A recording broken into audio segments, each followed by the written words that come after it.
Yeah, the one at We can later. Yeah.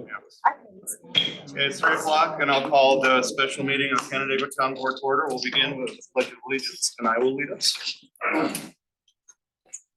pledge allegiance to the flag of the United States of America and to the republic for which it stands, one nation, under God, indivisible, with liberty and justice for all.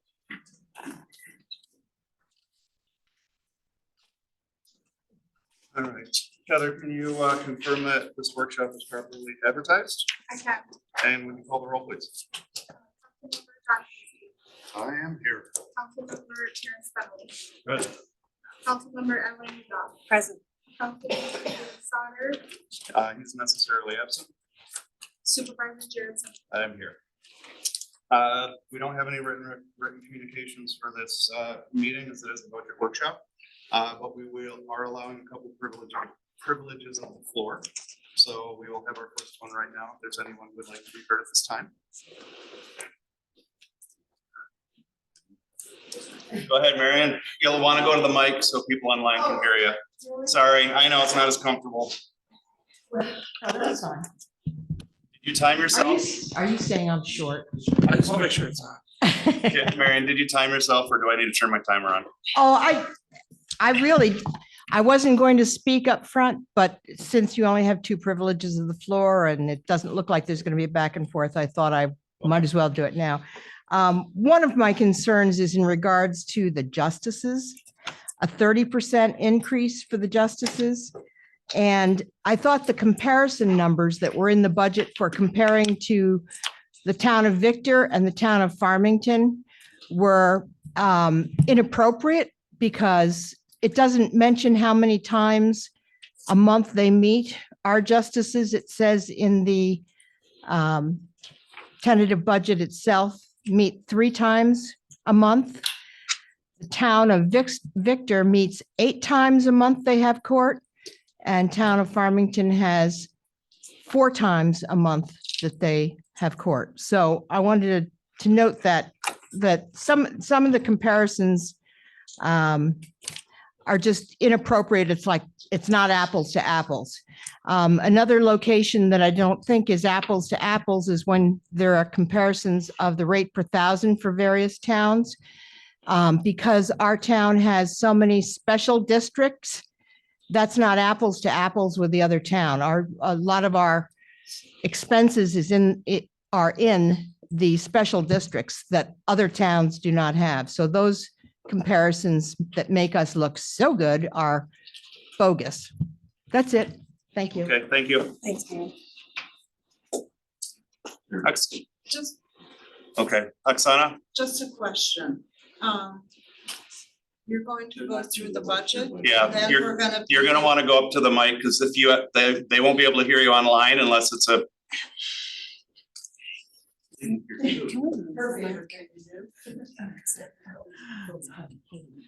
Yeah.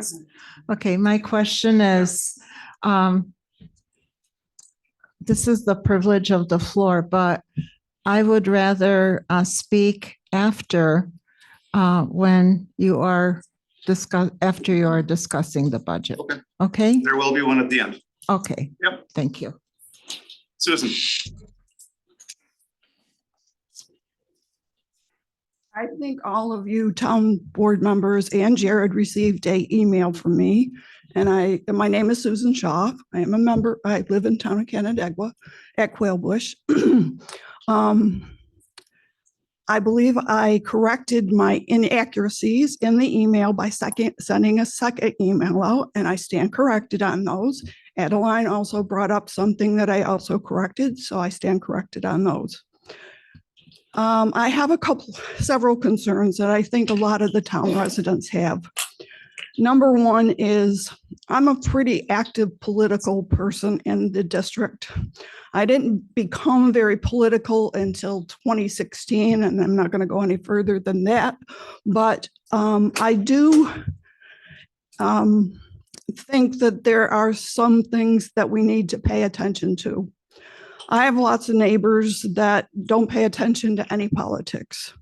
I know it's their fault. They should. I have lots of friends that don't ever turn on the news to see what's going on. I think it's important that we pay attention to what's going on locally and nationally, especially locally because it does affect us so much. One of my questions is, and it's more of a question and a statement. I'm not sure why we have to have a public relations communications officer as part of the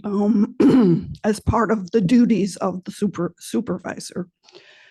You guys work for us, all right? We elect you, we pay you. You're the ones that we put into office.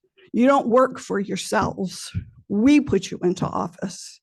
And I think that's a point that sometimes is forgotten.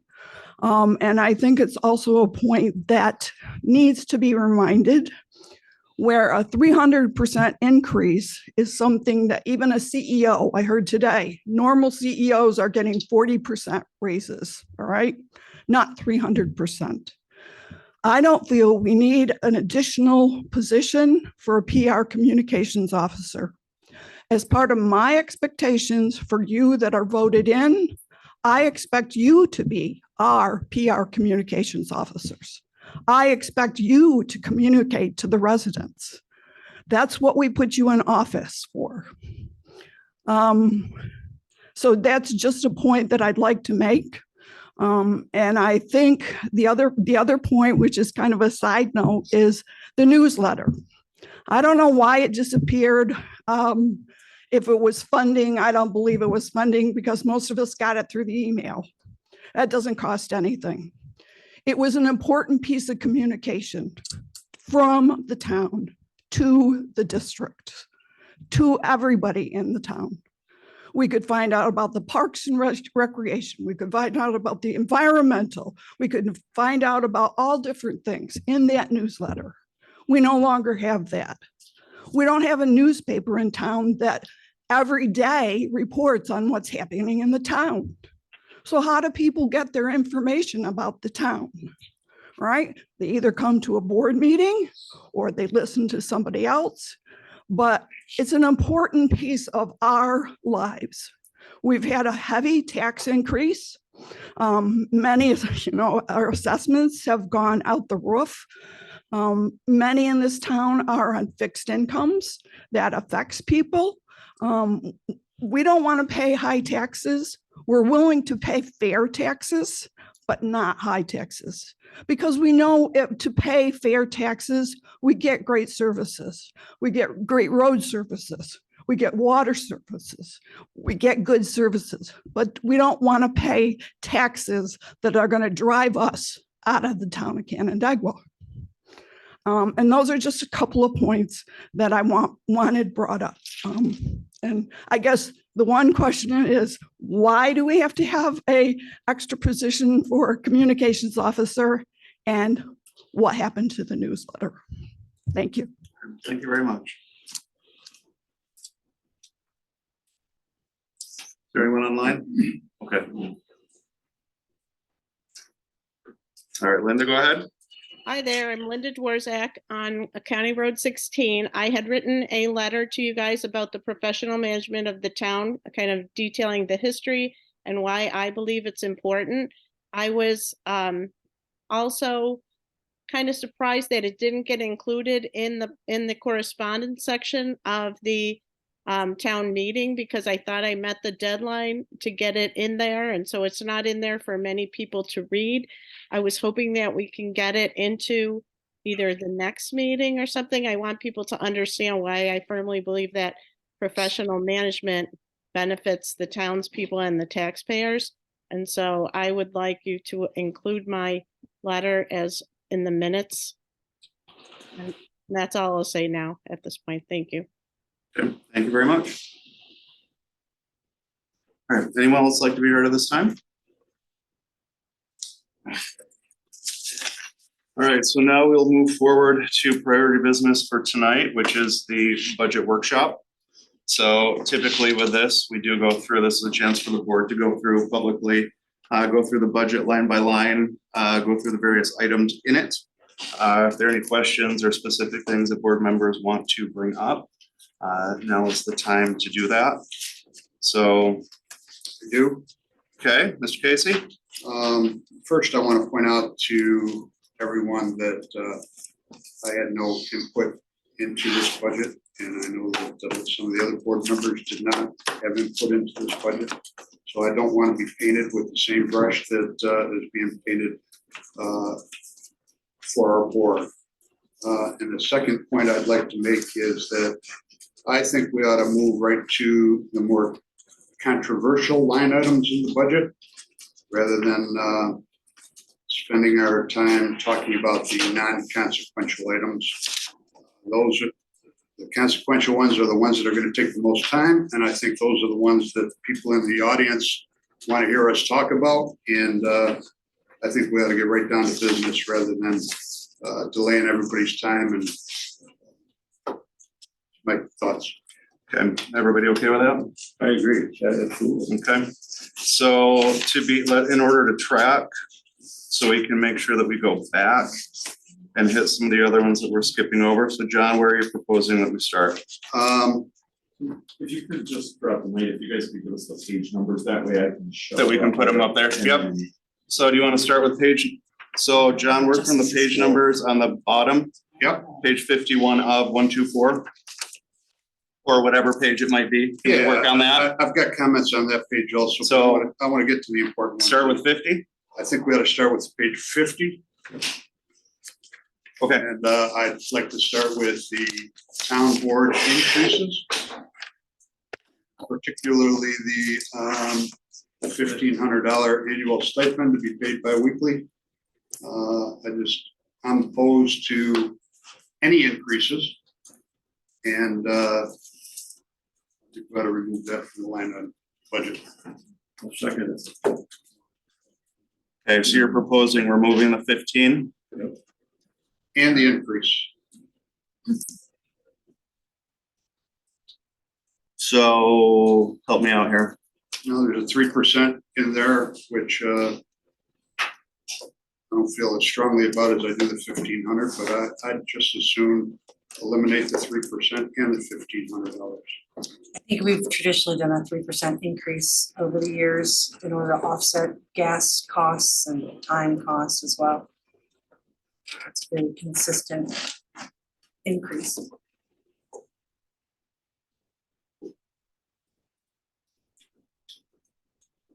Terry, where were you? Were you in line with 15 and 3%? I think 1,500 out, Where are you with the 3%? 3%, So you're 1,500 out, 3% in? same as everybody else, or many of our piece. Okay. So same as last year? So town board for 2023, the town board salaries were $5,532. For 2023, again, it was 5,532. And then if you add in 3%, it would be 5,698. So just for numbers, so we can be clear. Okay.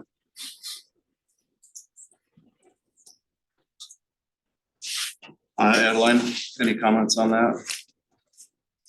The 1,500 is not important. It's Right, it's nice to have for the amount of time that we all put in, but I certainly think this is an important year to keep the budget as low as we can. Okay. So all right, so that motion has been, and if that's what, I think John has a different motion than Terry. did. right, so John, your motion was to take 15%, 1,500, and then you added the 3% after Terry seconded it.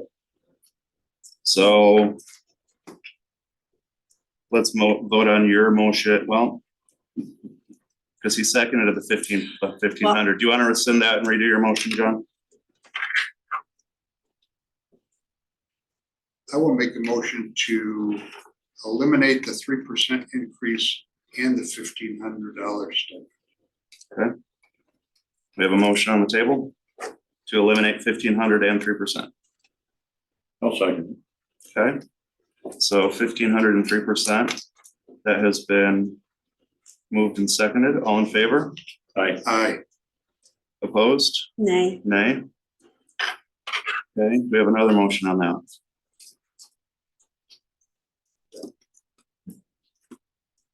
And that That was 1,500 and 3%. So did you want a motion just 3%?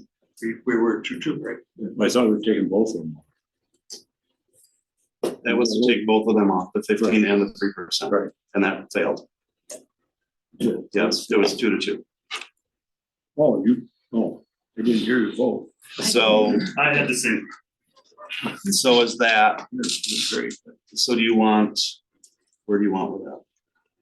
Take 1,500 off. Okay, Bigger number. all right. So are you motioning to go to Yeah. take the 1,500 off and leave the 3% in? Yes. Yes, Yeah, okay. first time, yeah. Okay, motion on the table to take the 1,500 off and leave the 3% in?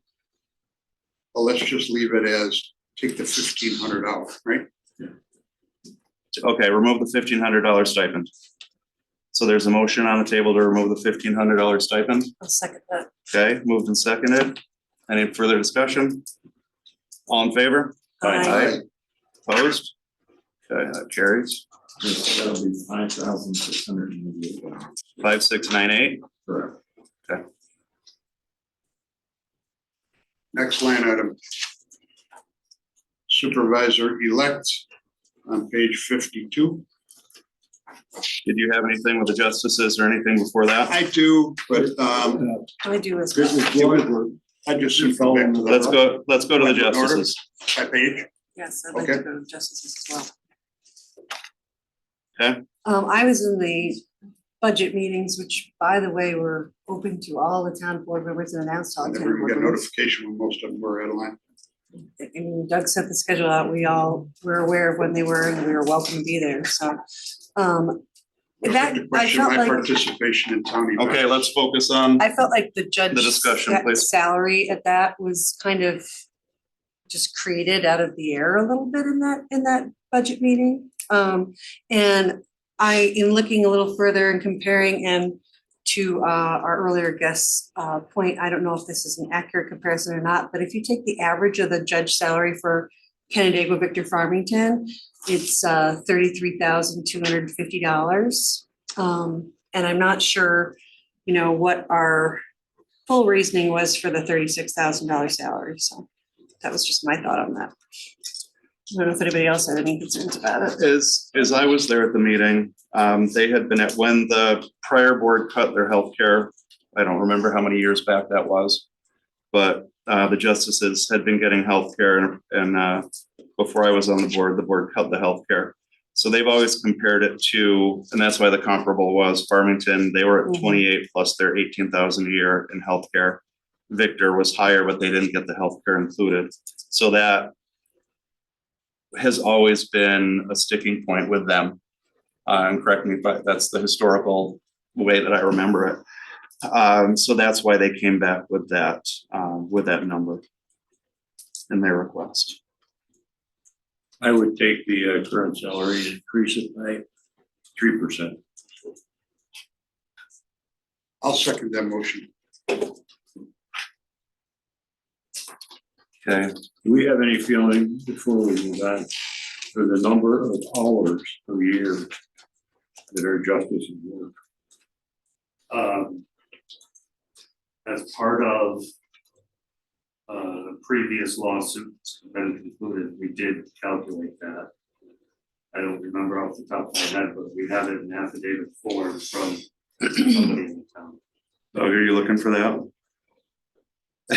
Or are you just checking your fantasy team? No. Monday Night Football's coming up. That's not something I can provide to you. So Okay, the way we calculated it was based on the court's website, 3 court nights per month times, I think it said how it goes from 6 to 8 or something like that.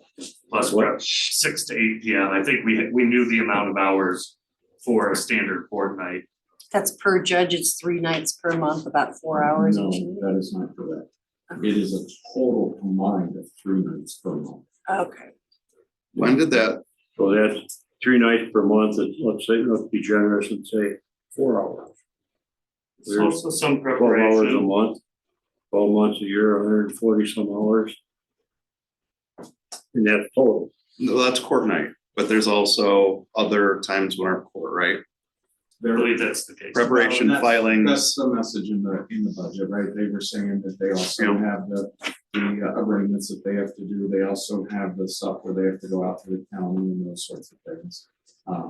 You know, I think there's any number of things we can talk about in terms of their employment, but I think that, you know, to some extent, I mean, correct me if I'm wrong, let's just be mindful employment history should be discussed in executive session. Because it impacts staff also, but specifically in terms of the hours that are done here, they choose to only hold 3 fortnights per month. So that's 150 hours. The total is around $55,000. 150 into $55,000. It's about $300 an hour plus. If they had work, you could get it. Did they have, when did they start switching to 1, or has it always been 1? There were times. 1 court where- night, sorry. There were times where it was 4, right? Because each of them were doing either 1 or 2 nights. And I know that they have had some challenges with the district attorney and getting representation here.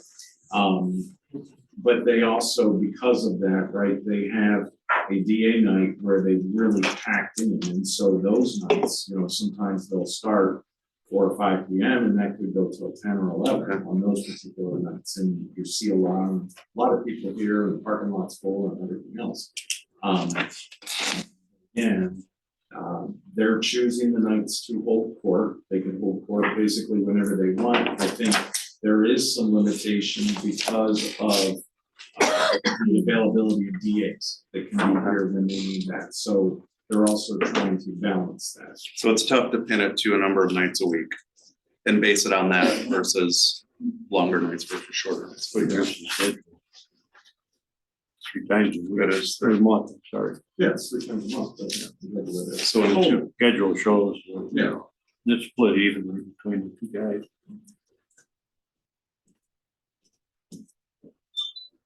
okay, What, I mean, from would that add the meeting, what was, 3%.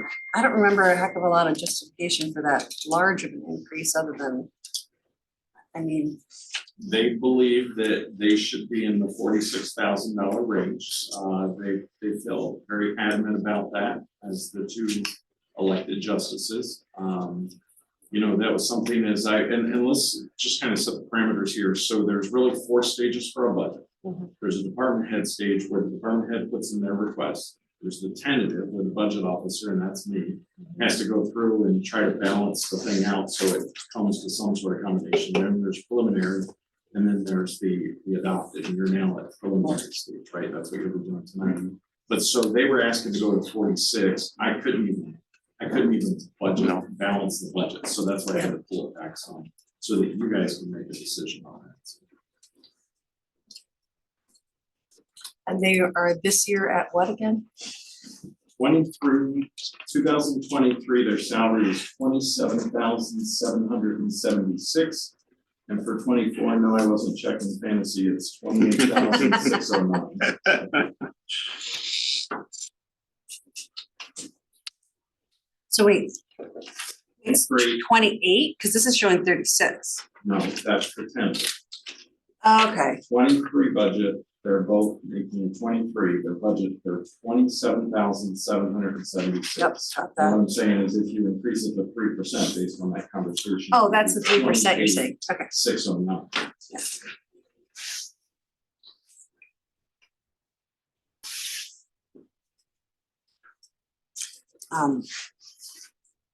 Any thoughts from you, Jared? no, I mean, I just did a 5% figure and that was about $400, $450 more.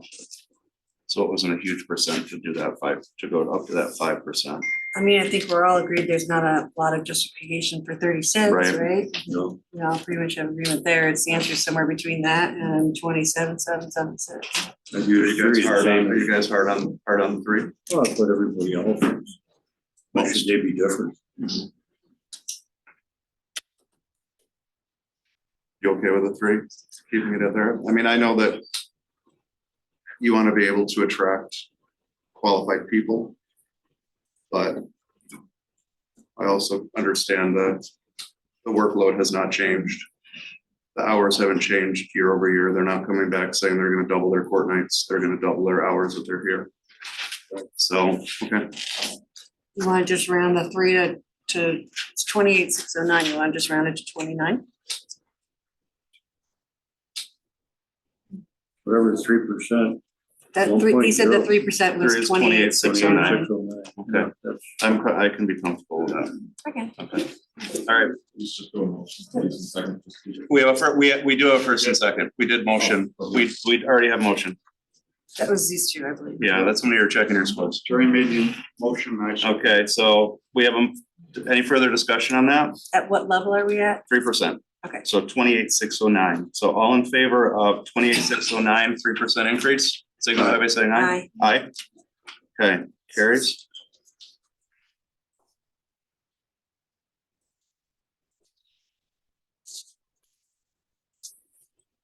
And I don't think there's any with the clerk. And John, I have a feeling you want to go to 122, page 120, page. Anybody have issue staying on page 51? You need to converse about 51. court clerk at all? I don't have any comments or questions. Do you? I don't feel strongly about it. Are you saying the court clerk salary or the Yes, deputy assistant, no, the part-time, the full-time? yeah, they increased from 20 to 23 per hour. Okay. For the amount of work that she does and the time that she puts in and I the don't have any traveling? issue with that. Okay.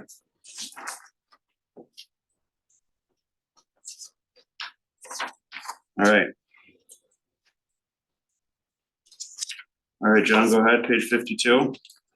Supervisory elected, $72,000 increase. Mm-hmm.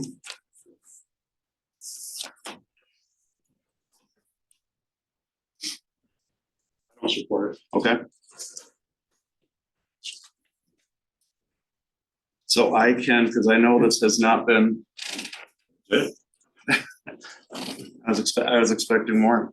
I'm giving you the opportunity to speak on it. Okay, all I right. don't want to cast stones if I don't need to, but But you're getting ready. I'm certainly willing to. Okay, so let me share a couple things. Now, this discussion started, and this is a board discussion that has been happening off and on in a discussion had with the town manager between myself and him and the town attorney and others for several months.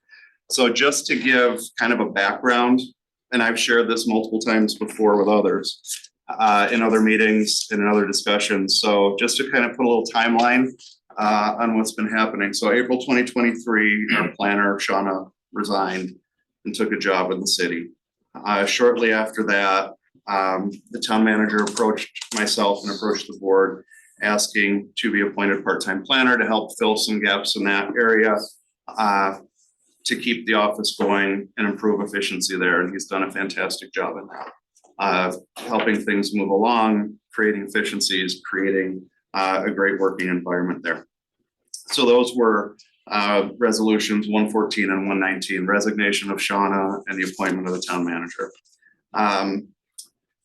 In June, in the board meeting report from the development office, it talked about new hires. And again, the development office with the benefit of Sarah and Doug being in the development office and helping with that and the tremendous work that they were doing.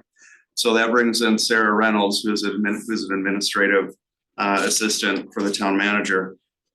Did Sarah do the newsletter too? Sarah did the newsletter. Sarah did a lot with the agendas. Sarah did a lot of the publications, a lot of the public relations, a lot of the communications, things that were going out that a lot of people have complained aren't happening now because she can't. Because she's part-time and part-time planner and she's doing a lot of work. She's doing a ton of work in that office and a fantastic job. So resolution 2013 appointed her part-time planner and she's already a part-time employee for the town. So that's really where the focus is. And then, like I said, as that happened, a lot of the other things started, the agenda, I started taking over the agendas, the board agendas. We had a couple glitches and bumps along the way, but producing the board agendas. The newsletter has not been able to get done. Meeting updates, Sarah had been doing those, the Zoom updates, a lot of the things behind the scenes that were happening. And as this was happening, the town manager and I started to have discussion about, okay, what do we do? How do we help resolve this? How do we help improve the services? And that's where I shared the idea of taking more time here at town hall for myself and doing more of that work that had been done. So those types of jobs would be, again, the board, the agenda and attachments, but which had been previous board and by resolution, those have been typically assigned to the town manager. Preparing resolutions as needed, inquiries of town residents, communications to the town and the public, representation at the county level, liaison with other government agencies. So those are things that we have discussed. So the supervisor's job is more outward looking, constituent, representative services. The town manager is day-to-day administration and the planning and development and the strategic operations of that site. So as we look at it, that is where we are. I've got a whole list of other things. I'm not going to read every item. I'll share these in the next meetings that we have coming up as well. But that is where the process started. In addition to that, the CIC has been asking for the past 2 or 3 years for better communication, more public outreach, more telling our story, more sharing the information of what is happening with the town to its residents. And that the funding for that position for a couple of years, it's been asked for, it hasn't been granted. So this was an opportunity to help grant that position. And then when we get down to the number side, and I know the number is significant, if the town was to hire a planner, at the least, and it would be at a minimum, entry-level planner would be at least 65 plus benefits, wouldn't it? I mean, it'd probably be higher than that, but plus benefits, so maybe 90, including the benefits. Communications person, the budgeted amount was say 55. If you hire somebody to do that, plus benefits, that could be pushing upwards of 70. So if you take those two numbers, they're significantly higher than the adjustments that we had talked about and we had looked at. So, and correct me if I'm wrong in any of the any of the recaps. So that's where we are with that. So I'm sure there are other comments and questions on that. So, but.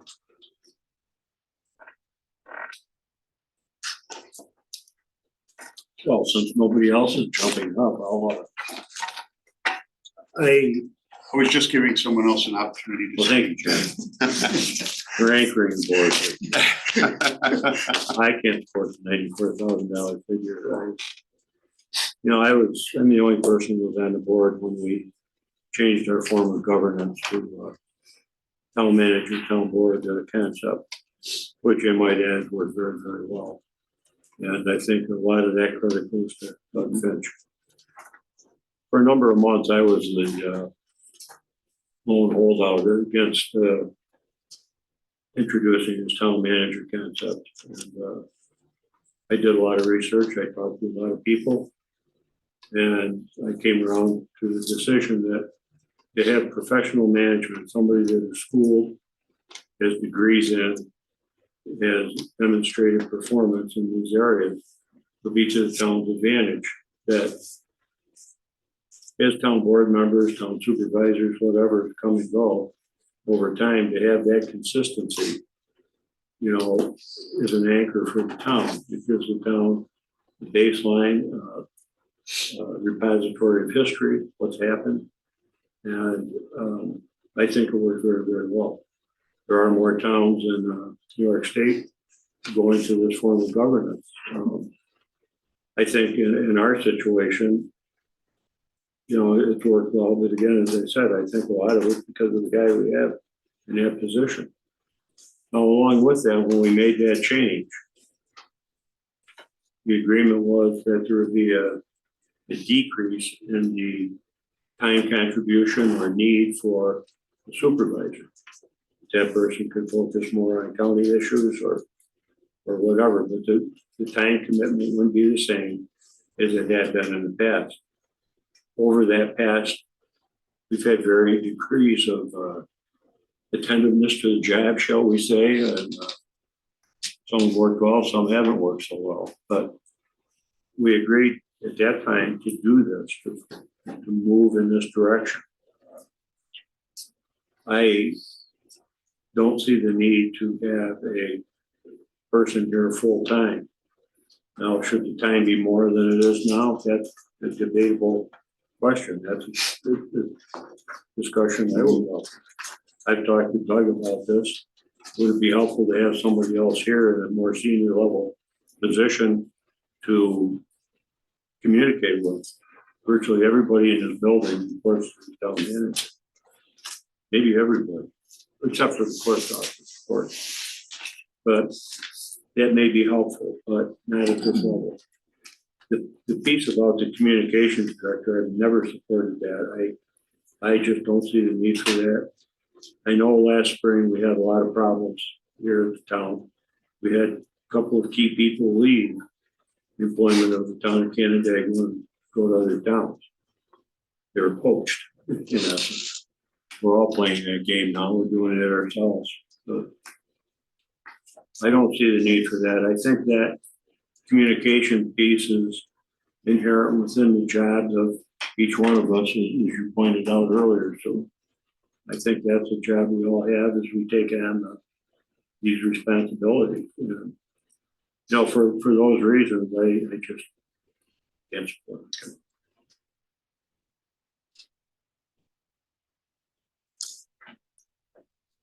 You want to go next? No, you go. I'm not really fully set with what I want to say, so. So I agree with everything you said, Terry. And I'm a little, I have a question just for point of clarification. We have a supervisor elect and we have a budget proposed of $94,000. We also have a line item, which is at the bottom of page 59, it continues on to page 60, which talks about a public service info person at 23,350. It's called a new hire, PT Public Relations. What page? 59. 59 to 60? Yeah. And you've been talking a lot That's- about public relations and what this new role would fulfill. So is it your intent to combine the $94,000 with the $23,000? I don't see a 23, John. It's at the bottom of page 59. I see 2023 new hire. And it continues PT on to public- page 60. Yeah, that is public, that's public service contractual. That is MailChimp, which is our newsletter. Okay. That That's what I wanted is clarification. software for communications, and that's Zoom. Okay. And that's the amount That's there. not a part-time, No, the amount, 2023 new hire part-time public relations. that's That's the $1. that's $1. Okay, Put that in there Okay. when they're trying to say something was requested and not funded. Yeah. okay. We put in like the one. So that- So the 23,350 is I don't even- contractual obligations? I don't even see that. So- I see. Okay. That's the budget. That's, so the 23,350 is the department head request for 2024 for public for contractual items. The funded is 3,351. That's in the tentative budget. That's the number we're discussing right now. Okay, And good. that's 600, 2,500, 1 plus 250. Okay, good. So that answered my question. So I agree with everything Terry said. John, could I just Go ahead. wonder if you're thinking about the position that's on page 52, AA 100, 1220, 142. Supervisor confidential secretary. I got that one. Aiming it. I got that one too. Okay. But yes, Well, I jump agree. ahead. I mean, it's $72,000 increase, and that's what's shown on this particular line item for supervisor. But yes, we do have a confidential secretary for another $23,000 or $24,000 later on. And that doesn't include payroll taxes, insurance, and benefits either. So I am opposed to this. And I want to talk about the newsletter a little bit. The newsletter stopped in April. And I don't know why. I've been told that you had told Sarah to stop doing that. That who did? Because you were going to take on the newsletter role and responsibility. That's incorrect. Okay, good. I'm glad to hear that. But we don't need to hire a new planner that you noted for about $60,000. Sarah's doing a wonderful job there, and I've gotten positive feedback about that. So let's take that off the table and out of the conversation. But if we need somebody to produce the town newsletter, it's certainly not worth $72,000 plus another 25 for a confidential secretary and executive secretary. I think, Jared, in fairness to our community, you ran to be the supervisor at a salary of about $22,000. Correct. With that came certain responsibilities. And I think you ought to fulfill those responsibilities and let somebody else produce the newsletter. And I don't think we need to hire somebody for $72,000 plus have an executive secretary to help complete that. You know, and Terry mentioned the town manager form of government. I think that we have been made an example of how effective that is with other municipalities throughout the state. I echo your comments that I think Doug is doing a wonderful job for us. And I think we ought to leave well enough alone and move forward. And I would Yes, we add are. too, as a point of clarity, that discussion isn't, that's not a discussion on the table tonight. So let me ask a question of you, Mr. Supervisor. If we vote on this line item, are you going to recuse yourself from this vote? From the vote on which? On the line item for supervisory level? I'll let you know when we get to that, if we vote on it. I'll make a motion that we leave the salary. I think there's one more I'd board like to member to speak. speak. Okay, I thought she was passing. I'm sorry. No, I just wanted to give you a chance to speak with Terry. So I'd just like to speak a little bit to this. So first and foremost, the point about our town manager form of government. I see this request as something to support our town manager form of government. We received a lot of information from our town manager about neighboring townships.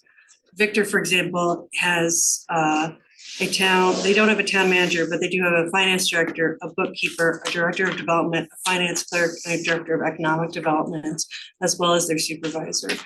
Farmington has a bookkeeper, a director of development, and a finance clerk. This is page 111 if you're looking for it, as well as their supervisor. And most of what's done in those positions is currently being done by our town manager. I see this request as something where we have a competent executive in our town supervisor who has offered to support these higher level roles with the town and act as someone who's knowledgeable about where the finances of the town are going, act as someone who's helping with director of development roles, act as someone who is, able to assist with communication, whatever it may be. And I don't see it as in any way a negative with our town manager form of government. I see it as an additional level of support on a more executive level within the town of Canandaigua. To that end, though, I don't know where we got the 96 number from. I know when we looked at these lists, we were doing some comparisons.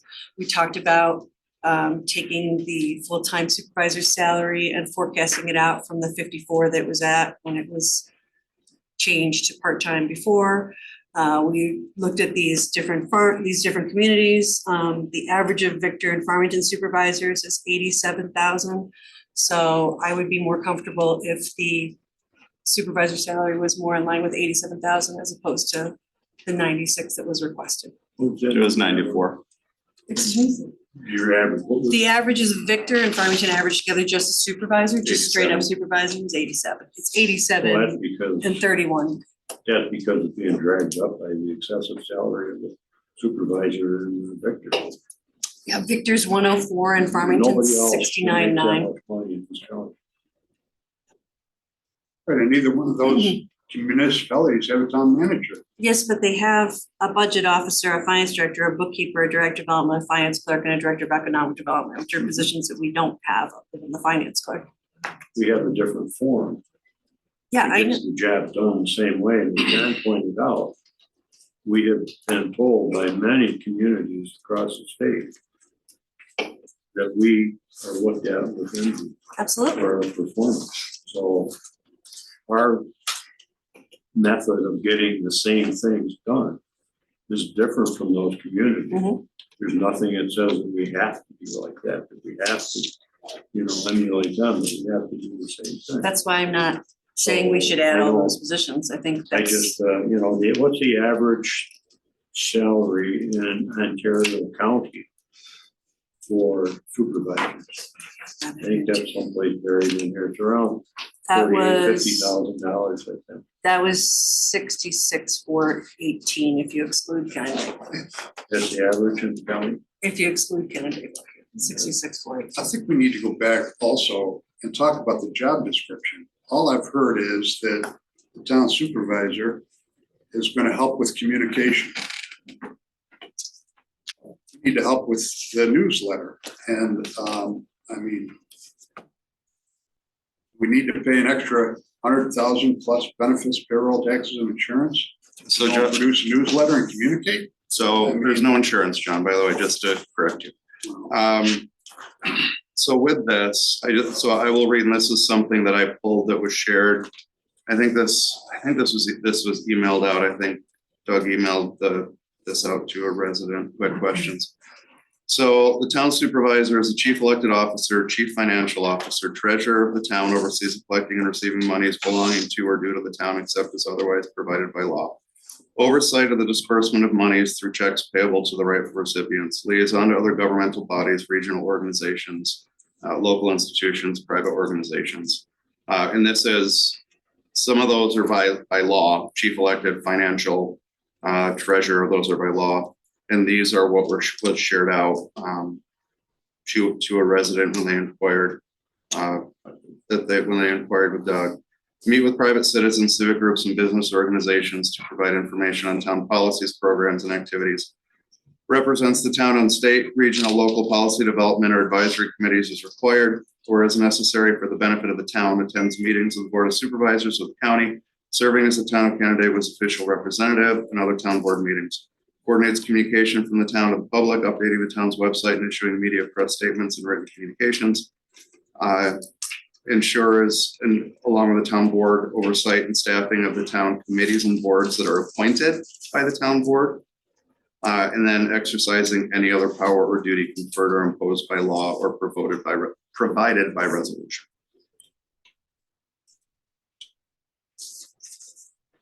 So just to clarify with that. And I think, in addition, as we saw this summer, I think Jared's help was very invaluable.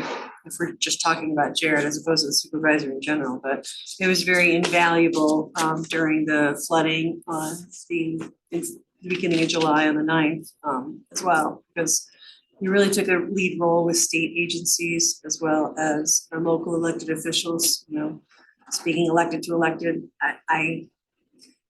I saw a lot of time commitment, a lot of very hard work coming from that office. And, whether that supervisor is Jared or someone else in the future, I think having a professional person there is vital. And you're not going to get any professional people. I mean, you can, but $20,000 a year is not. I would submit that's what he ran on. And that's what he committed to when he decided to run. I don't think he's performing anything now that's in addition to what he was responsible for when he ran for the position. And I have to ask our attorney, is he allowed to vote on something that directly benefits him? Yes. I took a deep dive last week on this issue. New York State General Municipal Law, Article 18, defines a pecuniary interest as contractual in nature. There's no violation of the Canandaigua Town Code of Ethics either. It's my belief that budget vote, it does not present a conflict of interest. It does not present. Budget or a line item vote? Either. It does not present a conflict of interest that immediately appears or is apparent because of the nature of a pecuniary interest under New York State General Municipal Law. Well, we all just voted on our own salaries like 15 minutes ago. Yeah. I mean, it For your was- general information, because it appears like it could very well be an interest, potential conflict of interest. Worries of other municipal attorneys of my acquaintance, as well as attorneys from the state comptroller's office. My legal. Well, I'd like to move that salary be reduced to $87,000 and $87,032, which is the average of the term fund. Okay, so there's a motion on the table. For a second. After me. Okay.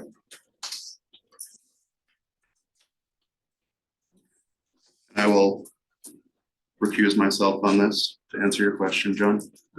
So that motion is not brought to the table.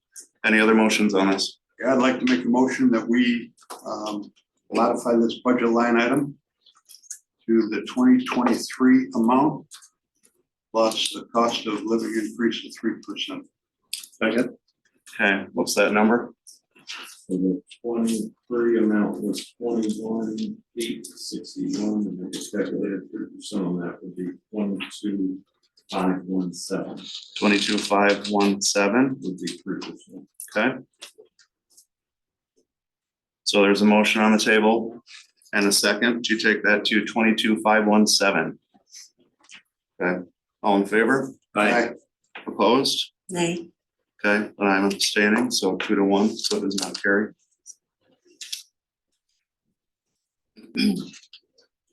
So that stays as is. Okay. Other items? Dean and John stuff. Uh, Interrupt your mojo. That I same keep page. going then. Go for it, John. 53 on 153 of 124. What about this confidential secretary? Oh, I'm sorry. Yes, I agree. I missed that one. I apologize. What page is that So- again? That's on the bottom of 52. The discussion of that, and that is shared because the town clerk with Jean leaving, maybe, if Jean's elected and leaves, then the town clerk's office would be back down to 3 people. So you have, right now you have Jean and you have 3 deputy clerks. If Jean leaves, then it would be 3 deputies. Don't know what the board will decide to do in that. It is our obligation to get somebody in that position as town clerk. If Jean is not here come January 1, and that could affect the dynamic of that office. So I think that's why I don't know if you noticed, but that's a shared position with the town clerk's office. So it's a shared 1.0 with the clerk's office. So we could eliminate supervisor confidential secretary line at 22,881 And add it, and leave the other, because this was only going to be a part-time person. right? In the town clerk's office, half-time or whatever. it So is. 20, so That item would stay part-time, in. Okay. I think though, You could say. one of Terry, the, what are you saying there? I could not hear you. I'm sorry. Oh, well. I'll back up. I'll stop in the sound waves. The total was, what, 44, around $46,000 for this confidential secretary / part-time town clerk.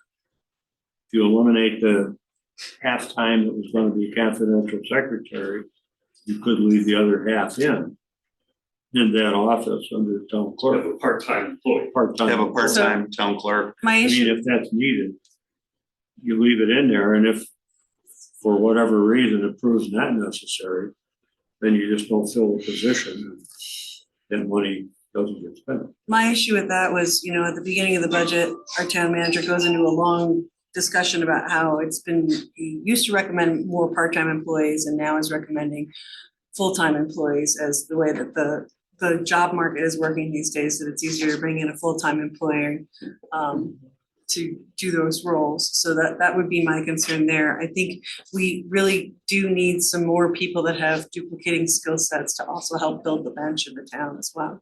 Yeah, this only shows the need for a half-time person.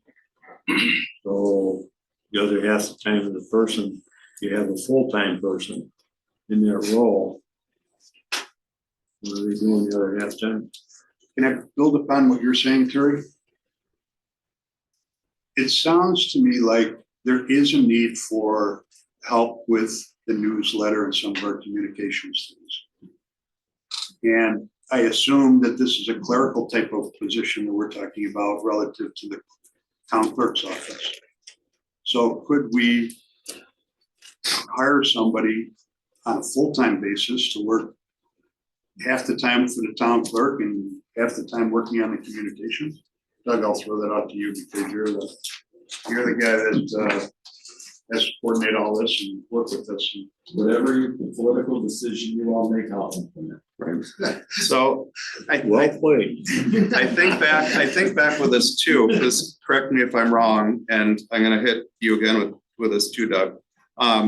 We have a need, there are, how many years of scanning do we have? 100. How many years of, if we were to scan to digitize everything? Minimal 5. So it could be done before the Auburn Trail here. It could be done before your Auburn Trail will get done. Not mine. Can I have the Auburn Trail? So is it, I mean, I don't know, is it beneficial to have? And I mean, if we strike it from the confidential secretary and it goes into the clerk's office for the records management, I'm open to any sort of discussion with that. Well, how long does it take? Your experience, I mean, I never put a newsletter together in my life, but Sarah used to do it, working with you. How much time did she devote on a monthly basis to doing that? Was it the equivalent of a full day a month, or was it a week, a month, or I can't believe it's a week, or probably a day or two different parts of By the look on his face, I don't think he wants to answer. I believe that these are political decisions and I will implement whatever political decision you make. I actually have put newsletters together in my past history in PR, and it's not as quick and easy as you'd imagine because you're gathering together information from many sources Well, I know, in the I just town wonder and what, formatting it, making sure that it works and that it's being sent out properly. But I don't think it's just a newsletter that we're Right. looking for from that. It's That's a uploading small videos portion that That's a is, small part of it. so. Updating the website, yeah. YouTube. There's a lot of things that are kind of falling through the cracks right now, so that need attention and so. So I guess So what if, in summary, sorry, I'd be supportive of a part-time role for the clerk's office and a part-time role for the communications efforts.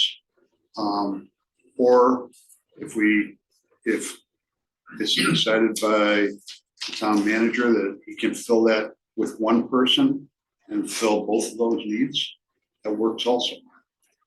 I'll just throw that out there for conversation. because I know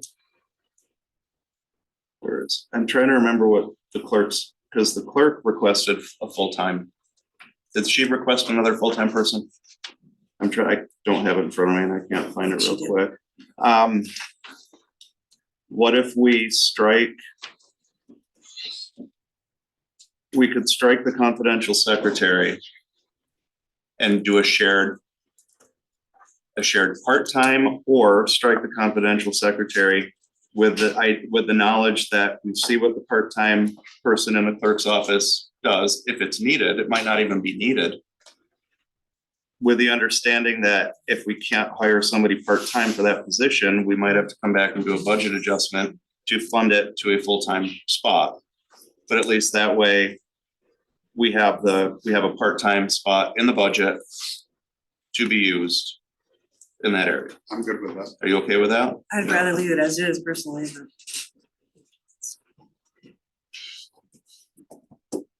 if we're having difficulty hiring people for part-time Right. roles. I mean, and and hiring them for full-time. And it roles. might be that we can't get anybody and then we have to repost it, because you go through it all the time. How hard is it for part-time? It's difficult. Right, and No one's interested in part-time. right, I want to be, Part-time we've had, it's not going. So then we're looking for another part-time. right. Where are we advertising, where are we interviewing? And we're spinning the hamster wheel. Correct. I want to build a bench that we can pull and let people move up into other roles as they see how the town works. And I think that was why it was designed this way to begin with, but. So we don't have any motions on the table. Did you motion to cut, or did we move? We were just discussion. Okay, I couldn't remember if we had a motion on the table yet. No. We were just, How do we summarize what you said, Jared? I have no idea. I have no idea. Sometimes I say things and then I have no idea what I just said. Well, I think So let's- you mentioned 2 part-time people, didn't you? I know. So my thought was if we could hire a person part-time to be shared with the clerk's office in public and doing some of the communications things. If that does not work, the understanding that we might have to come back in February or whenever to do a budget adjustment to fill that amount from the contingency. I think that's weaker though. I really think we should get a stronger just want- full-time person in there who can learn more than one area of the town, how it works. Okay. I think that's a stronger way to move forward. Jim, did you have something? You took a breath. You're All I gonna wanna say something. Is that you don't want to invest in somebody for 6 months when they're looking for a full-time job and now you have to train somebody over again. Right. We've done that a few times with highway building. It's not a lot of fun Right. retraining people.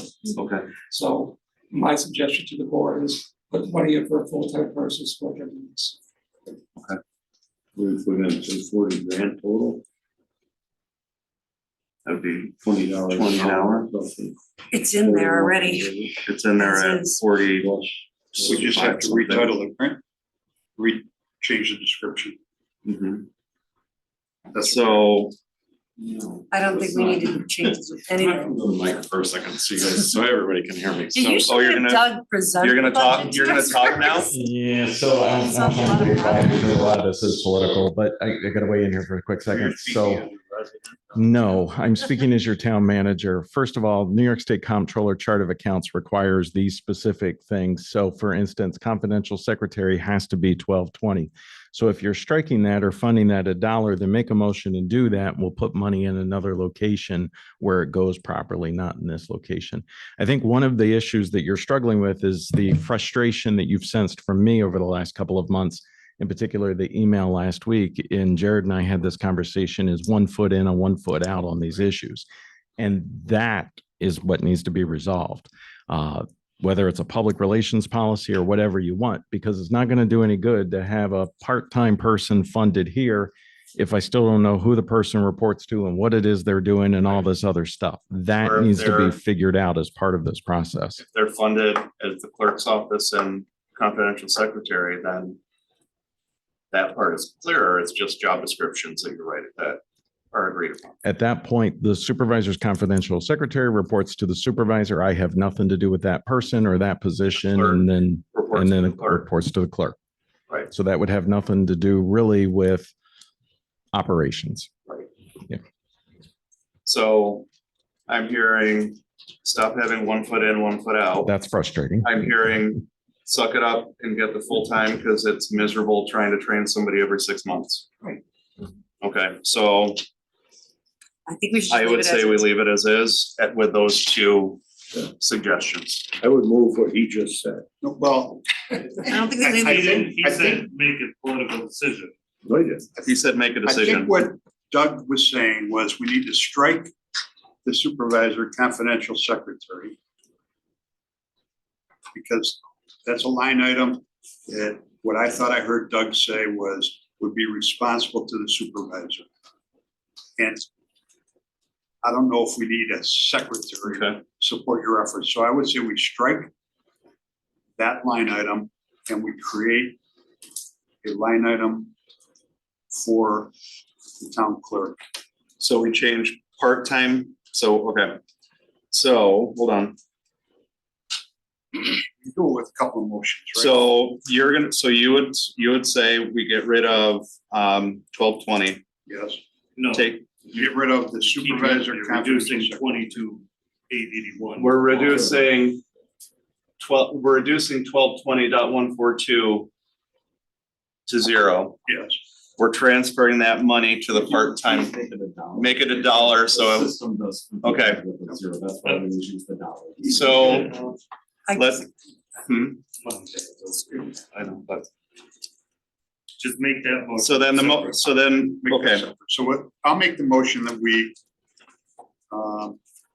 remove the $30,000 line item for supervisor confidential secretary and insert $1. okay, it's 22,881, so it'll go down to $1. Yes, You get, you're looking, yeah, but so So do this as two two items, separate right? resolutions. then I'm gonna make it, yeah. Second. As long, and I can, so my discussion, as long as we follow up moving that money over to the clerk's office, Agreed. I can support that. Okay, so moved and seconded, all in favor? Aye, opposed? Nay. Okay, so that carries 3-1. And then now we want to take and put money in the part-time shared with town clerk line item No, with the part-time new hire line item. no, we have to go down to the town clerk.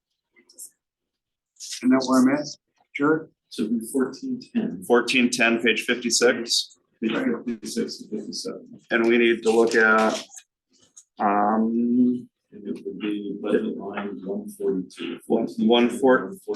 142, where it says town clerk deputy number 3. You see that, John? No. Go down to the bottom of page 56, Oh, yes, town clerk deputy number 3. yes.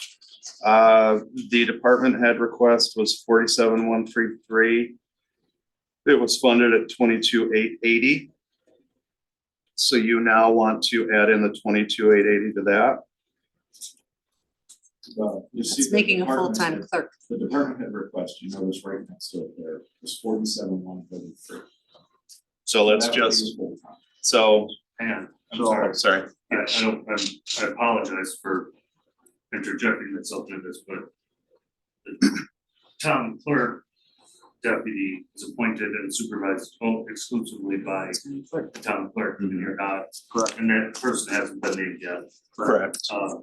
presumably, and could theoretically, although you've had a decade of cooperation, isn't obligated to make that person available for the project. You're all Correct. aware of that and okay. There's no, right, there's no, Aware that of it. person reports fully to the town clerk.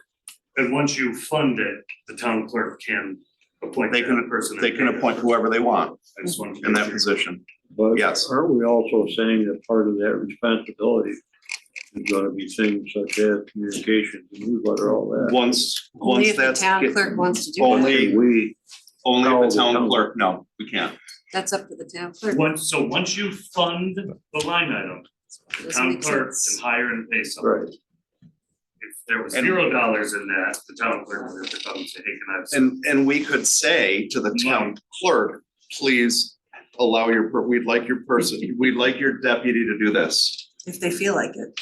mean, that's. But the town clerk. The would town say- clerk that we're likely going to appoint in January? That's why we have other ones. There are other clerk administrative lines. There's office specialist lines. Those other lines are traditionally where we've done that type of thing. That's what Sarah originally was, in Yeah, I that know, type Mike. of a role. I think that might have It always died, Jim. You may have to split. get more batteries. That But clerk, position, that yeah. position, the Town clerk, clerk's office. deputy clerk position could still be funded at 22,880 with that other half going into one of those other lines that then would report to the town manager. Just want to be clear about that. I'm sure everybody understands that. That would separate the duties. Yes. In my mind, which is what we're really after. Because we can't impose something on the town clerk. That position is separately elected. That person gets to make those decisions. Through the budgeting process to get them funded with town board, yeah, but you don't want to step on anyone's toes. So But also the town clerk positions are at will. The deputy clerk positions are at will and others are part-time. The civil service apply to part-time. yes. Yeah, it still does. So then if you have an issue, you can only talk to half of the person. Just in the afternoon. Right, you can only talk to them and then there's the crossover. I'd rather just have it one department and. You can always move it too. Yeah, and with the hope, and we've had a good relationship with clerks for years. With the hope and the expectation that would continue. I'm more comfortable having it in one rather than trying to split it, because then it's how much time are you spending with each, what portion are you doing, Then the question is, Jared, under a town clerk line item or under a operational line item? I think town clerk. I think town clerk, just because she had requested that, and that's something that she identified as a need, and and depending on what happens, again, I know it's hypothetical, that office could go through a period where they're shorthanded.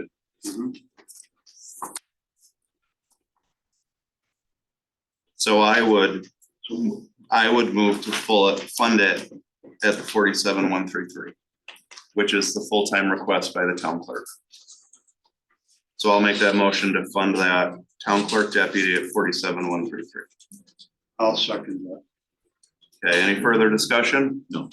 Okay, all in favor? Aye. All right, Nay, so 3-1, okay. Sorry, I forgot to say it's close. okay. Oh, I'm never afraid. to say No, I know, it. I don't have to worry about that. Okay, so did you get all that? Heather, did you get all that? Oh, yeah. Okay. Poor Heather. Heather, yeah. She's sound asleep. She's fine. he's like, we are not getting the Christmas card this year. Heather. Okay, Page 53. all right, Line item number 144, town manager clerk finance. This is more of a question. I see we had 42.5 budgeted in 2023, and now we're going down to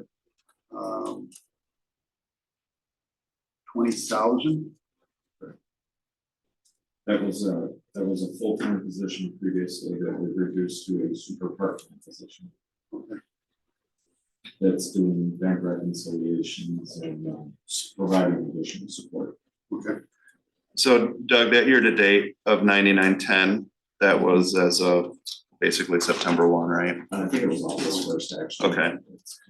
So, yeah, then that, if it were to carry over, it'd be at around 13-ish next year, something like that. And there's times where it actually increases. Okay. End of the year, audit, that type of stuff. when needed. This is a part-time position. That's our former full-time Yeah, finance nobody- clerk, correct? No, it's. It is currently full. That's right. Oh, Yep. That's it.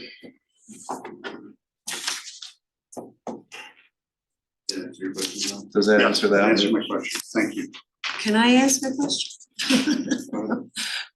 Well, first, I don't know, my thought that we'd at some point have the town manager present some issues on the budget here as well, but since we're just kind of going through questions, I just did have one question about the short-term rental permits. Are they, I couldn't find them in here and I might just not know where they are, but if we actually were able to get the almost 200 short-term rental permits, special use permits in it at 900 each, that would be about $180,000. Is that reflected here somewhere? So we're nowhere near that. I know, we're Revenue line. getting there, but. There's a revenue. There's line, it's in the revenue section. 15,000 for short-term rentals. 15,000, I don't remember, but it's, it's been a struggle this year, even getting the system, and how we're going to do that. And so, the development office is making a lot of progress with that, and Sarah and Kristen are doing a lot of work on that. And it's now going through cloud permit, which is the same as the building permit. So now we'll be able to start really trying to follow up on those. And issuance of the permit was last week delegated by the planning board to the rules of procedure, right? zoning officer. Yep. For the code that you passed. But keep in mind also, some of the permits that have been issued even this year, those are 3-year permits. So Yes. No, I know, but I'm just, It might be. it could higher, help but- fund the zoning officer positions, I would think too, so, but I just wanted to make sure I wasn't finding it, and that's just because there's a lot in here. And then, just general question are we gonna have Doug present this budget to us like we usually do? So, or just keep going through questions? I think we keep going through right now, and then when we get to the special districts, which I think will be a little bit easier, then we can have an overview presentation. So add another budget workshop? Well, we have one. No, I know, but I I don't think that we one need, is just gonna be going through special districts, not Right. through highway in general. I personally like to have a bit of a generalized presentation about what we're looking at here as well, so, but we can come back, we still know, well, we have 30 minutes. 45 minutes. So, Yeah. it's Doug had indicated he needed a 2-hour presentation for it, so. Yeah. So, Well, let's keep going through this and then we can see if we get through general and then we can see what kind of time we have. We'll just make him talk fast. okay. The line item for assessor personal services, page 54. It's the last grade line item. I just wanted this explained to me a little bit. We had a budget in 2023 of 41. Probably was inadequate, maybe not, but this was a reval year. And we're going up in 2024 with 78.7. So I just wanted some understanding there. Used to have a part-time So- assessor. We're actually going to.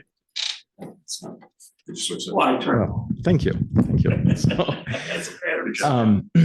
So actually, there's a couple things going on, Johnny. So remember, we started this year, this 23 budget had a budgeted amount of about 41,000 because we were sharing an assessor with the town of Farmington. And so it was employed part-time by the town of Canandaigua and part-time by the town of Farmington. Subsequently, remember, through the year, we've made multiple changes around and we now have a new assessor. And so the new assessor's salary, you see there based on the 823 employment agreement is 76.5. And then there's a 2,000 stipend to occur later on in the year once the final cert takes place, which is actually coming up here very, very soon. So that's the 78,796. The 91,995 numbers, the department head stage.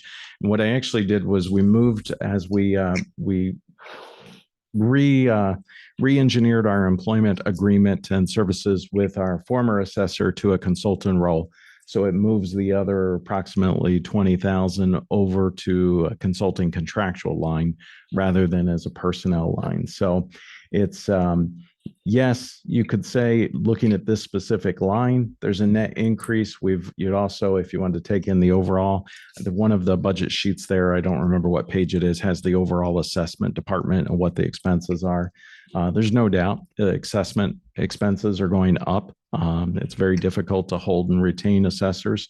But in an overall, the overall number that we would pay a full-time assessor goes down. The deputy assessor position goes down just a little bit because we filled that position now. And then we have the consulting contractual assessor. Thank you. Yep. Is that good on that one? I'm good on that one. Okay.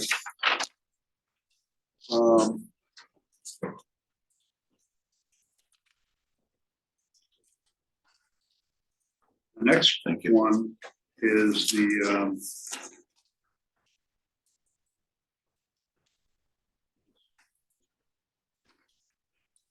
going down to page bottom of 59, top of 60, which is the new public relations position.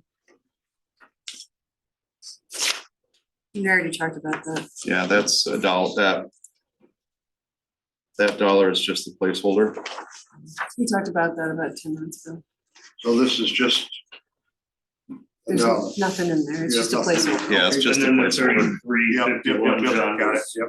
Sorry. If I could just show you guys, so the budget notes come through from the department head request, if there was a department head request or any notes. And then you see over here, the department head, you see that what the department head was requesting, and then the tentative is what I had to do to reduce to be able to balance. And any of those times, it's really difficult for us to put a zero in the system. So we put a dollar just to show that there was a change that was made there.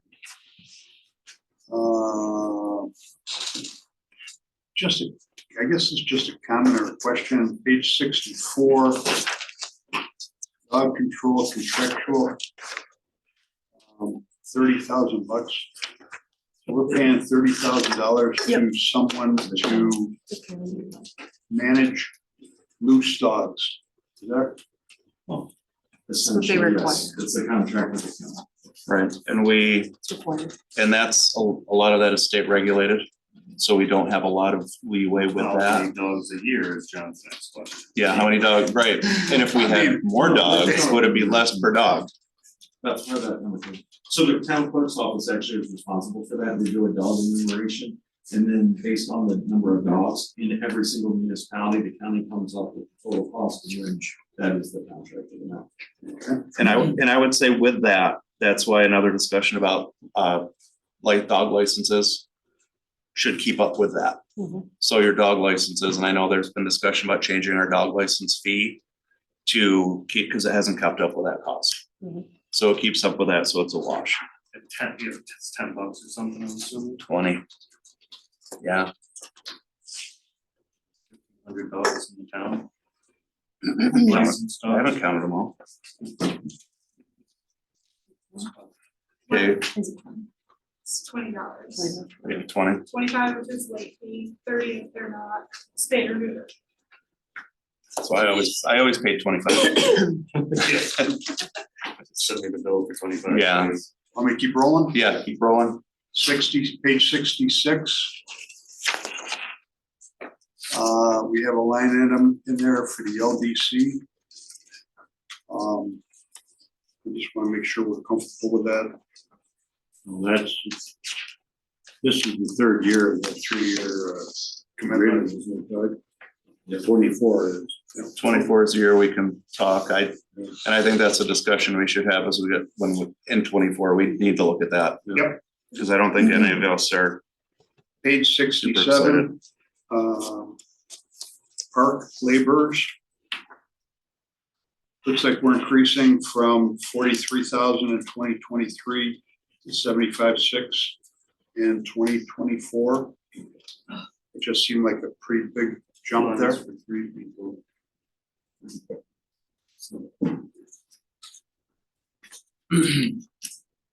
Yes, I'm gonna come over. You should just stay up there now. Yeah, right, exactly. I brought the mouse with me Or this bring a time. mic. So these are the seasonal laborers. So there's a couple of things going on here, keep in mind. So the seasonal laborers for parks in terms of mowing, they're responsible for all the cemeteries, all of the parks. They're also the group that is responsible for mowing all of the grass in the Uptown Business Improvement District now.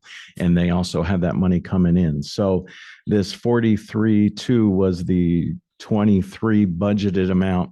And we actually ended up doing a budget adjustment this year. It actually was a little bit more than that. And so that's what she's showing here is for 3 people to work full-time during the summer to mow grass at all parks. And then the request of the part-time person for cleanup specifically. So it is an increase, but there's also the revenue that's coming in from the Uptown Business Improvement District because they're the ones that are actually doing the work. So That Uptown is one of the drivers. yeah, that's portion of that. And so you'll see when we do SM 900, which is the Uptown Business Improvement District, the expense of, I think it's 15,000 coming over to over to the general fund. Year to date, we've only spent 19,000 on it. Well, not all of it's been that. Keep in mind, this report was run This is a month and a half. when I did this on 8/8. So And then, so keep in mind also, it's usually about 30 days behind. So Jess, I don't know when probably this next payroll will have all the final numbers. there's no Uptown in the expense this year. There was some, but not complete. No. It's been a transition this year.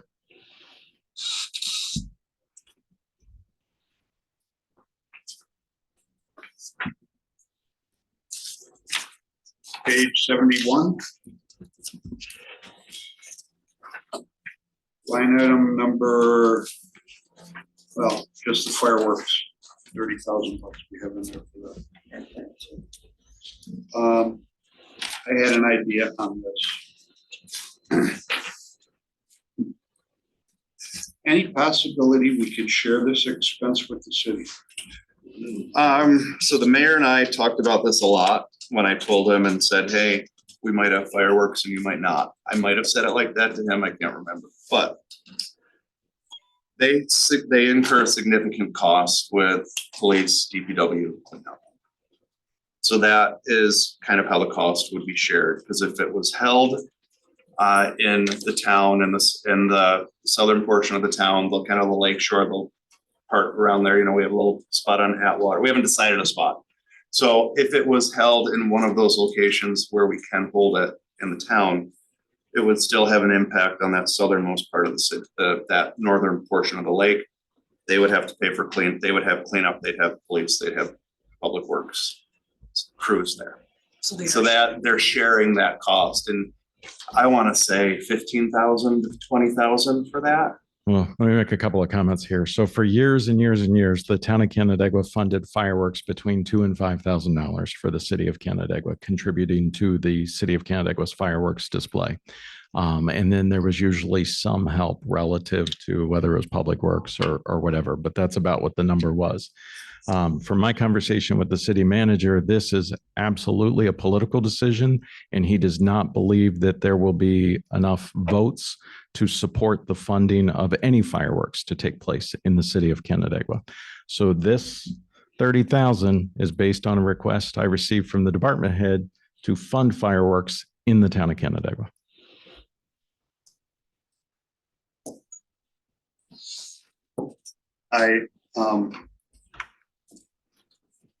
I'd like to hold this line item for feedback from our community, to hear whether they want it. I've only heard one person say that so far, we probably shouldn't have it because we're in a tight financial situation. But I guess I'd like to hear more from the community whether they wanted to do that or not before I would any recommendation or made any motions. And I know this would have to be a policy decision as well.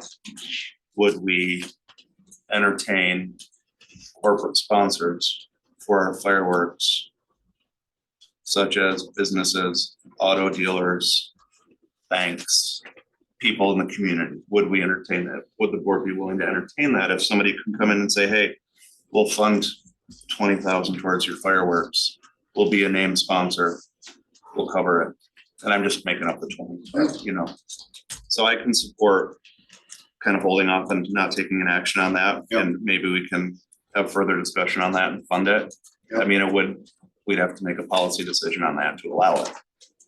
I think that would be a good suggestion. We get some corporate support or some private money coming into it. I mean, is this something the special events do? Would, you can set them off, I mean. Yeah, do you want to be do you want to be the one of the lighter? Yeah. So keep in mind, if you do that, that's completely up to you guys. If you want to do that, the expense line doesn't change. That would be an alternative revenue line that we would add. We would in add, that I mean, it wouldn't get cut out of the budget, but at the Correct. end of the year, we wouldn't spend it. Yes. Yeah. How much does $30,000 buy you in fireworks? A decent amount. It's a significant, we priced it 15-minute out. show or something. Yeah, I mean, it's A municipal, a nice. a nice municipal show for that amount, right? But you can't get a municipal show for less, it sounds like. That's the number that was put out there.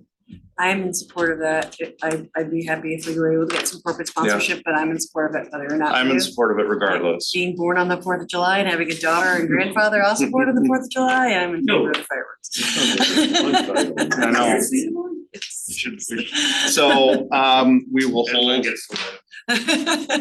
So we won't take any action on that one, and I'll make a note that we've not talked about that one, okay?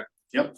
And we'll feel free to bring that one up at our other discussions, the next meeting that we have scheduled.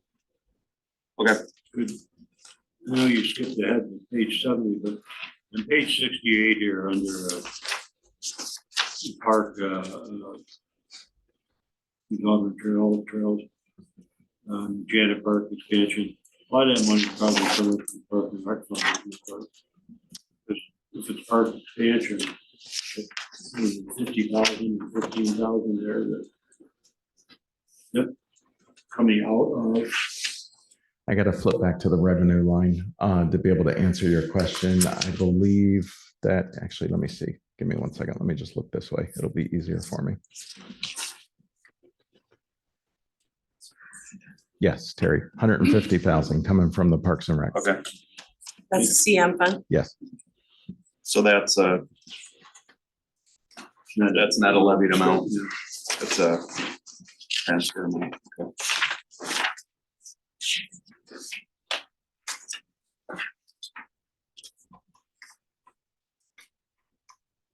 Could you explain, Doug, what phase 3 is in Outhouse West?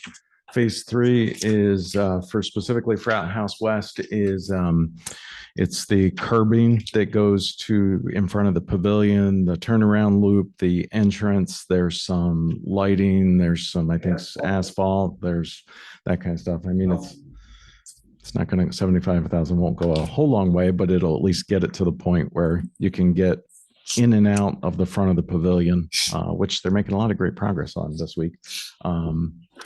With the, fully ADA accessible. So.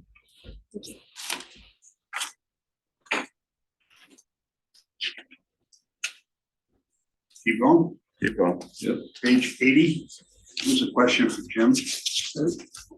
Bureau County plowing agreement. Yep.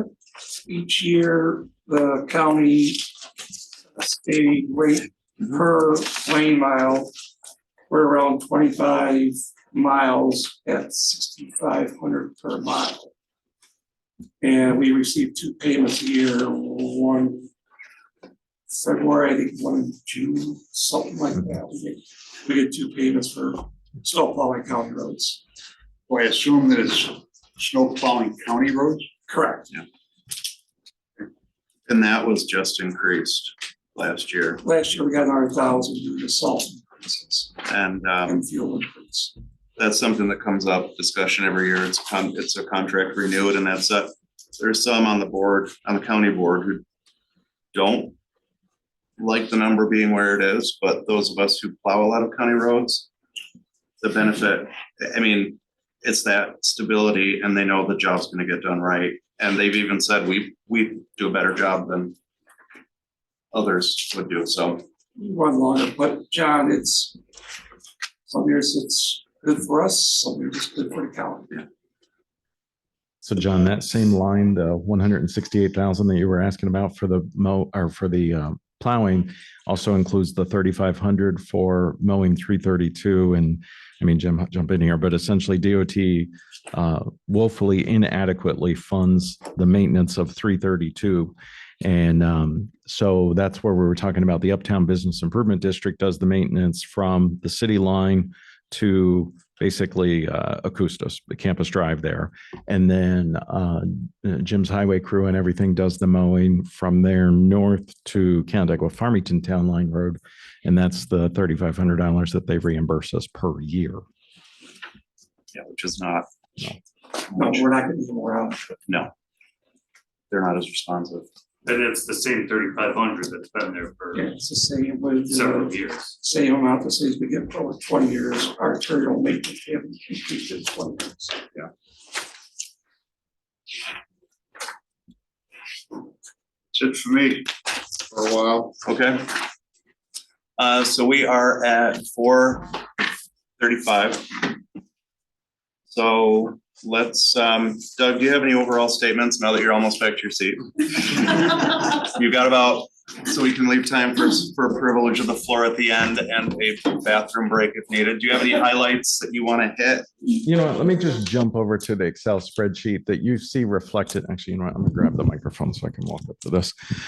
You see this reflected throughout the document. There's a couple things here that I think are noteworthy. Sales tax accounts for 38% of our overall revenue for the entire town. Actually, I'm gonna do it this way so the residents behind me can see. So the town budget overall, including all of the special districts and everything, is 14.4 million. This does not include capital projects. This is also does not include reserve funds. There's 1.2, but we've been making a lot of changes back and forth with capital projects this year. And we desperately, as Jess reminds me almost every single day, need to do some budgets for our capital projects, right, Jess? So yes. So 14.4 million is the overall. 3% of that comes from state aid. You've got 2% coming from mortgage tax, 38% of that comes from sales tax at 5.4 million, and property tax there at 33%. But that 33% is predominantly calculated off of the special districts. For the town general and highway fund, it's literally based on the tentative budget. It's 78 cents a thousand. It's a very, very small amount when you calculate it out that actually goes for parks, town hall, highway, all of your roads and everything else.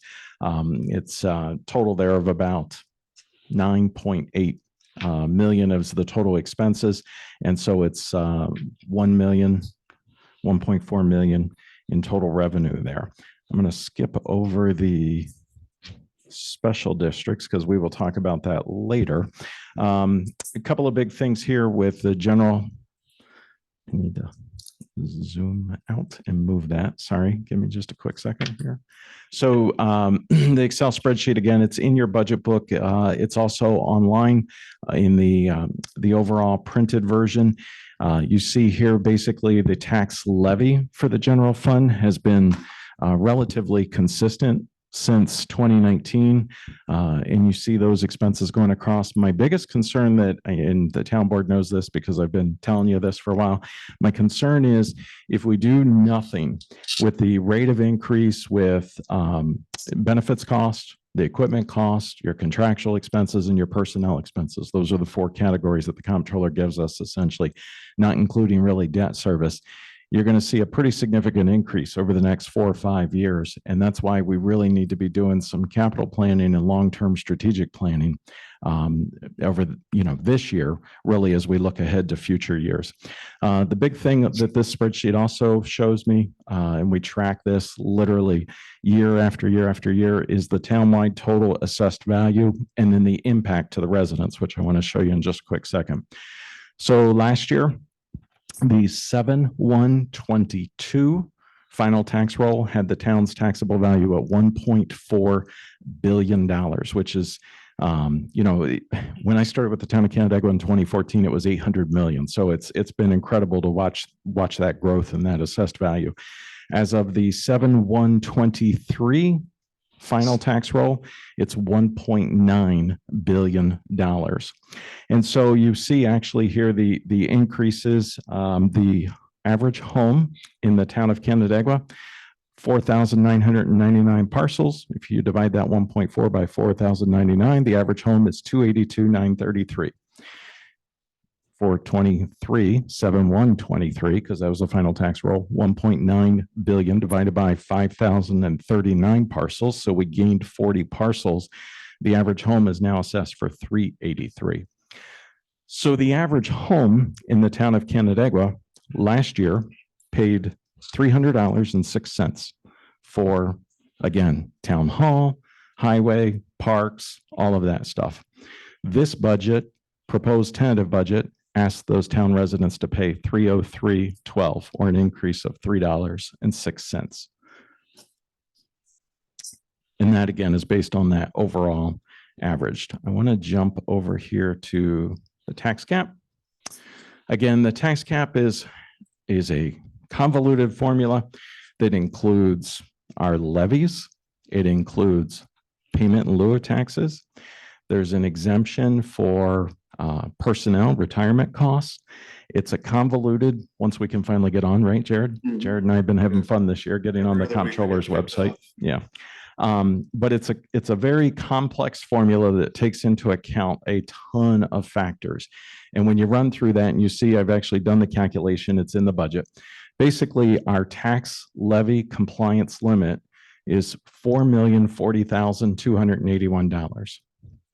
The combined total, if we didn't have all the special districts, this budget would be tax cap compliant, no problem whatsoever. We'd be fine.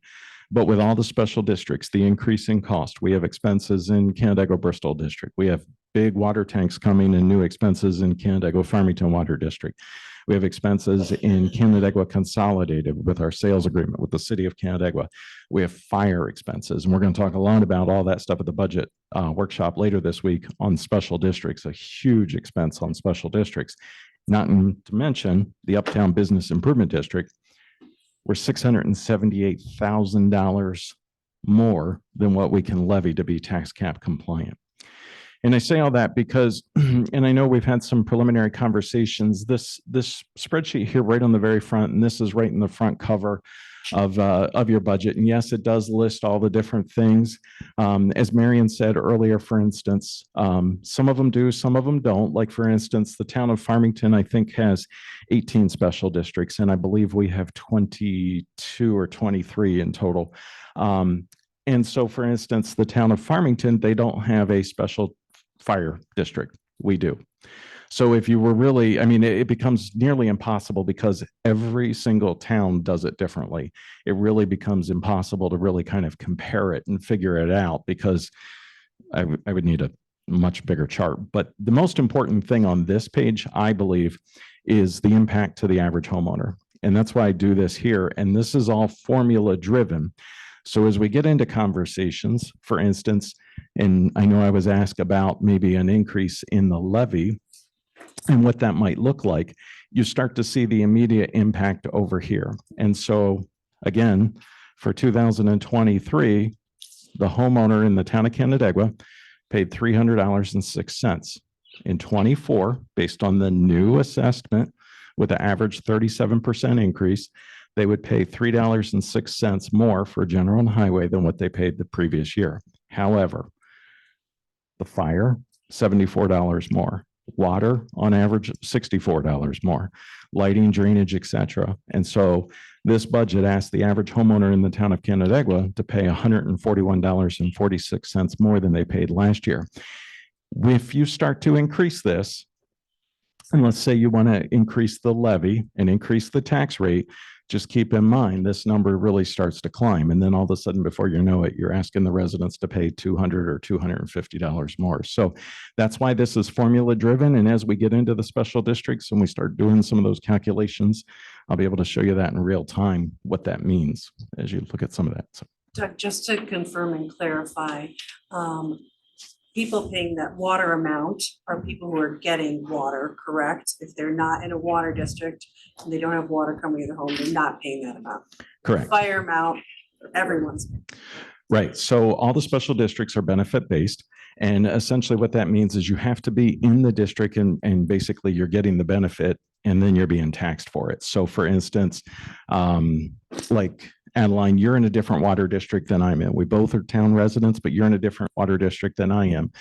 My water district has sizable improvements that need to be done. And so I know that my tax rate is going to be going up significantly to pay for those improvements that need to be done in the Canandaigua Farmington Water District versus Canandaigua Consolidated District is basically what the parent district is. And we'll be talking about that. But yes, every single parcel in the town of Canandaigua is in the Canandaigua Fire Protection District. So everybody pays that. And then for water, lighting, drainage, uptown business, all of those things, it's special whether or not you're in that district. First time that the fire tax exceeds the general highway property tax, 86 cents to 78 cents. We've seen that come with the large increases that were required by Cheshire and by the city of Canandaigua.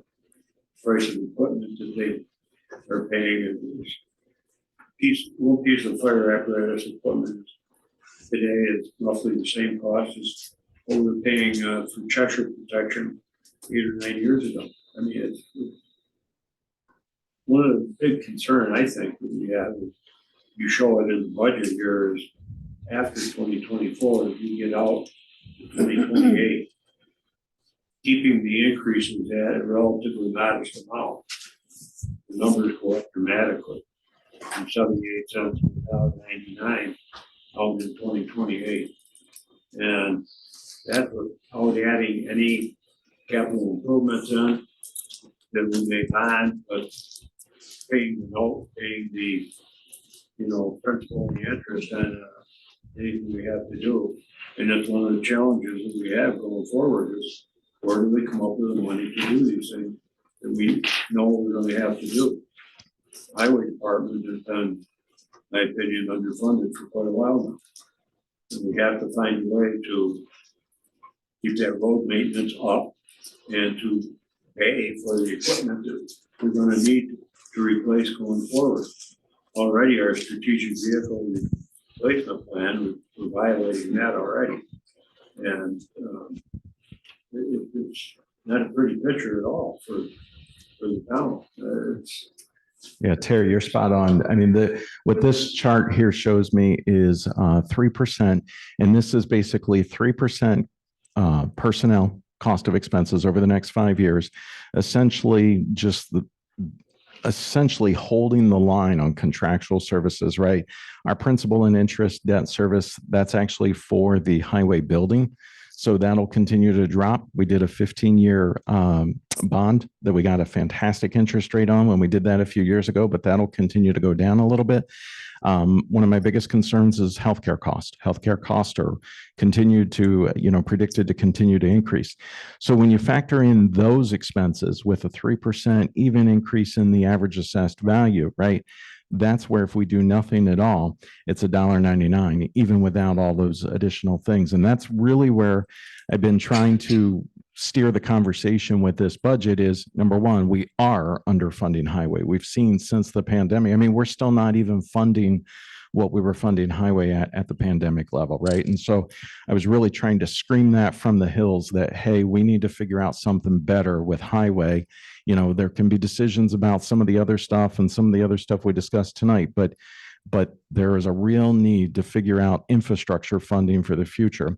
And then I also really tried to, and you see it actually in the budget cuts, right? There's a page and a half of department head requests that you see that I proposed to fund at $1. And a lot of that was parks. And I love parks and I love our parks director and everything else. But we need to get serious about alternative sources of revenue, whether it's grants, whether it's, are we charging the right user fees? Are we even charging, do we need to be looking at the rentals and those types of things?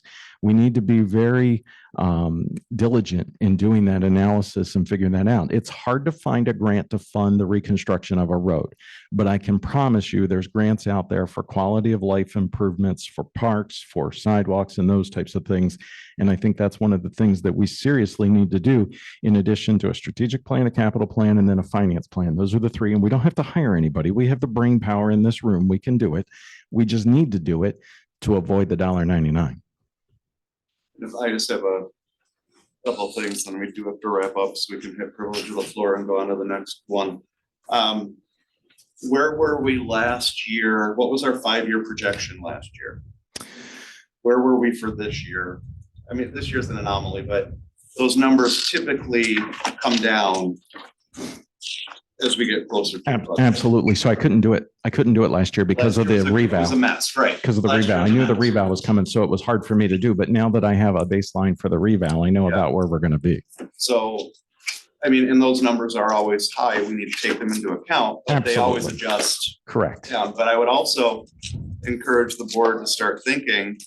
I mean, just the other day, we were talking about grant money that could be sitting on the table for infrastructure. Right. We also need to look at, and I would plant this seed, most, as we get larger, most large organizations with a lot of infrastructure don't fund a lot of their capital with their operating budget. So do we have a cycle of bonds so we can keep up with these things to keep that, we know what that payment's gonna be, and we bond some of these larger things. It's a discussion for these things that we need to have. The other thing, just real quickly, I want to show you here is this chart also tells me historically and what we've been doing with the appropriation of unassigned fund balance to balance the year's budget. So going back, let's see, this would be 23, 22 budget, 21 budget was 500,000. 22 budget would have been 834,000 to balance out the budget, 657 unassigned fund balance. This is the appropriation of unassigned fund balance to balance the next year's budget. So, and you see with each of those appropriations, you see the fund balance amount. Where is it? Did I move it? I must have moved it too far. I don't see it off the, it's there somewhere. Oh yeah, here it is. I'm sorry. It's right here. You see it continues to go down. Now, in addition, we've appropriated some big fund balance numbers this year. So all the way down to 1.8 million if we appropriate 300,000. Again, this is out year, and yes, this is forecasted and a lot can change, but the more we can find alternative sources of revenue and reduce these expenses, obviously the better we're going to be, and we can avoid this $1.99 tax rate. But traditionally, what has happened is every single department has done a fantastic job about reducing expenses and not really spending all the money that they request. And so then we're able to not have to appropriate that full appropriated fund balance number. So, all right, thank you. All right, thank you for that. All right, so we do have time for one final privilege of the floor. If anyone would like to be heard. Okay, Marion, your hand was up. Ms. Turner, your hand was up after that. Here, I'm assuming. Yeah, Jim got the batteries, so we might as well use them. So preliminary, I've got like 5 things here. The first one I'd like to say is thank goodness we didn't ever do the Tinchner Point Park because we're already 680,000 over what, over the tax cap. And we would have been up a creek without a paddle had we done that. Number 2, when you were reading something that Doug wrote to a resident regarding all of the duties of the supervisor, many of the duties that you were reading in there, and I support you 100%, Jared, but many of the duties that you were reading in there were county being part of the board of supervisors for the county and the communication with the county. There is an additional stipend that you get from the Board of Supervisors, which is what, 12, 15,000 It's in that, yeah, it's in that range. a year. So all of those things that you listed that have to do with the county should come out of those duties because you're being paid for them elsewhere. Okay. So long as we're together on that. Regarding the fireworks, again, in a year where where the tentative, at least, it's not going to be evidently this, but where the tentative had us exceeding the tax cap by 680,000, I think it's really inappropriate to take 30,000 and just blow it off into the sky. I'd also like to ask, does this increase the cost of insurance to the town? Because nobody has mentioned, is there going to be additional cost on our insurance when we're blowing fireworks into the sky? And then the last thing I'd like to ask, although it may have just been answered, but I don't think as clearly. How much is being used from the tax cap reserve fund for, it's a fund that we have that's got well over $1 million in it for the tax cap, for meeting the tax cap. How much is coming out of that? It's not a million, it's, and none is coming out of that, and I think it's either 3 or 4, I'd have to get the exact number, I can't answer that, I don't want to speculate. But there's no. Okay, next meeting, could you address that? Because as I was reading it, it looked like it was 1.1 million in that reserve fund. That's the open space fund. As one. But I'll get the exact number. Okay, so insurance costs for fireworks, tax cap reserve fund, and let's not mention let's find out exactly what it is the supervisors gets from the Board of Supervisors in addition to what we're funding. Okay, Mr. Turner. I want to thank all of you for a really difficult job that you guys are doing.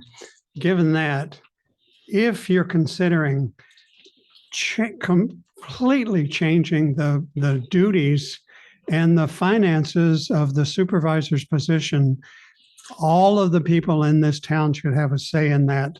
So in other words, it needs to be voted on, not just in this room. All right, thank you very much. Oh, no, you're good, Oksana. I just was thinking we should have run the mic over. Thank you, everyone. I'm relieved, okay, because my concerns were the same as some of the town board members. And my concern also, Jared, was that you were telling us at CIC that you may want to either resign your teaching position, which I thought was ridiculous, because in 2 years, what if you don't win the election? I mean, that's a risk you're taking, you know? But overall, when I looked at the budget and I first heard all these issues, I felt that the town board was really disrespectful to the town employees, because all of the other departments reduced their budgets, but the town board increased over twice, almost 3 times. So I felt that it didn't show support to the town employees who are here every day working their butts off. Okay? And I was a town board member at one time. I know how much work we do, or we did. And also being on the CAC for 9 years, meeting twice a week, twice a month, and then having more meetings when we were issued specific committees to be on.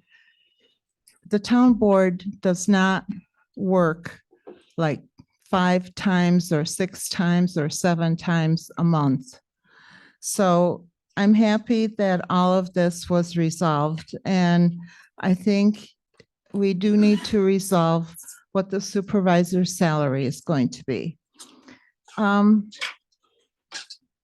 Another question I have is the Consolidated Water District. Why does it have over $2 million in it? Jim? Well, right now, is it reserves? Okay, I said I are there want some big projects coming up? We got debt service that we have to pay for, Right, okay, about $500,000. Then we still have a capital project this year, that's a few more thousand. Then we have water meters that are $500,000 we have to buy still. okay. So I mean, water meters, I don't mean to digress here, but like, we buy them now to see them a year from now. Okay, So all right. Well, I was just curious. And then what happens if Jean is not elected? And we still have 4 clerks and plus this other person possibly that you voted on. Then that would be a discussion. That would be an adjustment. Okay. But the other thing I wanted to mention, for years, not only the CIC, but other committees have requested that we have a communications person. And it isn't just the newsletter, it's townwide, letting people know what the heck is going on in the town. And there are so many wonderful things that are happening. And I hope that maybe if there's money left over, that you may consider even a part-time person. Okay? Thank you so much. Thank you. Jody, I believe you'll be our last one, so make it good. Bring us home.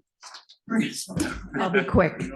On Thursday at 10 o'clock, it isn't going to be another planning session of this. In other words, is this it for this part of the budget? And then Thursday will be for the special districts only? Is that what I'm hearing? Thursday will be, it'll be more in depth within all the other portions of the budget that have not been looked at yet. Okay, and then the budget will have 2 public hearings before the final vote, Correct. which will then be the final vote, which will be that when? The 16th of October. Okay, that's all I need. Okay, Thanks. That was easy. All right, Thanks for your time and all your close read of all the issues. Okay. Oh, wait, we have one on, okay. All right, so we have 3 more, no more after Very quick. Okay. I want to thank you, number one, for listening to the people, because I am sure all of you have had phone calls, emails, all sorts of communication. So I want to thank you for listening. And the one thing I do want to say is infrastructure, infrastructure, infrastructure. And I know because there was a power failure at my house this afternoon, and 1,374 other people had that power failure. So it is fixed, but we are in a critical time period where money is short. Things are getting old, not just us, but all of our infrastructure is getting old. And it concerns me when things like the highway budget is less than it has been in the past. I want to see things gradually going up, not dipping and then all of a sudden a mountain that we have to climb. So I want you to really pay attention to infrastructure. Thank you. All right, thank you. Susan, and then we'll wrap up with, is Linda the only one online? Okay, we'll go Susan and then wrap up with Linda. I want to reiterate what Karen said. Thank you for listening to us. I think we represent a lot of the people that live in this town. We will encourage more town people to get more active. And Jared, I don't want you to stop teaching. We need good teachers and we need good mentors and leaders like you in the school.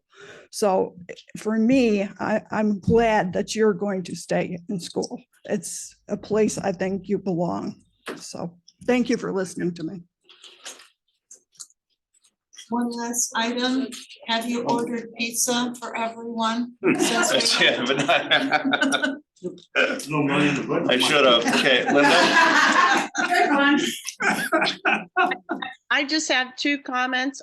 One of them being that fund balance was a concern in the audit, a long time ago, even maybe a little bit before I was on the board, and then it still was a concern, and I've noticed it still keeps creeping up, and so we do have to look into, and that might be somewhere you'll be able to find some funds to work in the highway. And then I also think that there's one salary that is still showing a 30% increase. Most of the other ones you guys made to 3%. I could be wrong on this, and I don't want any of the salaries to do that, because I think it puts you in a bad negotiating position for the union if elected officials get more than employees. So I feel like the union will want to take a note from that book. But that was- What salary are you talking about, Linda? I'd have to look it up, but I had another one on my list, so I just, I'll, maybe by the next meeting, I'll have it handy. So, Gordon Jim, how it hurts. but that's it, I'm good. All right, thank you. We good? All right, I'll entertain a motion to adjourn. Second, All in favor? Aye. Meeting is adjourned. Thank you very much, everyone, for attending. come on back for Bristol Water. Yeah, we got Bristol Water District next. That's always exciting. They're all here. They were calling me, banging at the door when. Yeah. Bob was calling, I had to go dodge. All right. It is 5:15, and I'll call tonight's meeting, joint meeting with Canandaigua and Bristol to order. And we'll begin tonight's meeting with the Pledge of Allegiance, and I will lead it. I think I'm leading all three meetings tonight.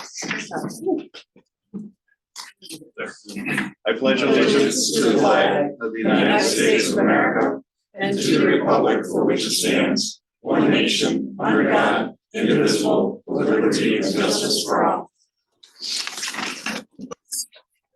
All right, Heather, was the meeting properly advertised? Yes, it was. All right, would you go ahead and call the roll for Canandaigua?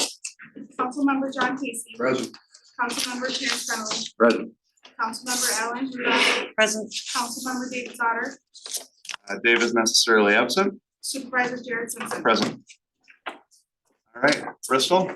Councilmember Giordano. Present. Councilmember Belanda. Present. Councilmember Stressing. President. Supervisor Green. Present. Oh, we missed Chris Hart. Oh, that's right. Is there a way to Zoom? I think Chris Hart asked if he could Zoom this meeting. Do we have that It ability? is, we are, it is. It's on our It's on. town agenda. You might have to go to our website, click on the link to get to the Zoom meeting.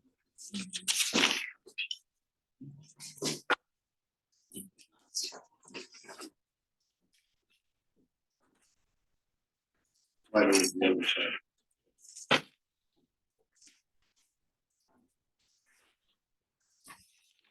All right.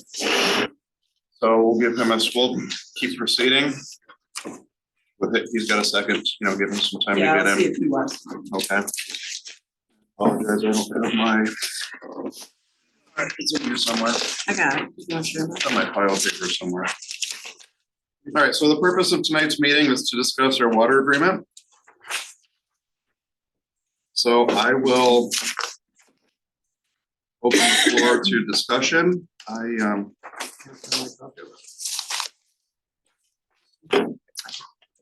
Of the agreement. Of the agreement. All right, so I'll turn the time over to Mr. Nadler to go through and present the highlights of it as we go through and look at it. And I can't.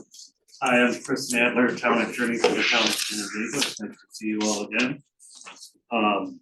Based on direction from our water superintendent, supervisor, and manager, I put together a draft agreement for the joint board's consideration. What it does is renew your existing or recently expired agreement on the same terms. The first several pages, the second page says the same thing as your original agreement in relation to spending money on a water project and paying that money back. It's just the newer. Send it down this way. This way. Lawyer, keeping them all from. Yeah. I know. Trying to keep away from myself, but now I'm supposed to take a third. That's my second. So it's really the exact same as your existing agreement, with the exception on page 3 of a definition of improved and vacant parcels, which I understand both boards are interested in. And as you can see, the definition of improved and vacant parcels the towns agree that for purposes of determining special assessments on a per unit basis, a parcel shall be considered improved only if it is connected to the water supply of the Canandaigua Bristol Water District or the Bristol Water District number 1. That means that although under a zoning code or a building code, you might be considered an improved parcel if you have a shed or a barn on your parcel, you wouldn't have to pay the 3-unit special assessment for an improved parcel. I believe that's what the boards are interested in this definition being. But obviously I'd like feedback and I can make it say whatever you guys want. I have a question on, we have, this is going back to the 1800s, about a quarter acre lots. Oh, okay. And obviously it's too small to build on. People that own those quarter acre lots can't do anything. Yet they're paying a 1-unit charge. In fairness to those folks, they can't do anything with land, they can't get water, so on and so forth. I don't know how the rest of the board feels, but I don't think these folks should be paying into that. How many of them are there roughly? I can think of 2 right off the top of my head coming down Bristol Center Hill. And again, these are back in the day when quarter acres were popular. Is that truly not buildable? I live on a 3rd acre lot. But isn't there a minimum? Yeah, what's your minimum? Okay. Oh. Well, this, I'm gonna give you my thoughts on it, we can make it, you can decide as a joint board how to deal with that issue. So maybe we deal with it is, in the definition here, maybe we deal with it by promulgating a policy or a resolution, joint resolution, saying this is how we treat this kind of parcel. Are they quarter acre plots adjacent to each other such that they could be combined at some point? No, different owners. What do they assess that? I don't know, it's minimal. Okay, I'm sorry, I can't find the agenda on your website, so how do I have my, Yeah, it's on. It's just a regular town board meeting agenda. Yeah, you go to the town board meeting and just open up a town board agenda. so any. Yeah, have them open up any agenda. And town. Well, just go to the town board page and it Yeah. says click on here for Zoom. Yeah. If you just go to town board. I just think out of spirit of fairness, it's not appropriate to these individuals, these owners. should say, are charged, whether it's a 3rd or. Could you gotta talk louder. Percent of urban folk. Yeah, you're being too quiet, Mr. Green. Speak up, Bob. I've never been known to do that. Talking about quarter acre parcels, 3rd acre parcels, and 2 of them right off the top of my head coming down Bristol Center Hill. The individuals, one of them actually inherited, I think it's 1/3 of an acre. He can't do anything with it, can't build on it, can't do anything with it. Yet every year he has to pay 1 unit, $187 in his tax bill. I guess, and I put myself in that owner's shoes. If I own that and I gotta pay $187 for something I can't improve the land on, I can't hook up to the water, I'm still paying. So isn't this an easy fix though? To say that things are, if it's not buildable by code. If your code is not allowed to be buildable, and so you're proposing that they are exempted from this. Yes. So that should be an easy fix, I would think. If it's a lot that's not buildable, it's exempt from fees. It's not improvable. However you want to word it with with your magic words. Can we do that? Can you exempt someone who is in the district is the problem? Exempt anybody, Or can you charge them $1? but we can set, so somewhere that isn't your intermunicipal agreement. You have, and I looked and I've looked, you have a water assessment policy. Or maybe it's you're making the decision in your budgets. that says we're gonna assess 1 unit to vacant parcels and 3 units to developed parcels. Anybody have any idea where that is? Yeah, Wasn't in the previous agreement from 1960, whatever. it may have been, but I think it was. okay. So I think that's one of the things, even in reading this, Chris, that we were just talking about. So currently, the debt service is paid by the unit charge for this district. And so if you're gonna say, whether or not the one lot is buildable and 0 units or whatever, but if you're gonna say that it's not developed, then it doesn't pay anything. I think that's a concern because right now, all parcels are assigned 1 unit. Re-entered the room, I just want to. All parcels are assigned 1 unit and then developed parcels are assigned 3 units, I believe.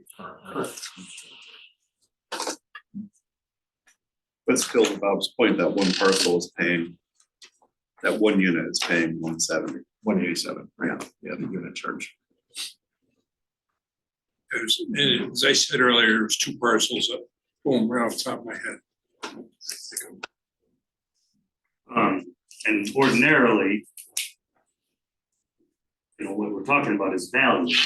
And ordinarily, that's addressed by a reduced assessment. But this isn't based on the assessment per unit charge. Right, per unit charge. So we can say the towns further agree that parcels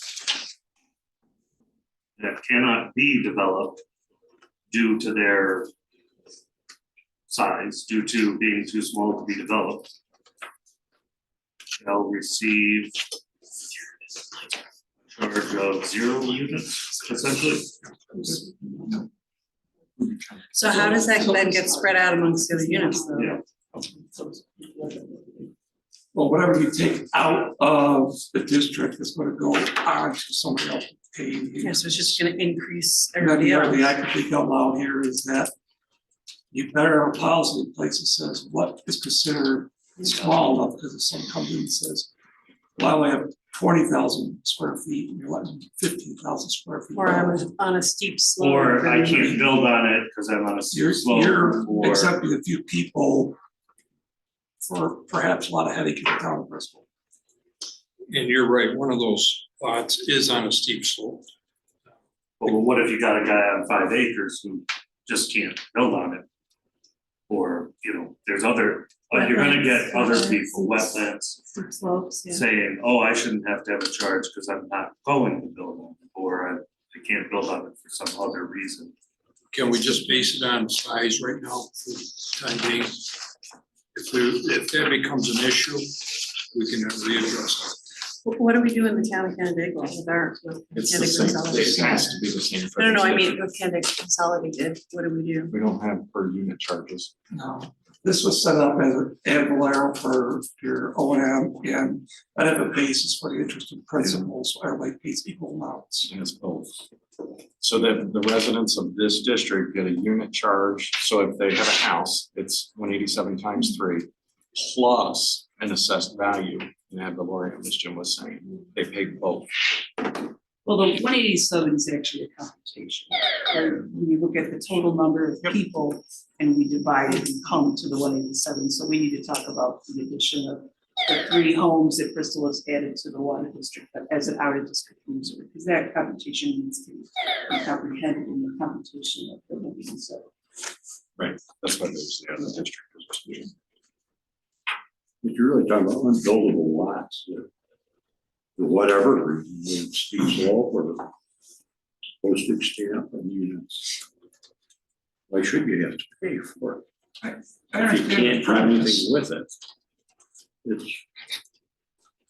And I'm sorry, why are they allowed to build on a quarter acre? Just you have something where you, in your code where you're not allowed to build on that? Yeah, it's just quarter acres. We have a 2 acre Outside this minimum. room.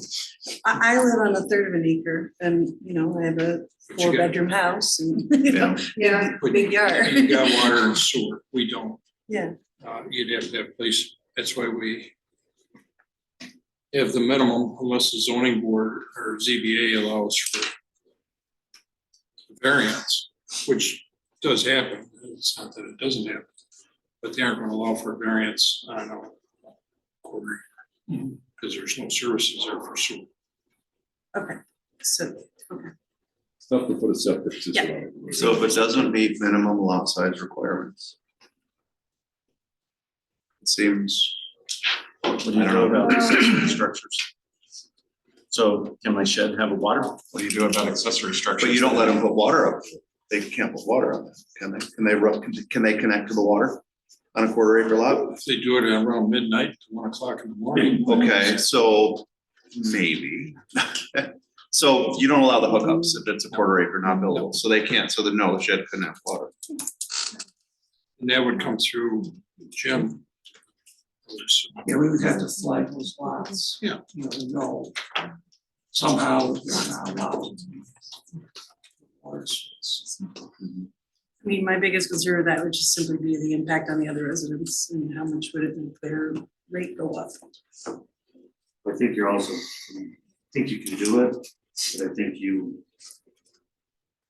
face a small risk. Or at least you expose yourself to, there is a potential that your other lot owners are gonna challenge. They could challenge. I'm not saying that it would be a successful challenge. I'm not saying that it would be a good idea for them to challenge it. I'm saying they could, saying you're applying your special assessment on these board. I'm not saying that they can't do this because of, I'm saying, before I do it for you, let me just tell you. That makes sense? No, it makes a lot of sense. I'm Russ Kenyon, I'm here for the town attorney, who's my dad, in case anybody doesn't know me. Yeah, absolutely. I think you're always at risk of ticking off the other ones, but I don't know that it's a big enough number before we worry too terribly much about that. We're talking about a $5 annual increase versus a $300 annual increase. And I think your considerations would have to be different. How many, that's a good way to say it. You said you think of two. Two. How many, have any idea how many of them? Anybody have any idea? How many? No, if there's more than 3, I'd be surprised. And how many total units are we What are talking? the names? Do you know who's the name? Lots, so that's. Because some are, there's 120, but that's the 1 or the 3 is 120. Right, as you come down Bristol Center Hill on the west side of the road where the oak trees are, there's a guy, he inherited them. So 230. And once in a while, you'll see his tent down. For the town. But that's his camping spot. So, Here, I'll just show you guys up here real quick. Just make sure everybody understood that question. So in the town of Bristol, there are 103 parcels and there are 234 units. In the town of Canandaigua, there are 38 parcels and there are 94 units. So keep in mind, that's a combination. Not every property is 3 units, obviously, because if it's a undeveloped parcel, it's currently assigned 1 unit. And if it's a developed parcel, meaning there's a house or whatever, it's assessed 3 units. So that's why you get 103 to 234 and 38 to 94. so how many total units are there? 328. 328. So there are 328 total units, and if there are 3 parcels at roughly $180 a piece, that's $540. So to charge back per unit, you're looking at $1 per unit. $1.70. So yeah, so the average person might pay an extra $1.70 per unit to get these people off the books for paying for something they don't have to pay for. They don't have the benefit of access. And I think it makes sense to exempt an unbuildable lot. Let me try this on precise for you. The towns further agree that no special per unit charges shall be made or assessed on lots on which no development can occur due to failure to meet minimum lot size zoning requirements. Is that what you're looking for? And then if you have 20 acres on a steep slope, you could still build it because it meets the minimum. Yeah. I think 20 acres on a steep slope still has value, whether you can build on it or not. as opposed to. As long as we're talking about like less than like 5 or 10 properties, I mean, if this is more than that, then that's a very different question.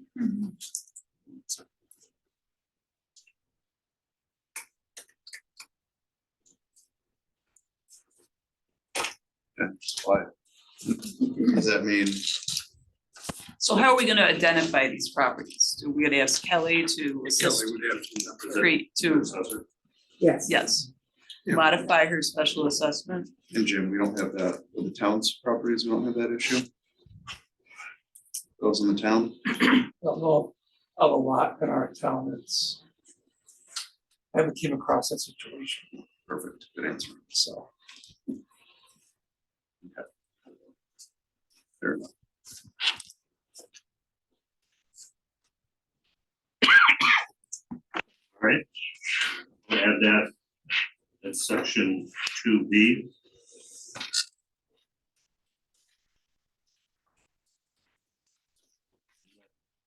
Section 2C on page 3 deals with out of district users connecting. Chris, on 2B, is still every parcel that's undeveloped is 1 unit. Rewording, because I don't see that here.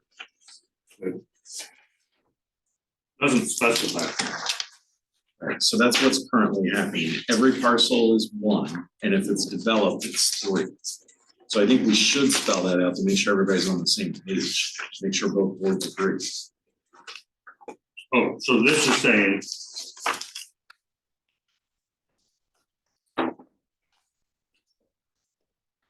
If it's connected to the water, it can be considered developed.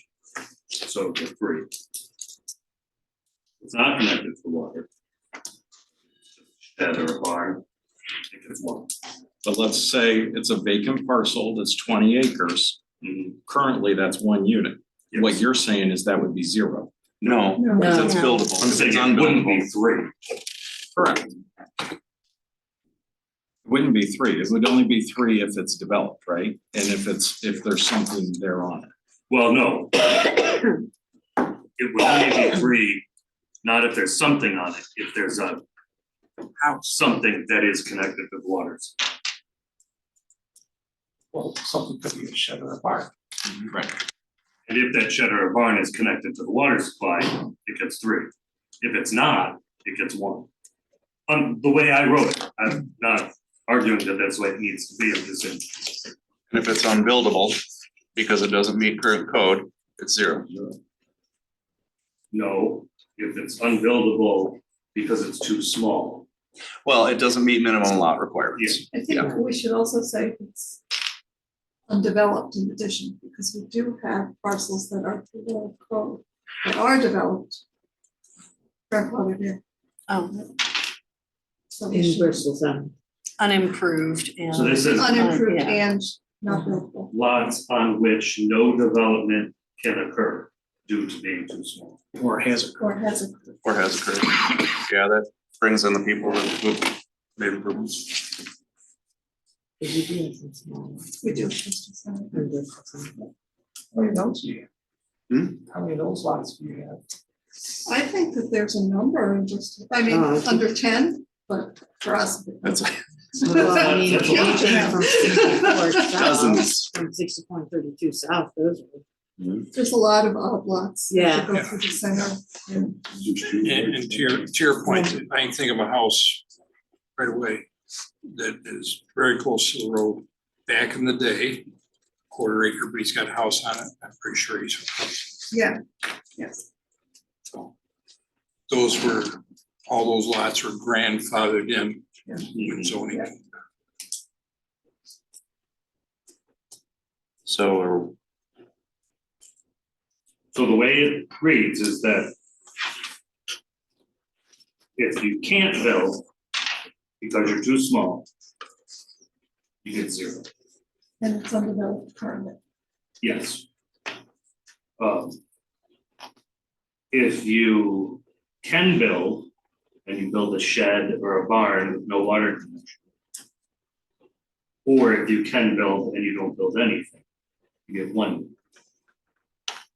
if you build something that's connected to the water, you get 3 units. Does that sound fair? Is that what you guys are looking for? Wouldn't that also include the shed or the barn though, if they can have water? Shouldn't they also be 3? Only if it connects to the wall. Only That's what I'm saying, if they're connected. that's what he said. Yes, exactly. Okay. So if you just build yourself a shed, that was my Non-water understanding of connected. what your concern was. People were paying too much for what If you throw up a shed, it's a 1. So No, I. we have lands Lands. that just sheds in the south.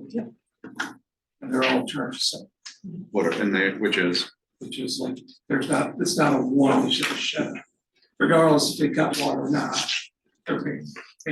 They're developed, so they're. Yeah, if you make the property where you're gonna go and hang out and build something, I just foresee issues with people coming back to all of us saying, well, I just put a shed. I can always put the water, but I don't want to. I mean, regardless, you're receiving a benefit to that property if that shed caught on fire, there's always fire protection. If there's a hydrant nearby, it could help on your insurance. It's helping you resale. I'm concerned that by us wording this to benefit the people from having to pay 1 or 3, it's vacant parcel, no water connected, it's a 1. I get it. You want to improve it, it should become a 3.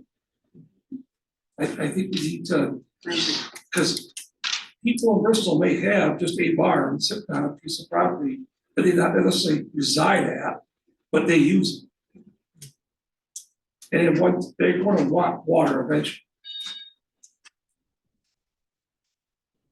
Jim, I think a really good point that you make is if that barn catches on fire, there's a hydrant right there, and that's a huge benefit. Yeah. Well, I think there's inherent value, real property value to any parcel that's got water service available as opposed to one that's not. But it's harder to assign value to a lot you can't do a darn thing with. So it does become a dimensional issue. You can put a shed on it and you put a shed on it. That ought to be a 3. From a lawyer point of view, not a elected official. So what makes it a shed? That should be in your code. Accessory dwelling. I think. We're just talking about improved and unimproved. I think it would help if there was a policy written, so the town of Bristol can back it up. Also, not just something we approved tonight. If we approve tonight, this agreement, I mean, there should be something in writing that the board approves on this discussion. Because that way, when someone comes to you and says, you can say, we adopted this policy, it's either in our code or our zone. And that takes care of the answer for you, then you're not going back and forth on this conversation that we've been doing for a long time. Well, that was gonna be, it's what I was gonna wrap up with is that all these issues would be better addressed in a policy, a joint policy, as you can change it. Turns out, the way I worded section B, lets a ton of people slip through the cracks and not pay any units. We wouldn't be able to change that, or for political reasons, if the other 200 houses say lose their minds, you're entitled to reconsider your decisions. So I would suggest it be in a policy as well.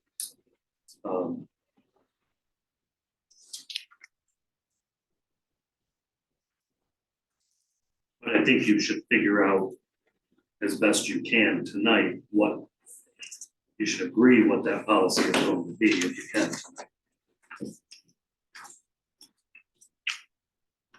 In terms of guys or houses with shed or properties with sheds and barns, and our water connection gonna get charged a 1, a 2, or a 3. We can charge a 2 as well. Why not? I don't think you can. Why can't I bet you can. It's 1 or 3. I bet you can do think it. the comptroller allows 2. And I think the two might be your compromise. Barns with no water. It's a nice enough. But if they can access the water, I thought So you think we're limited? the agreement says if they can access the Yes, you think we're water, limited? they're improved and they can access Yeah, the I never water, heard was it free? No, well, that's what it says right now, but I prepared based on what I thought the boards wanted was if they have a barn and no water, they're a 1. But it sounds like there's some discussion about that.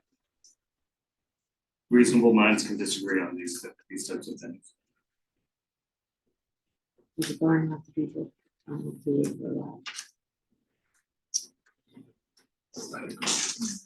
I know. Does the barn have to be built on at least a 2 acre? That would just be Bristol. So, yeah, so what is our criteria? Is, my understanding is you can't build unless you have a primary structure on there? No, I think we recently changed that. We did Yeah. change that. So I think they'd have to get a variance. But not out of the question, that's all they want from it.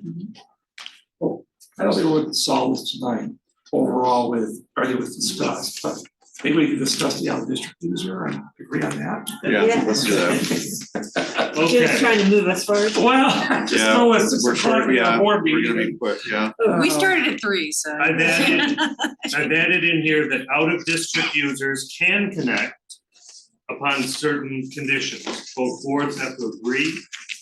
The out of district user would have to pay all expenses. That's my mission.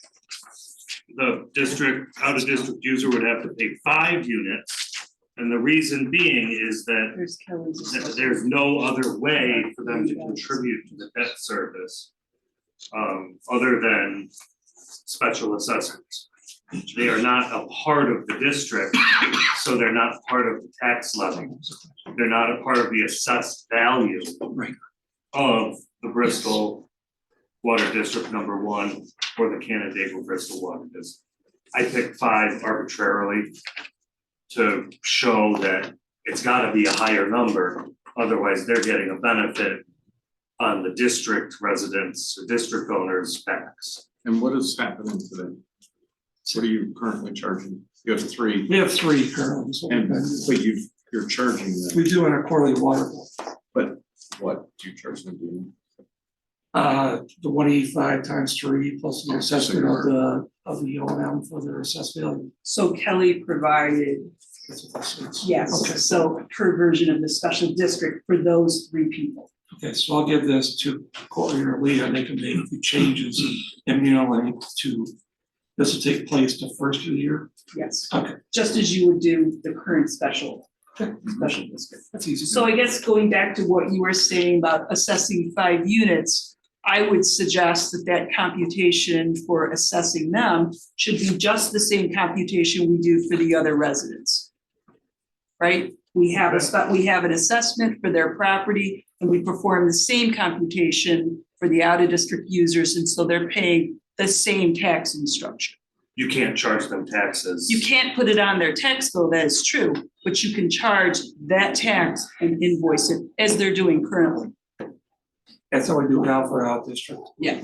And we have to track us. It should be a computation, it shouldn't be a swag. Swag? 5 units, that's a swag.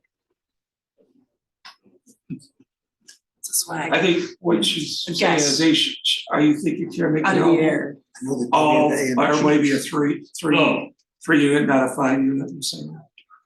No, she's- Correct, I'm saying actually calculate it just as you would. Right, right, for right, the but if it people was in 5 this- units, it'd be 187 times 5, and then it would be billed to their water bill, is what you're saying, right? I'm saying the computation should be the same, so that computation has to be comprehended when you calculate the unit charge. Unit charge is calculated, right, by the total number of units in the district. So by Bristol adding 3 additional people, that's 9 units. We just skew, Bristol is now paying a larger portion of the bond. Well, I So you understand have what to, you're so saying. you have to But that's- recalculate. That's not what the current agreement says. It says that the unit charge and the assessed value charge shall remain the same for both municipalities as long as there's debt. So it has to be recalculated every time you have people.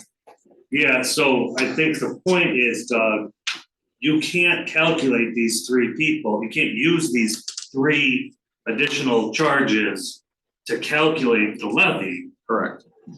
Because you can only use in district. Yes. Which correct. gives you, you're getting three properties worth of charges, which throws your levy. So now, so if you're gonna charge them though, you've gotta put that money somewhere. That's, yeah. It's gotta, Into the budget, absolutely.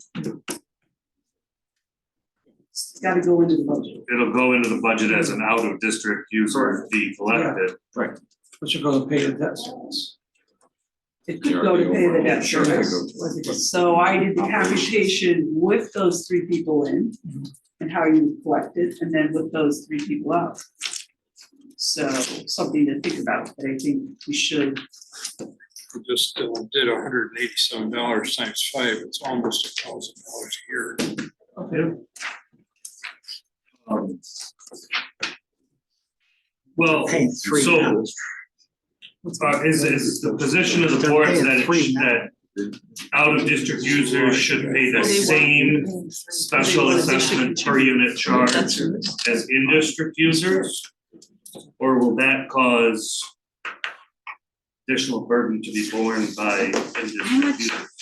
I like what you had suggested, because then that adds it based on the assessed value, still making the. Correct. The And it is, calculation. there is transparency. Yeah. They're being charged in the same way everyone else is being charged and Penalized. bearing the burden, just as all the residents are bearing the burden inside the district. So, Except but they're I also think that- paying for the hookups and everything as well. Well, that's separate. But That's the a- that's a special, very the different per unit cost. charge isn't calculated based on an assessment. She's saying it would be. No, the per units, the free charge is not, but whatever they pay for their assessment is, that's not the unit The O and charge. M is based on assessment. Yes. Yeah. that's And a- the units are Okay, so based their on. O and M would be based on their assessment. Yes. Yeah. I So think that am I makes sense. hearing, Bob, that What? we wanna go to 3 units instead of 5 units? It's both sides, yeah. Well, you're currently doing 3 plus the We are. assessed value. That's what you're doing anyway right now, pretty much, right? That's the question. So It's just not So in then there. they're basically the same The same. as an in-district user, is that And then correct? our boards agreeable to this? So the three folks that added last year, they're being charged at a rate of 3, not 5. Correct. So why would we have new people coming in from out of district? Like if somebody up the road from them wanted to add in, why would we charge them 5 when their neighbors are gonna charge 3? Correct. I understand the question. Okay, I yeah, get what I you're would, saying. yeah, I would change this to 5. So change Three. number 3, change it to, I'm sorry, say that again, please. So we have 3 people that are out of district that got added last year. They are currently being charged 3 units. Plus the assessment. And then you said I would change this to 5. No, You meant. I would change this 5 to 3. That's what I wanted there. is everybody in agreement with that? And so Great. does this also comprehend the tax as well? Right, does this language also comprehend the tax, the 69 cents that we're charging this year? Does that make sense? I mean, the goal is to really charge them in the same way we charge the people in the district, which is they have to pay the per unit charge, right? So that's paying the bond. And then they have to pay the 69 cents per thousand, which is based on their assessment, which is your operations and maintenance charge. Right. So we want to have that computation reflected in this language. Agreed? Yep. So they're charged the tax as a fee. So just. All the They're fees. all being charged as a Yep, fee. so we call, yeah, Everything. They have to be in. they has to be the fee, And that's so what we just you've have to been word it. doing, right? the fee. Yeah. I'm sorry, That's what you've been doing. That's what you, right? yeah, like our quarterly water bill. Is that covering the, expenses of this area? Is it more expensive to extend it to these out of district users, or? It's kind of it's a administration hassle. I mean, we have to separate the cost from them for the different account. I guess to track it, she, Jess has nowhere to put it, so. Well, and if They'll- the they're out gonna of district skip. user doesn't feel like paying his water bill or her water bill. Right. You have a monumentally different time collecting. No, I understand you cannot put it on the tax, but I actually asked that question. And never. Well, you know, that policy we could turn off if there's abuse. You, that's the only thing you can do is turn it off. How are they billed now? How much that? How are they billed? Are they Every billed quarter. Every quarter? Yeah. So I'm just grabbing numbers. If it was $750 or $600, they'd get a bill every quarter for $150. Yeah, Okay. on top of the water bill. On top of the water. Okay. So I'm just gonna put that all taxes, fees, and special assessments shall be paid through quarterly water bill as opposed to. Right. Hey Doug, I don't want to muddy the water, but when the total number of units, does that include the 9 units from the 3 out of district? Do you want it to? Well, that comes directly from the assessment record, so I have to use, that's what those are. So this is extra money? Out of district. Okay. Right. So then it's not gonna go to the bond, it's gonna go to O&M. So I guess that's a good question. Will you take the share the 3 out of district residents are paying towards the bond? Will you be able to capture that and then reapply it back to that line item? It's just revenue into the district because we actually can't change the bond. The bond is locked in. It's a goofy bond. It actually increases and decreases in principal. So It's written like an annuity. yeah, and so it would be another revenue line, right? And so for instance, Yes. for so it showed revenue lines here. So one of these revenue lines, or it could be its own separate revenue line, whatever it is. This would increase to help offset the overall expense. At the end of the day, the district is going to benefit because you're going to have more revenue coming in to help offset the expense of the expense, which is continuing to erode the fund balance. Anyway, I mean, the district literally doesn't have any money. So.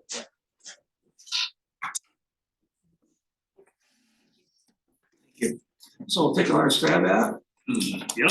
All right. In terms of the information you want today. Let's send it out probably tomorrow. So I don't think we need to reconvene another meeting. I think we can share that information, and if we approve it, each board can approve it. That's fine. You okay with that?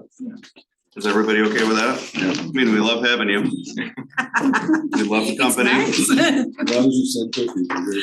You know. Thinking that I'll take see out of here and replace them with the board shall from time to time agree on a water policy. And then you can adopt, you can approve that. And that's where the two of you get together. You know, 1 page, single space, 2 pages, double space. Does that make sense? So are we gonna email this out to everybody then, and get like a Sure. general yay or day, and then we have to pass it in So- our meetings, correct? Yes, so the water agreement's one thing, right? And we're not gonna have time to do this tonight, but we really, and maybe there does need to be a second meeting set up at some point. There needs to be a discussion about the future of this district. This district has improvements that are desperately needed. We're not gonna ever be able to talk to about tonight. And we gotta figure out a long-term capital plan and financial strategy for specifically this district. So we won't set that tonight. We'll be in communication, and depending when it is, we might not be in communication if we get it in before the end of the year. Really, we're talking two separate. Tonight is mission specific for this, but to your point, though. We need a larger meeting. We need a larger discussion, and I explained to the board, we've got a water tower that is kind of giving us all angst, which is going to have to generate a second conversation, and yes, anytime after January 1. That's what I was getting at. I might just cut you out of What's the that. next phase? We'll talk. Sure. Well, we've already, stopped long and short. Well played. It's too small a project. Well played, Mr. Green. We appropriate fund balance. We have the state board, EPA, I talked with again this week, and finished all these months. So you just can't ignore us. You guys don't? No, you can't continue. All right, so can we adjourn? I move I'll that we entertain a adjourn the motion to meeting. adjourn. All in favor? Aye. Meeting adjourns. Last minute. All right, well, here. Just gotta go up. We've tried twice. Yes. Adeline and Terry, give me a shout and we'll wait. So far below. Hey Doug, is the recorder off? You need stuff. Hold on. You know, and they're just like. First of all, before we start, thank you everybody for your patience. We're on our third meeting, so we've had several going through and the other one went a little bit and we just needed a break in between. So thank you for your patience in that. So it's 6:10 and I'll call tonight's meeting of the Canandaigua Town Board to order.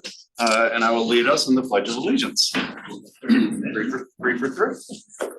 I pledge allegiance to the flag of the United States of America, and to the republic for which it stands, one nation, under God, indivisible, with liberty and justice for all. Look back to make sure I got the right clerk back there, so it's Crystalline.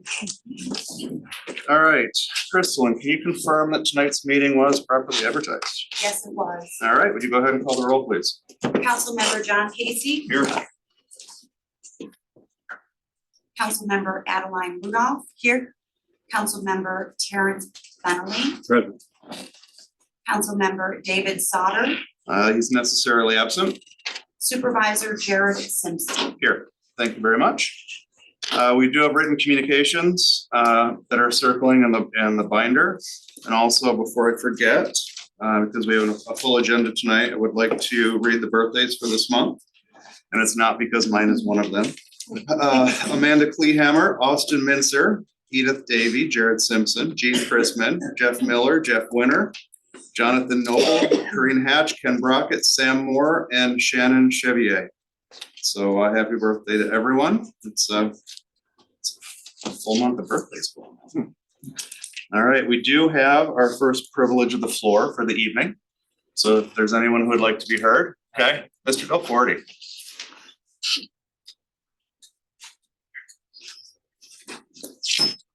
Do you need my name and address? For the record, please. So my name is Joe Del Forty. I live at 3486 County Road 16.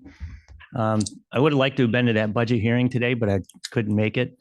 I understand there's a budget item in there for a salary of $94,000 for the supervisor.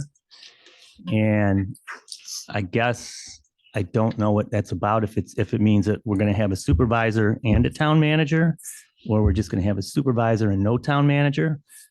But if it's a supervisor and no town manager, then I think the town has become too big and too complex for an elected official to be running the town. And if it's for both, then I think that's just totally unnecessary. Thank you. Okay, thank you very much. All right, is there anyone else who would like to be heard at this time? All right, seeing no hands. Oh, I'm sorry. Oh, I'm sorry. I was scanning too quickly. No, I came in late. Hi, I'm Kathy Rayburn. I live at 3305 Westlake or County Road 16. And I too am here as a result of things in the budget and some changes on the light side. I'm concerned about the fact that you're considering dropping the email newsletter, which I think is very helpful to those of us that are at home. Yeah, we can get on the Zoom and all that, but I read the newsletter. I think it's really informative. I've sent you emails complimenting you on it. And the other thing, another thing that's really troubling to me is the massive increase in the income level. And the explanations I've read about it being that the supervisor would then also serve as the public relations person, and the things I've read about it just don't, it doesn't make sense to me. I think it's too much money. I really like what Joe said. I think that's a valid point, that maybe it should be a position that isn't well, I don't know if that's a good idea. But anyway, I'm concerned about, I expected a group that would be more concerned about small government. And then all of a sudden we go from 40-some thousand to 94,000 for an income in this day and age. I think that's just too much to ask. Okay. Thanks. Thank you very much. All right, I will go slower. Karen?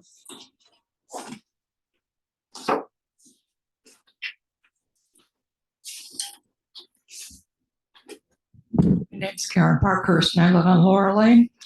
And I just want to say I sat through the budget workshop this afternoon for 2 hours. And I think you guys really were very underhanded in the voting. And you had a group of people here who left not knowing what really happened. They thought that the vote was to reduce the supervisor's salary. And in fact, it wasn't, because there weren't enough people voting. And it was misleading to town residents, who you really can't expect them to know all the rules that are required for a town board meeting or a budget vote, et cetera, et cetera. And they left here not knowing what actually happened, where the salary is still $94,000. And I highly object to sitting 2 hours listening to this and then knowing that they left here with the wrong impression. Okay, thank you very much. All right, anyone else would like to be heard at this time? All right, seeing no hands, we do not have any priority business, nor do we have any presentations. We don't have any continued public hearings. We do have 2 new public hearings for tonight. And the first one is a public hearing on the use of open space reserve funds for the acquisition of real property to protect open space and expand Ananda Park uplands.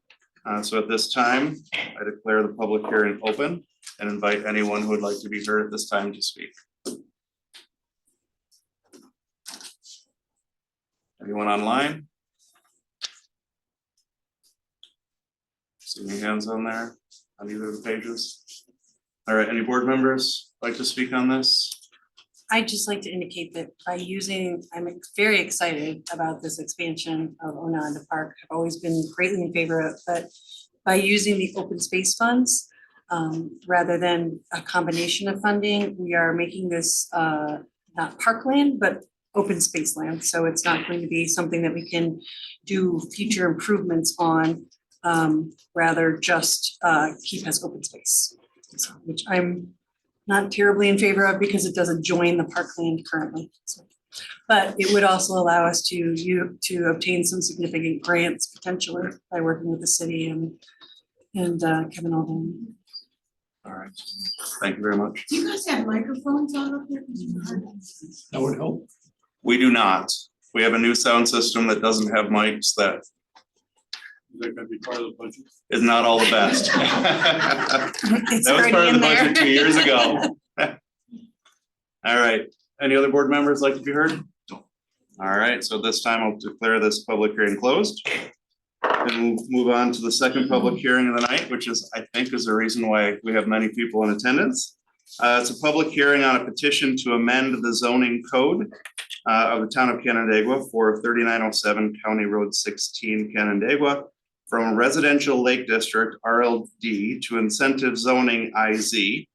And I will add that there is no resolution on tonight's agenda pertaining to this public hearing. So this is the first of public hearings that we will have on this process. So at this time, I'll declare the public hearing open and invite anyone to be heard at this time who would like to speak on the topic. If you could state your name, that would be fantastic. Hi, I'm Kathy Foster. I live at 4065 Analinda.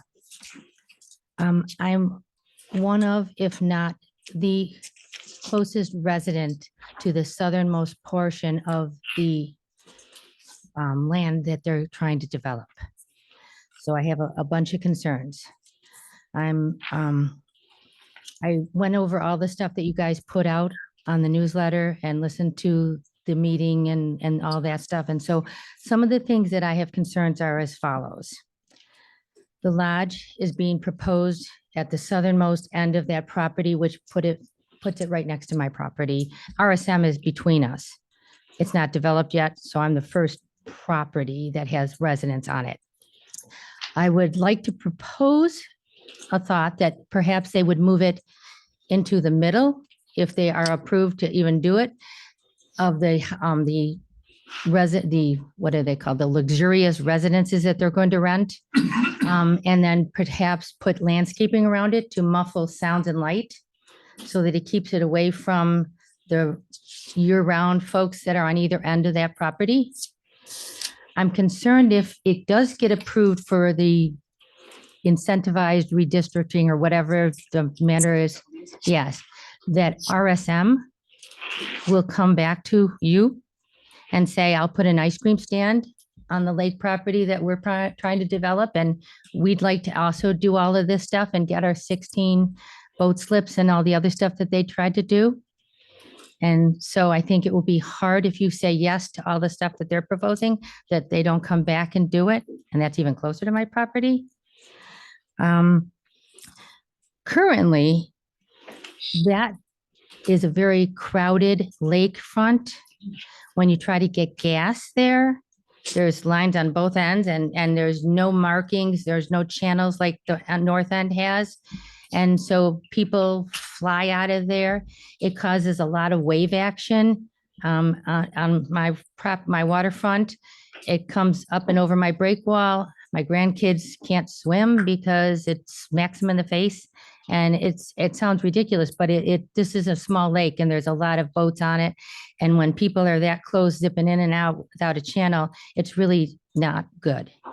I think there needs to be a marked channel to go straight out into the lake if it gets approved. I'm concerned about, even if we get rid of all the boats that are on the side currently, which is a problem, especially during the summer with traffic, boats that are parked there, and then people coming and going to try to access the resources of the marina, that even if they're being placed up on the hill, that the construction vehicles that will be necessary for God only knows how many years to do all the things that they're proposing is going to be possibly worse than the boats on the side of the road. I'm not really against all the things that they want to do, but it's just kind of a large impact in that area. And in the recordings that you guys had at the meeting, it talked about that they were very conscious of permeability and sewers and all that. But currently, on the front of their property, on the bottom of the hill, there's a giant pipe that when it rains, it comes out gushing, goes right into West Lake and goes right into the lake. And it's just an environmental mess. So those are my points. I hope you guys listen to everybody's. Okay. Okay, thank you very much. Now, before we move on, we do have, and this, I was just informed of this, we do have a presentation as a quick overview by Mr. Brew, who is here to give a presentation about the project. And I just want to help clarify the process and what will happen with this, with the whole process as we go forward. So as part of incentive zoning, if the town decides to grant incentive zoning, which is a change in zoning for a certain area, that we give it a special zoning permissible use, there are amenities that the town can then request that would be a benefit to the residents of the town. So it's an exchange for this incentive. The request is amenities coming back for the benefit to improve life for whatever we might ask for the populace and the residents of the town of Canandaigua. I also need to clarify too that there has been no decision made by the board at all regarding this property. Anybody who might say that the board has come up with a decision one way or another is misguided, and that would be improper to say that. And I would also encourage all board members to, again, realize that we're in the initial stages of this project, and we need to take into account all voices, all comments on it before, we all have our personal opinions, but before sharing that, so we can hear what other people have to say in regard to the project. Those in favor of and those against it, because everybody has the right to be heard, and know that there's been no decision made at all going forward. This will be a lengthy process as we go through it, fine tuning the details. So with that said, I'll turn the time over to Mr. Brew from German Brothers Marina to give a brief overview of the project, and then we'll go back to the public hearing portion of the comments. So, Mr. Brew.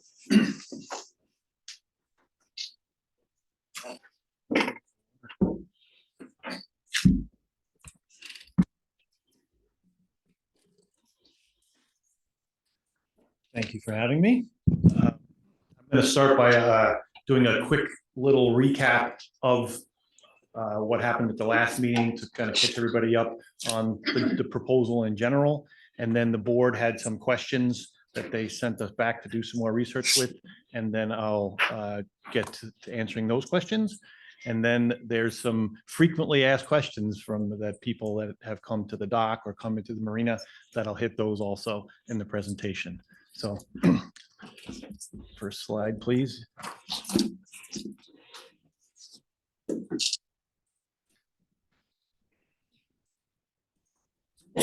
So just some brief context to the geography of the project. You probably all know this, but maybe you don't. This is the marina. This is the RSM development project that's behind the marina. The marina project has nothing to do with any of the RSM property, nor does it have anything to do with the property to the south. I think it's called the Johnson House that was recently demolished. So again, just some physical context to clarify that. Next slide, please. So this is just the current state of the marina. I do hear from people that they're calling my baby ugly. I love the marina. I think it's beautiful, but there are some unsightly pieces to it. The boats on the road, boats on the hill, they're may not be as attractive to everybody as it is to me, but I think the proposal for what we have putting forward here would make Westlake Road significantly more attractive. As the supervisor mentioned, German Brothers Marina provides or proposes amenities to the town in hopes for exchange for the change in zoning. So some of the proposals, the amenities that we have proposed is, the first thing is safety along Westlake Road. I have kind of looked through Facebook, so I do get a sense for some of the comments that people have. So I just want to address some of those things that I have heard. A lot of people say, where's the parking going to be? And a lot of people today, there's parking only on Westlake Road, but there's going to be 115 parking spaces that are going to be up where the boats are today. So there'll be significantly less congestion on Westlake Road parking, specifically on the east side, the lake side of the road.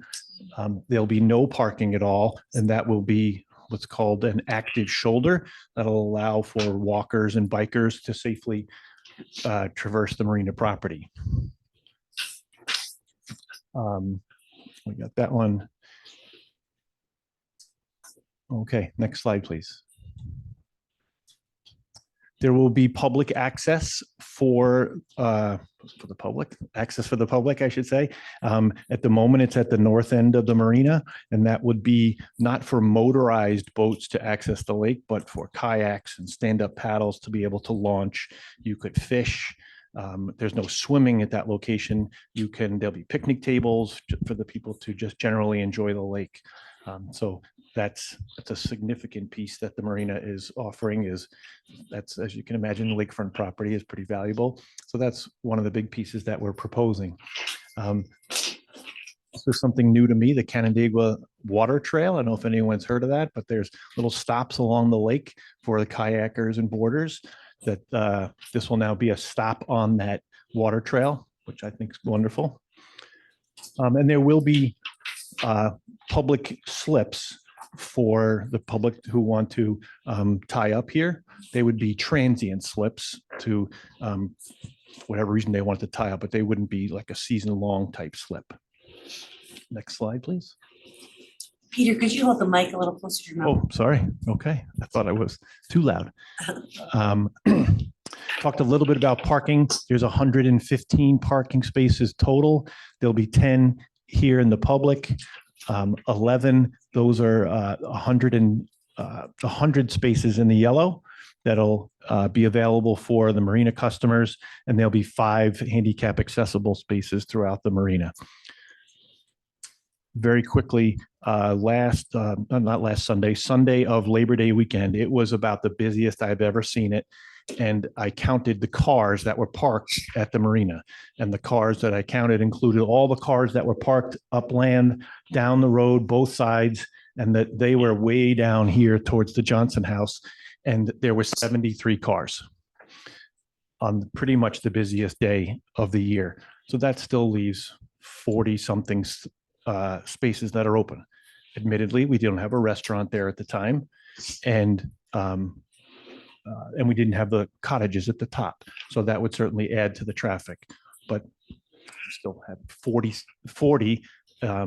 open spaces. I thought was pretty good. So that would, on almost every day of the year, our proposed parking would easily handle what's currently coming today. Next slide, please. Public restrooms that would be available 24/7. We'd have accessibility, places for the handicap to park and to access the amenities, picnic areas I mentioned that would be on the water. And we're trying to design in some that are across Westlake Road that are elevated a little bit, so you could get a better view if you wanted. And trails. There are some trails that I think are proposed through RSM at the top here. So we would provide some trail connectors for people who wanted to exercise and benefit from trail access. Next slide, please.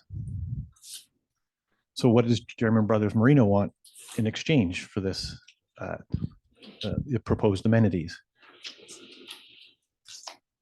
We jumped a couple of slides.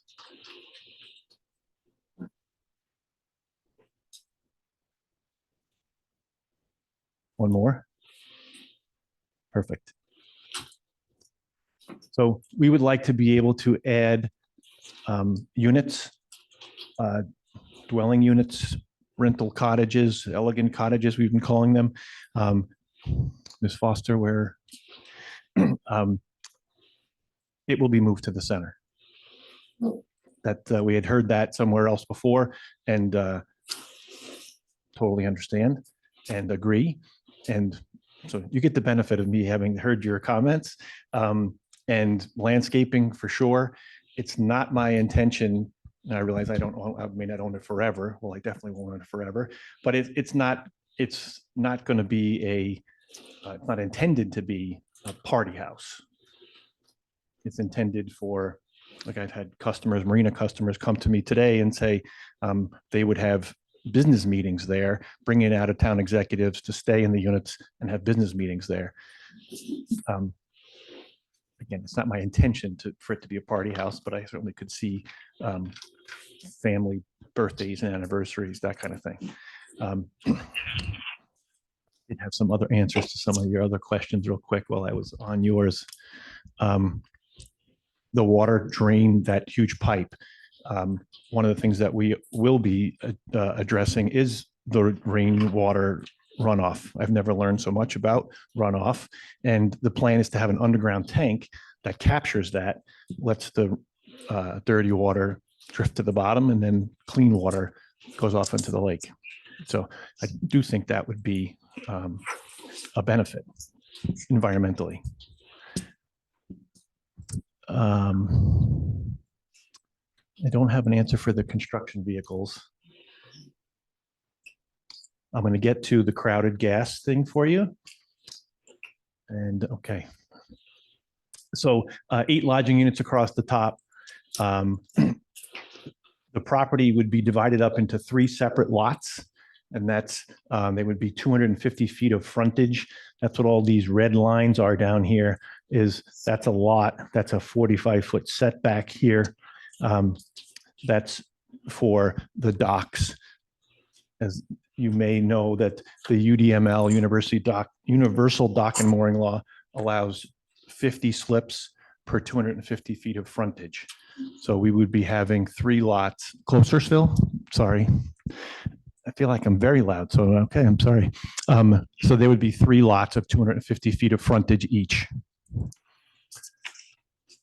And we would be asking for it to be used for commercial purposes. Today, it's in the residential lake district, so we'd like it to be commercial to do such things as boat rentals, food and beverage, and lodge rental, things we can't do today. And the last thing is to be designated a Tier 2 marina for the Universal Dock and Mooring Law. And that, as I mentioned, would allow us to have 50 slips for 250 feet of frontage. And that's, as I interpret it, that there's no variance request there. That is what Tier 2, we would be clearly Tier 2 by the definition. Next slide. So benefits to the community. I mentioned some of the sustainability, the environmental, public lake access, the boats and trailers that are stored there today would be taken off-site. This is a little subtle thing that people probably don't know, even if they read the plan. We store hundreds of boats and hundreds of them come from other lakes. And today, when we service them for winter storage, we go to get them from Binghamton and Thousand Islands, and they all come down Westlake Road, and they all go down the ramp, and then they all go out to storage. The proposal is that all that service would go to the North Road location, and all those boats today that travel down and back Westlake Road will not have to come down to the lake. So there'll be significantly less load on Westlake Road because we don't have all those boats and trailers coming down. That's again is a subtle thing that.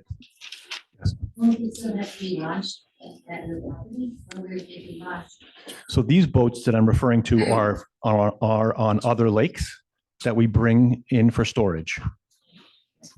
The North Road facility will have a test tank, so they won't need to come and go down the ramp into the lake, which is also beneficial to the lake, is that you have less boats that are pumping stuff into the lake.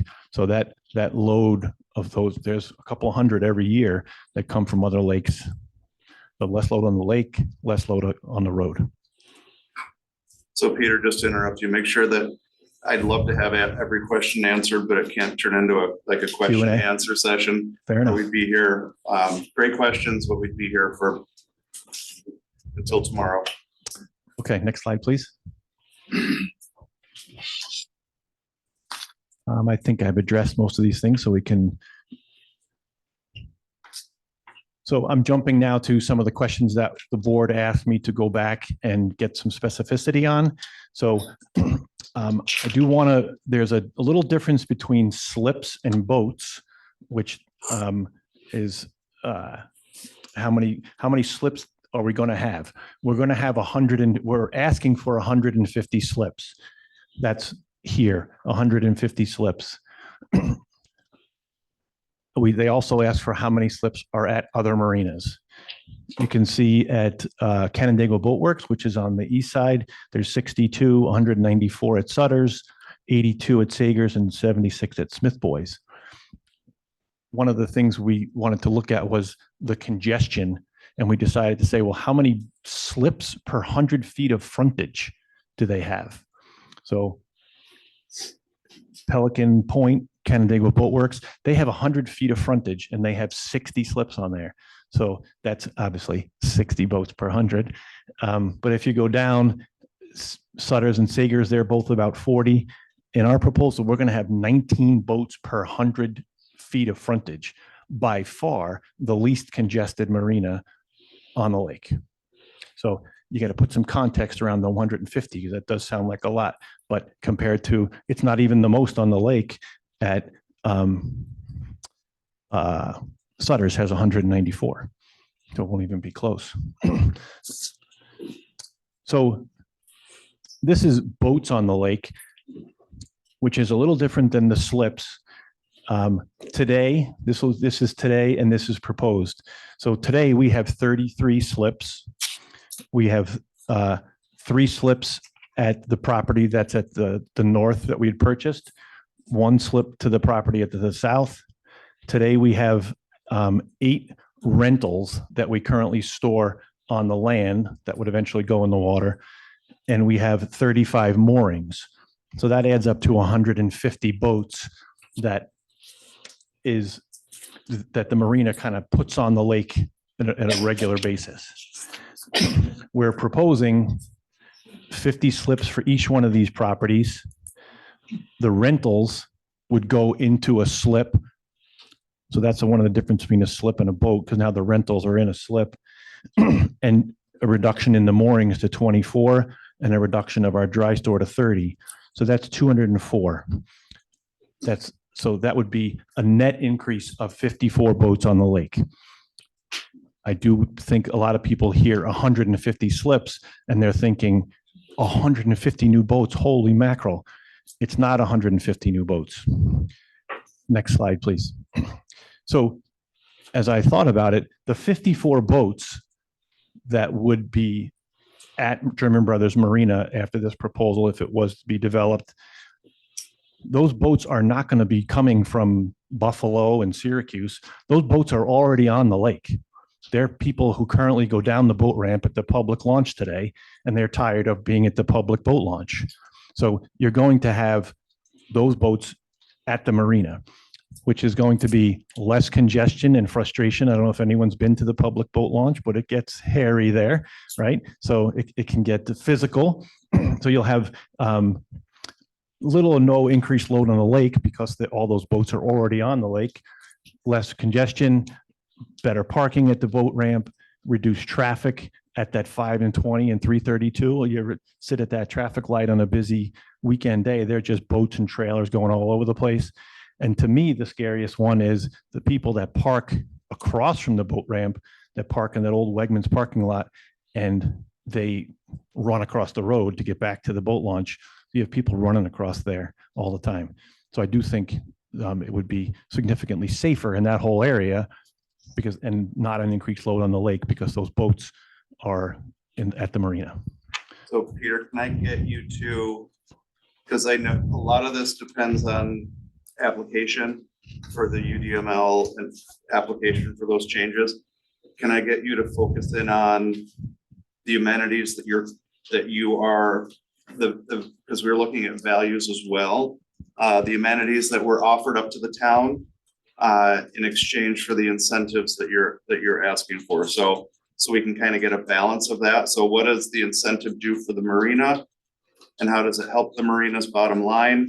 And then what is the value that you're placing on the amenities that you are offering up to the town so far, if you have that information? Mr. Supervisor, I think according to code, as I said at the last meeting, those need to be submitted in writing with an actual spreadsheet. So do you have that? It's my understanding that the value of the things that we're proposing are in our application, the very initial application. Yeah, and it's as a lump sum, and our code requires it broken out. We would like as many, we're offering a public bathroom. The value of the public bathroom is this much. Okay. Construction costs. And doesn't it also need the value of their benefit? yep, that's exactly what I just said. So is that something you can get?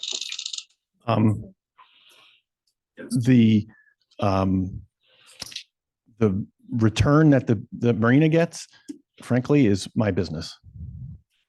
Okay. That's not for. All right.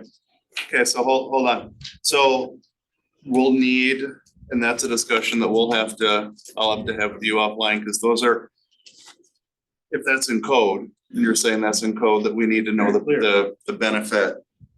So the benefit you're receiving, I'm fine with. Right. But for me to disclose to the public what my financials are is not acceptable. Can you clarify that from? So then I guess you would have to make an application for the town board to amend its town code that's been in existence for quite a long time. It's also based in New York State town law. It's not an option. Okay. You can either. Then I guess we're done. It's required by code, like I said last month, or you don't. Okay, guess we're done.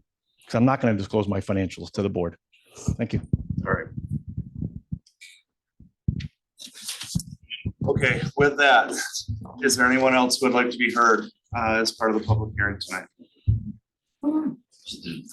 Sure. Okay. Ms. Cassie, you get to come up and say your name again. It's a new clerk. Marion Cassie, Westlake Road. After talking to several people with the town, it's my understanding that the application hasn't really even been submitted yet because it's not complete. That it would need to have a diagram that showed all the boat slips and so on that were proposed. Incentive zoning in itself does require not only monetizing what the benefit is to the town, but what the benefit in dollar amount is to the applicant. So I think that's what everybody's talking about the last few minutes. The other thing I'd like to just throw out there is, should this ever, and it's going to be years before this ever gets done, let's put that right out there because it's going to take several changes of law and everything else.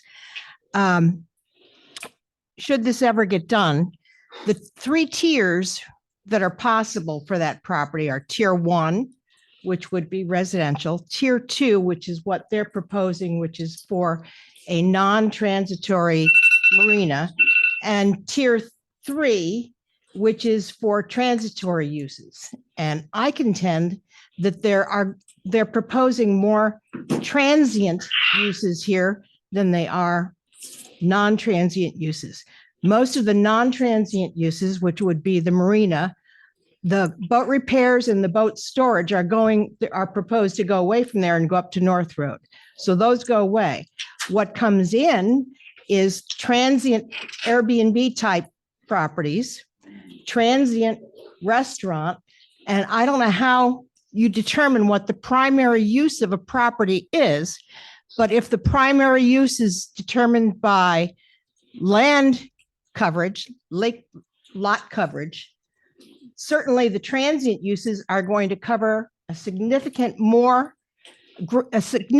greater amount of the land than the non-transient uses.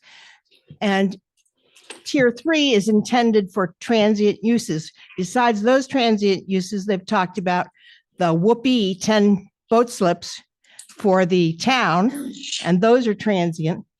And I think the other things that are of concern are the fact that they've offered a 30-year lease to the town, but the benefits that they would be receiving or the incentives that they would be receiving are forever. And the benefits that the town gets, they're proposing to be for 30 years. That's not acceptable. Both have to be, if anything occurs, both of those have to be permanent. So if you're going to offer something to the town, it has to be forever. And I think tier 3 is more appropriate. And I believe it's hard to know what the actual count will be for boats because they haven't provided even a map that shows exactly what the lineal frontage is, what that number really is. It's somewhere around 760 to 860, but nobody's quite sure on what that is. But if they haven't provided that, it's hard to calculate the number of boats that are allowed by the code, by the UDML. But best I can guess is with tier 2, there would be 88 boats allowed, 88 slips, no moorings. Thank you. Thank you very much. Consider tier 3. All right. Not exactly sure where it stands right now, Peter, but given your abrupt cessation of talking, but some of those I said in the last if meeting, we continue.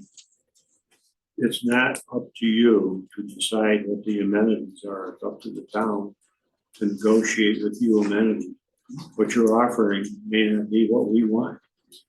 And we do have to have some idea of value, how that's calculated. I'm fine with value. Beyond me, I'm but fine with valuing the proposed amenities. I'm just saying that you don't tell us what we're gonna get. I don't. We that's will not what I ask understand. you. We like understand this. the law is written that I propose and you get to decide. I think you're both right. I think you're both saying the same thing in a different way. I will tell you, I'm not answering, I don't think you need to provide, income and expense statements. But under New York state law, a town cannot make an incentive zoning district without a value on the amenity and the incentive. If somebody told you differently, they were lying or wrong. It's in New York State town law, it would be a constitutional issue. The town can't essentially give a present without knowing what they're getting. What they're getting is fine. So, but asking a private company to disclose its financials is. But I think if I can clarify with that, what I'm kind of understanding is, it's not the full financials, it's the value of this, it's the value of this piece, it's the value of these 150 boat slips would provide this much. 50 boat slips would provide this, 150 would provide this much more revenue, which makes the business this much more feasible. And here's the value of what the town is requesting from us. Am I correct? I think that would be your decision as to whether. But I mean, is was that like a layman's sufficient. understanding? Yeah, it needs a value. Okay. And a justification and backup for the value. Okay. That's. So does that include labor to man the facility, annual maintenance for the docks, laundry facilities that, I mean, it's gonna get pretty extensive. If you wanna get. The best way to persuade, but. So you're getting revenue or net income? All right, anyone else like to be heard?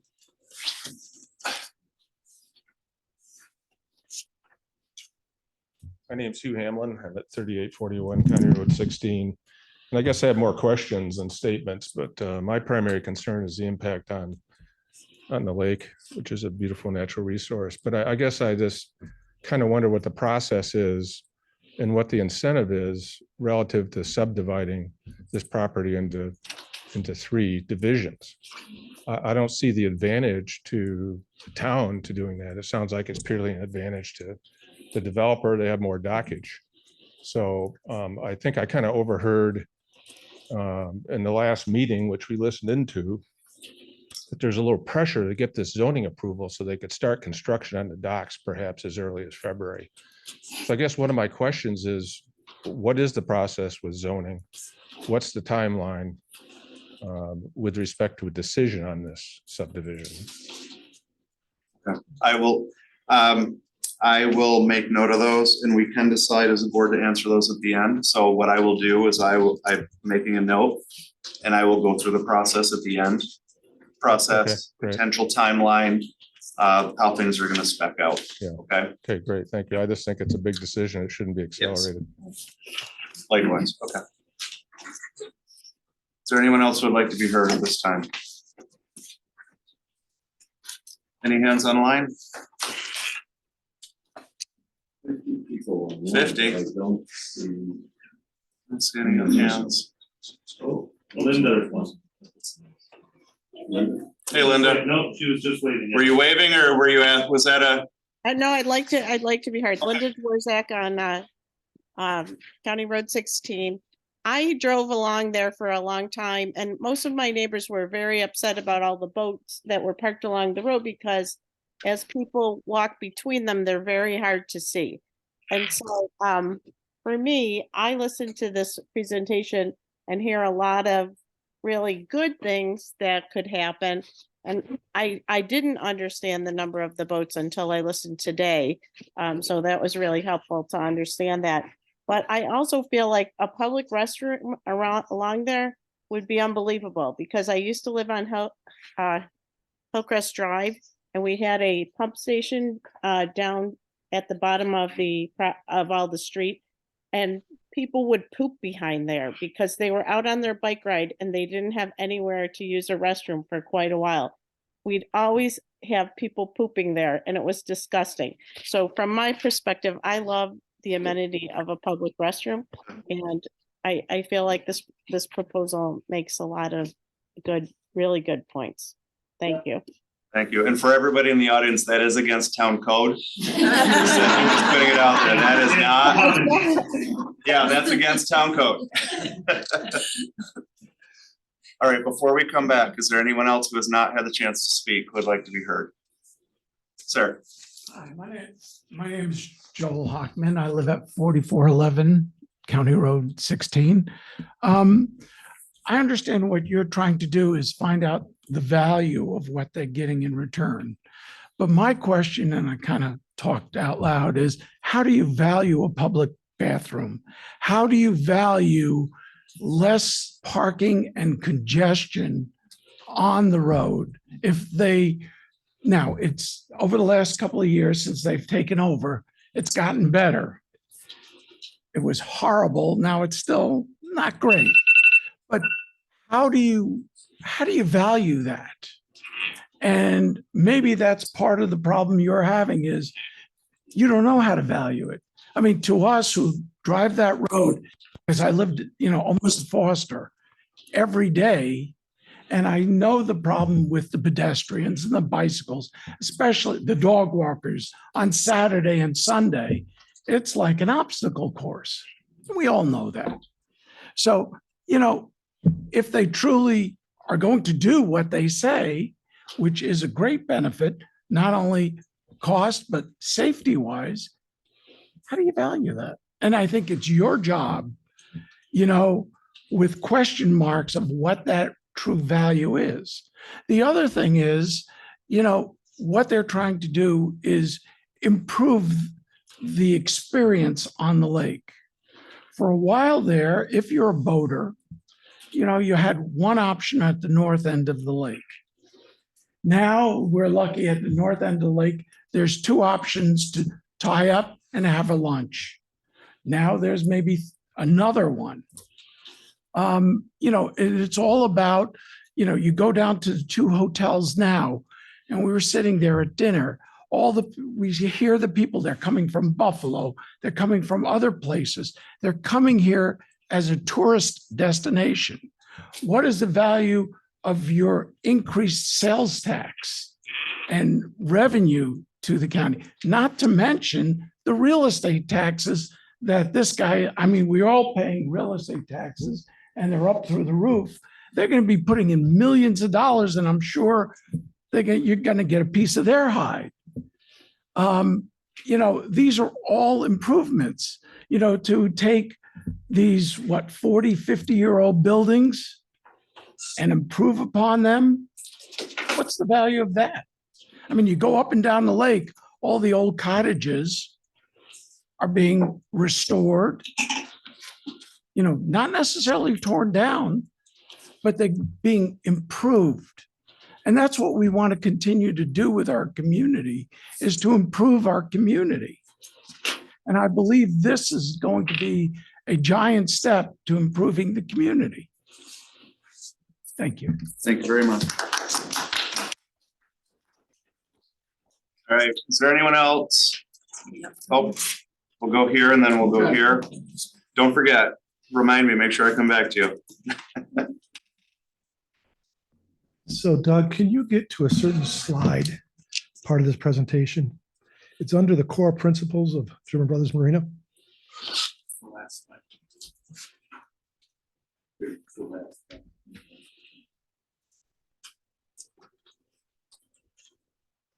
One above that 23.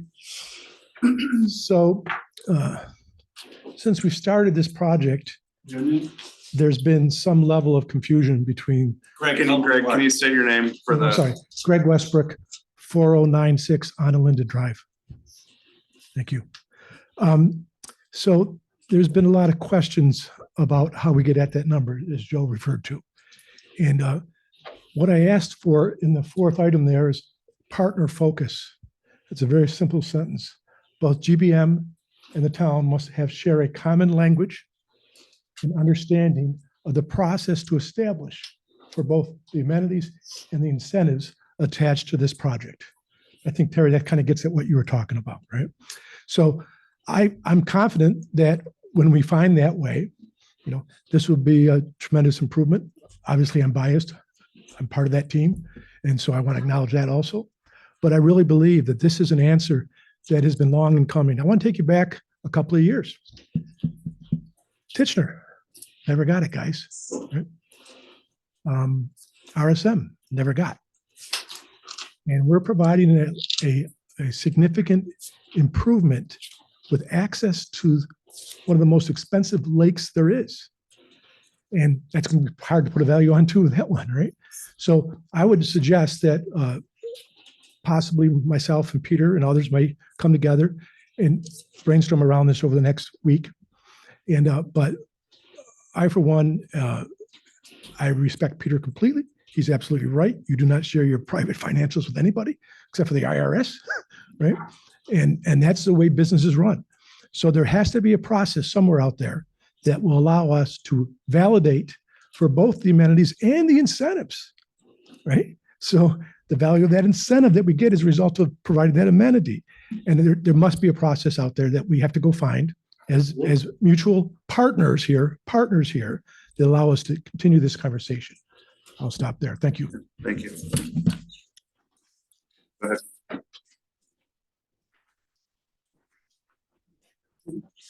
My name is Bob Pierce. I live at 1 Spyglass Hill.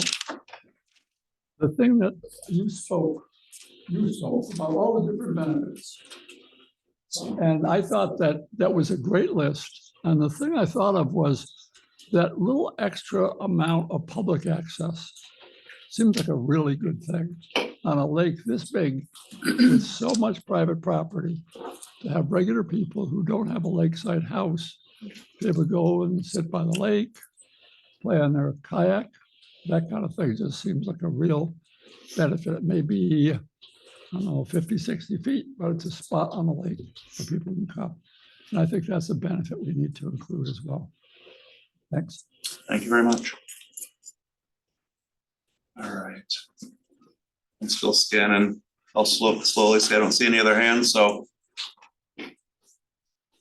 Cindy Foster, 4065 Anna Linda. I guess the only thing I really wanted to kind of bring a little bit of a point to was that when you were showing the number of boat slips and comparing that, like, it wasn't a big deal that you were going to have 150 of them when Sutter's has 100 and whatever. The difference is that Sutter's isn't near any residential locations. It's all commercial at that end, and it won't impact the people that are trying to sit on their front and swim or hang out with their grandkids with the waves and, people zipping in and out. There's channels and there's commercial, and that's a really big difference. Like Pelican. Well, that's like a cluster of condos. And it's also an odd kind of a little peninsula that kind of sticks out there too, which actually provides a little bit of a barrier, a buffer. So there is a difference. So the dock layout, which is an eventually slide, it does funnel traffic much differently than it does today. Okay, that would be great. It would be nice to actually understand that and see that. So is that part of the presentation that we need to get? Yes. That? So how do you value when there's blue-green algae and nobody puts their boat in that summer? How do you value an ice storm that takes out my docks? So I don't know how you put numbers on what is going to be my occupancy rate. What's your assumption for that? I have no idea how it's not like the only incentive zoning application you've had, which was, I think, 40 houses. Those houses are going to get sold. So it's easy to put a number on that. I have a tremendous number of variables and a tremendous amount of risk that I don't even know how you put a price on. But you're the one that wants the incentive to do this. So isn't the onus on you? Obviously, yeah. I've made my proposal. Doug, aren't there ways that we value commercial property? And we've talked about that. Could you? There's absolutely factors for vacancy.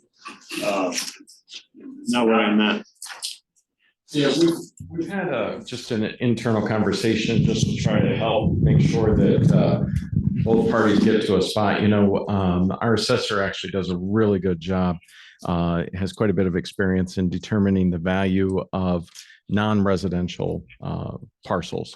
And, another way to do that, there's any number of different ways to do it, as Chris was just alluding to, and there's all kinds of different things you can look at.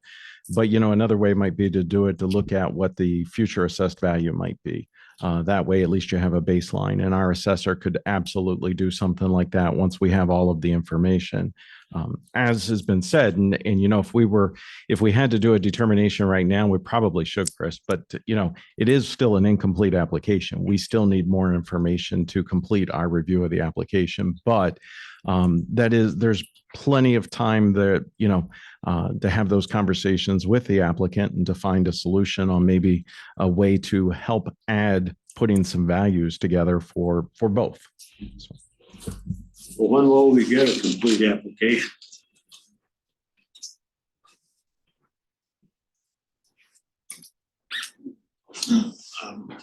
I guess I need to know more about what your expectations are of my financials. Because I don't think it's appropriate for you to know my financials. Well, the application for change in zone. I guess it's potentially a moot point. Why don't you continue the public hearing until such time as the town manager deems it complete? So with that, I mean, I think we're getting lost in the whole financial disclosure discussion as part of this. Not yet, but so let's back up to there needs to be an application of exactly what you are requesting. Whether it would be the buildings up on top, the lot line adjustments, the layout of if you're requesting the maximum tier, what that would look like. So then that decision can be made, so then that can move forward with that. So those steps need to be done. I was looking at one of them and it looked like one of the lots one of the lines went through the restaurant area.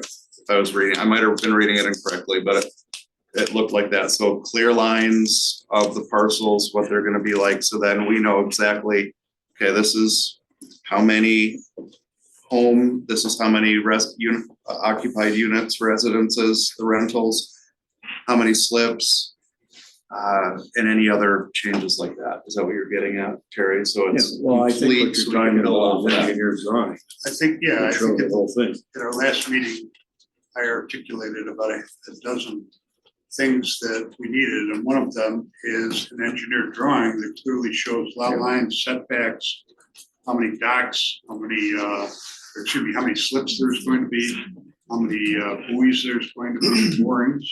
You're gonna have. That's coming up, it's ahead in the presentation. For me? It's coming up in the presentation, but I'm not sure if we need to proceed. So. Why don't you come and show it? So I and then think if you have it ready. Are there any other questions before we move on? I will do a couple more, and then if you have those in there, because that keeps coming up, then we'll go back to that. So, sir, and then I'll see. I've got to see if there's anybody. 3981 Westlake Road, and again, the information may be coming up. Can you say that one more time? Yes, Brian Weiser, 3981 Westlake Road. The concern I have is absent that information, which may be forthcoming. And to echo Kathy Foster's statements, on weekends today with the existing boats that are there, by the way, we're about 6 houses down south of the marina today.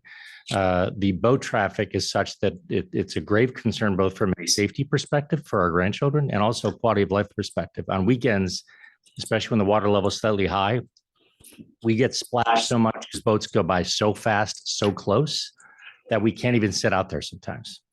So again, absent more information, I have serious concerns about what will happen going forward, and really curious about how the proposal would mitigate that and improve that situation going forward. Thank you. Thank you. Yeah, because we've got a lot of people online. You don't have to say your name and address again. Just really quick. I've heard a lot about the walking, biking, whatever lane on the east side of County Road 16 that's proposed with no boat parking. I haven't heard that parking of trailers and boats would be banned on the west side. So I'd like to know that for sure. And the other thing that I wanted to add when I was talking about seriously considering tier 3 is if you're looking at the uses, the marina is seasonal. The restaurant will be year round and the Airbnb places will be year round. And not only do they take up a greater amount of the lot coverage, but they're time-wise, they're year round where the marina is not. Thank you. Okay, thank you. All right. So Peter, do you want to come up and finish that up?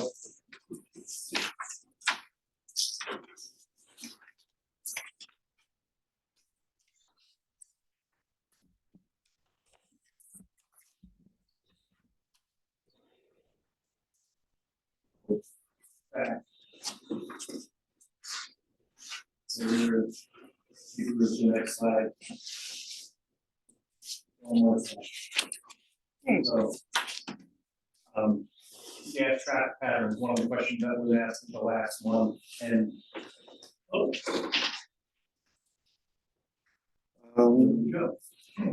Yeah, you use the microphone too, just to. You can pull it right out of there too. I don't know where I had little lines in here and maybe I put it on the wrong drawing or didn't save it or something.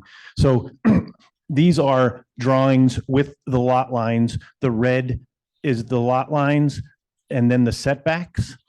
And then there'll be 3 lots. So there'll be 45 in between each one of these. I'm sorry, 45 and 45 is 90, 45 and 45 is 90, and then 45 on this end. So the existing dock, gas dock is here. And again, I did have arrows. So the gas traffic pattern would come in like this and circle around. And the beauty of that, for those of you that are concerned, is today, traffic just comes like this, right across like that. And they're going to be, I don't know if you can see that, they're going to be kind of in this way and then pushed out that way. So if they did go north or south from there, they'd have to go like that and then kind of back into your house. That makes sense. Or do you, let's understand what I'm suggesting. Yeah. Can't hear. Didn't hear. Can't hear. Yeah, sorry. Let's go with the presentation. Again, the majority of these boats are here already today, right? They're coming from up on the hill. Yes, there are new boats, but there's the gas dock people are already coming there today because they're not going to be more people coming for gas because of this proposal or less people. Frankly, I think there might be less people because it's not as easy. People love coming to the marina because it is so easy in and out. So this is a little more challenging than it is today. But I do think that it funnels traffic out into the lake. Next slide, please. One of the questions was how many rental units will they be and how big will they be? There'll be 7 rental units, 6 of them at 2,500 square feet and 1 of them at 3,700 square feet. Oh, I forgot to add, there'll be, the number of bedrooms was asked. There'll be 5 and 6 bedroom units. These are the proposed lot lines. This application has already been submitted. Excuse me, I think somebody asked about it going through the restaurant. So the lot line does cut around the restaurant. And it is 764 feet. Somebody asked, what is, it is not 864 feet. It is 764. Next slide, please. Another question from the last meeting was what's going to happen at North Road facility. So the current service building that's on the lake at German Brothers, that will move to the North Street facility, which is across from the ice rink today. And again, all that service work will move to this facility. So this is North Road here. There'll be kind of on day one, if you will, would be this primary, would be service here, and then eventually a small showroom on the front of that. And way down the line, perhaps some storage buildings, but there's no, I would think, 10 years at least for storage buildings to be back there. But primarily, it's going to be just this small building. There will be some trailer storage like there is now. That would be pushed further back. Any questions about the North Street facility? Next. I have a question. What's the intent for winter storage for the boats that are docked? We have existing leases today at, one of them is at the Ontario County Fairgrounds, Okay, so you have, right? Those would continue, and the other ones are in Rochester. because they're currently stored on Westlake Road, right? Very few, Okay. like 15 boats Okay. are stored on Westlake Road. Okay. And those would be outdoor storage, and of the hundreds that we store, 15 of them-ish. So they would maybe be here shrunk wrapped in the back. So there's no intent on any winter storage on Westlake Road once this gets going? Correct. Thank you.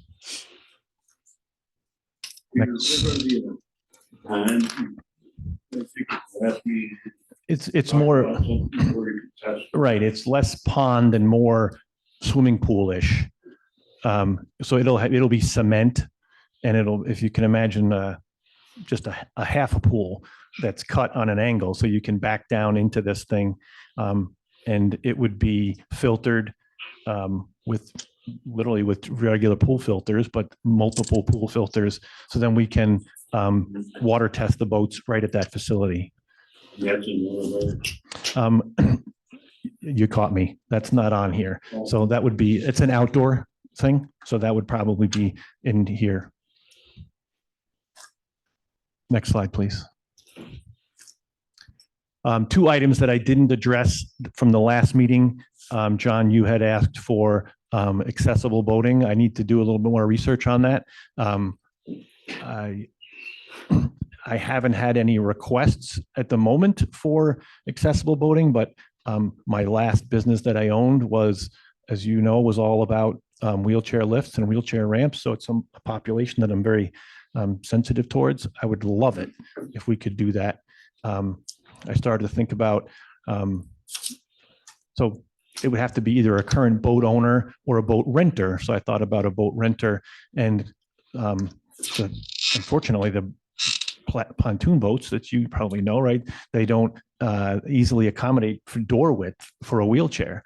So we'd have to think about a way to, and there are certainly lifts to get them into the boat. So we'd have to work on that. That one was only an idea for your consideration. Okay, but I did want to address it. And RSM drainage, so that would be the uphill. I got to get a little smarter on that.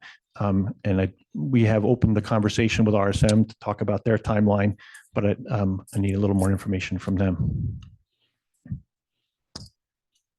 So these are the frequently asked questions that I get when I kind of tell people what I'm up to at the gas dock. The first question is, will you still sell gas? Yes, we'll still sell gas. Where's everyone going to park? I mentioned this already. This number here, 17 dry stores out on that day, which again was the busiest day, one of the busiest days of the year. Of those dry stores, that there are almost 70 up on the hill, 17 of them were out. So it's about 25% of the dry stores that we have are used on a really busy day. What will the restaurant be like? I use the term approachable. The other sentence I like to use is the sandbar, which is gorgeous, is boat shoes and golf shirts, and this will be flip-flops and t-shirts. It'll be comfortable. It's intended for people to come in off their boat with their dog, with their kids, and relax and have fun. It'll be, I think, relaxed atmosphere. And everybody loves that. Everyone says, will there be blue whales? And it will be like the boathouse. That's what they want. And that's my intention. Will it be open all year? I guess TBD. There are a ton of, you guys know, there are a ton of vendors that are up and down, or contractors going up and down Westlake.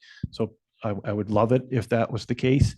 And I would love it if it was a comfortable neighborhood place to go watch Monday Night Football. throughout the winter. That would be, well, that would be my dream for what it would be like, the kind of place. Is the large vacant parcel to the south part of the project? We said no. Will it increase traffic on Westlake Road? I did discuss how there's going to be significantly less boats and trailers on the road. One of the questions briefly, part of the plan is for the west side of the road to not have boats and trailers, but there would be possibly customer vehicles. And how will it affect the environment? We talked about the storage tanks, getting all those boats serviced off site, I think will be dramatically better for the lake. Next slide, please. I think is the timeline. So when might it all happen? This is, as I understand it, this portion could take months at the town level. And then once the town, if they did approve it, then I have to go to DEC, and that takes 5 to 6 months. So if you roughly sketch that out, that would be kind of spring of 24. And I can't start putting docks in the spring of 24. So then it wouldn't probably go in till the winter of 24, 25. So the docks would be available in the spring of 25. And that's kind of what this initial timeline starts. Moving the service center off-site would happen pretty quickly. Roadway and parking on the west side of the road, that would be once we can get the docks in, that would allow cars to park up on the hill. So if you look at this timeline, this is July 24 would be approval of the docks. So, and then that would be installation, construction of the docks. So that it could be, that would be May of 25. This is a little, if they didn't go in all in one phase. Your construction of the lodges is certainly down the line. So somebody asked a question about construction equipment. It's not going to all happen at once for a variety of reasons. So it has to be staged. So it would be, I think, certainly the equipment wouldn't be on the road, but that's the general rough timeline. Peter, the vertical bars, just real quick. They represent summer. Okay, those are the summer periods there. That we cannot construct. Are you going to be able to supply this to the town, this presentation, so we can look at it a little closer? Doug has it now. Okay, great. And that's it. Any other questions from anyone in attendance? To say. Yes. Here, you can take it over to her. Yeah. You get delivery. Get quality Thank service. I would just like, I live around the corner from German Brothers. I go past German Brothers twice a day, every day of the year. I think number one, it's a beautiful plan on paper, but I think you have a hard time training people not to park on the road. They've been doing this. I've lived there 50 years. They've been doing this for 50 years. Same people parking on the road every single day of the summer. And I went by there on Labor Day weekend. I counted 64 cars parked along the side of the road. So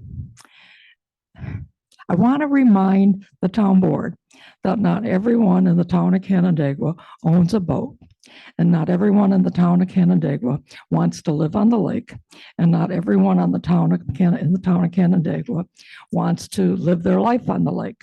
There are a few of you, some of them. One person is sitting right here who lives on the lake, and honestly, I see him on his porch very seldom, and I've never seen him on his dock. So I've had a boat, I've had a boathouse, I've had access to property on the lake. I don't need it anymore. What I do need is to see the lake every single day that I live here. And I made a promise to myself I would take a ride along the lake every single day of my life. And I do. Now I do it because I have to. I used to do it because I wanted to, and I still want to. So while honestly, I really admire your plan, as a business person for many years and long involved in economic development, I know that a businessman can put a price on the benefit to him, as well as the price on the benefit to the town. And you can do it well, you know, it's going to create X number of jobs at X number of dollars per job. It's going to create X number of more moorings at X number of dollars per mooring. That's going to be a benefit to me. I don't need to know what your profit margin is. They would need to know what the cost benefit is going to be to you. And as a business person, you should be able to do that, especially if you're looking for an incentive from the town of Canandaigua. You're looking to give the town an incentive, but you're looking for an incentive from them also. And we are the town of Canandaigua, and you need to listen to everybody. Thank you. If I can, there were two questions, just or to share. I think one was a comment, one was a question, but they were the same thing, asking if the boat launch was going to be open to the public as a result of this, the current private boat launch at German Brothers. And a comment, I heard two comments tonight about subdivision. I just want to clarify, they have not requested subdivision because they currently own 3 parcels, and they're just submitted today. I mean, the comment was made that the proposals or the lot line adjustments have been submitted. So that just happened today. We've had a very, very busy day with meetings. We have not even looked at this. We will review this. We will do zoning law determinations, and if there's variances that are needed, that'll be called out in the zoning law determination, and then they'll have to choose whether or not they're going to go through that process. If there's not, the zoning law determination would be available, and the lot line adjustments would be completed as an administrative. But just glancing at this, I don't want to predispose the zoning law determination, but I would definitely anticipate variances.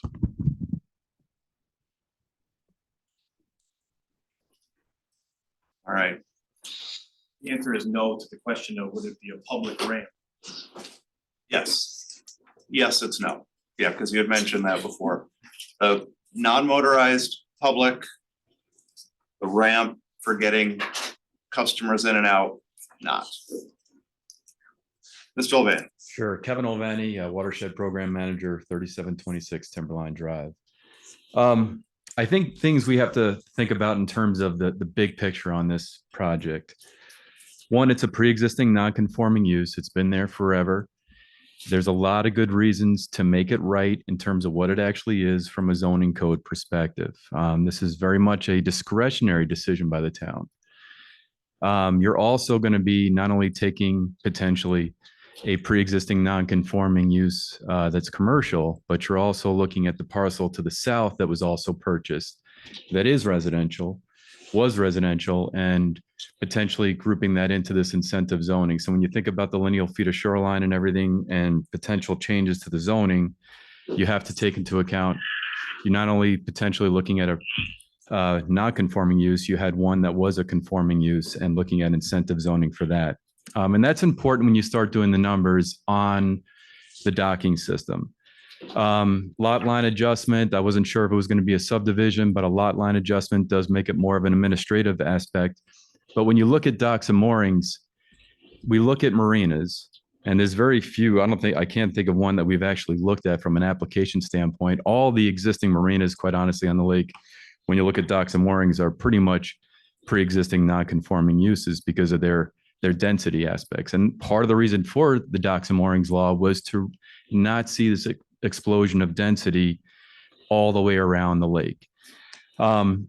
When you look at the definition in the tier 2, when you look at marinas, we look at them as facilities. We don't look at them per se as parcels. They're considered facilities. This is a common plan of development. This is a facility, mixed uses, albeit. Tier 2, in my opinion, does make probably the most sense, but I think there's got to be more meat to the application to better understand that aspect. But we look at docks and moorings as a facility, and therefore you need to look at the lineal feet of shoreline across it instead of it as separate facilities. Are these going to be 3 separate marinas? Are these going to be 3 separate LLCs? How is this going to be laid out from that perspective? Docks and moorings looks at this as one common plan of development and one facility. And therefore, when you start doing the numbers, the allowable number of boat slips would be about 90 roughly, and then 15 moorings. I think the law could be looked at a couple different ways where maybe it's actually a better option to not have them as moorings because you're taking up less square footage, those 15 moorings, and make them boat slips. So there's some things to think about that way. But when you start looking at the numbers, you have to look at docks and moorings, and you have to start thinking about this as one facility with different uses. And maybe one of the options would be to look at the restaurant as a separate facility and then the marina as its own facility, and maybe look at the numbers from that perspective. But I just want to put that out there as you go down this track. You really have to think about what are the allowances and what do they get by right, and what are you granting them in terms of these discretionary decisions. With that, appreciate the time. All right, thank you. We have one online. Okay, go ahead. All right, Mr. Cook. Yes, Lawrence Cook. I have a question. In the fall, all the boats go and use the launch ramp and are pulled out and travel down the Westlake Road to the north. And in the spring, if the service facilities moved up to the north, all the boats up in the north would have to come down and down the Westlake Road, again, a lot of traffic, and use the launch ramp to put them in. Is the marina going to use the public launch ramp like Sager's does and Marine Blue and some others? Or are they going to have this same traffic pattern that's always been going down the Westlake Road and up the Westlake Road quite heavily in the spring and the fall? Thank you. Did you get that? Did you? I don't know if you have an answer to that right now. I'll let you answer it if you have a chance.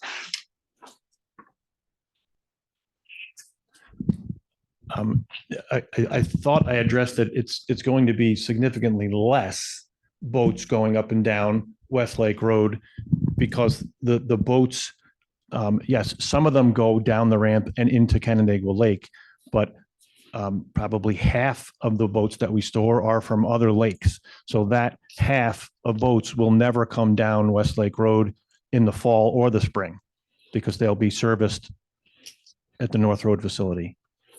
And the other, but you won't be using the public boat launch at all. You won't be accessing that.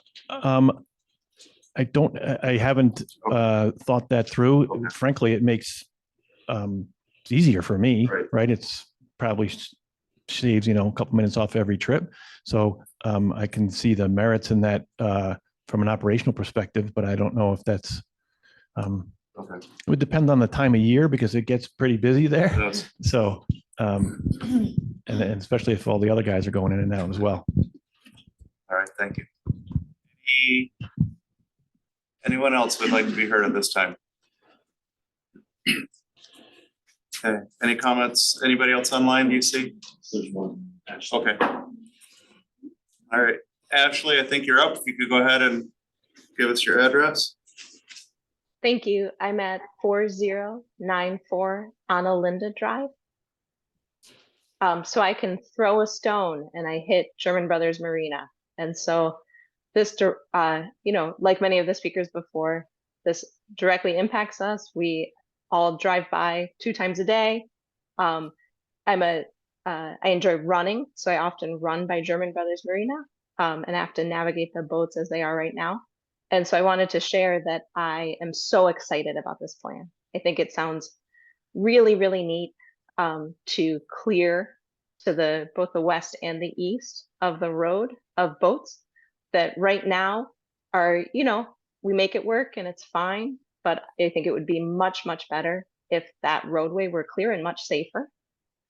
It also is so exciting, and I'm bummed to hear it's a couple of years away, but to have some lodging space. We have people from all over the country who come visit us. My in-laws come down regularly. And so to be able to stay somewhere close by, that would be super exciting.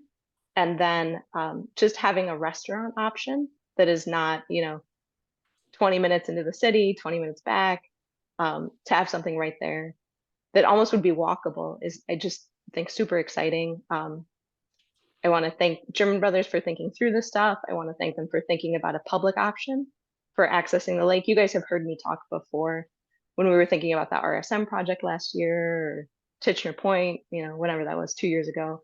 And it's another great opportunity. When we think about the strategic plan for the town of Canandaigua, one of the main focal points of that plan is increasing public access to the lake. And I think this is just another example of a project that does that.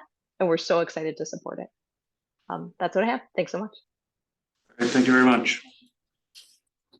Okay, give the room one more scan. If you see any over there that need comments, give me a shout, because I can't read that far away. It says need to consider traffic for public boat launch. It's already busy. Okay. All right. Any other comments? Okay, anything from the board?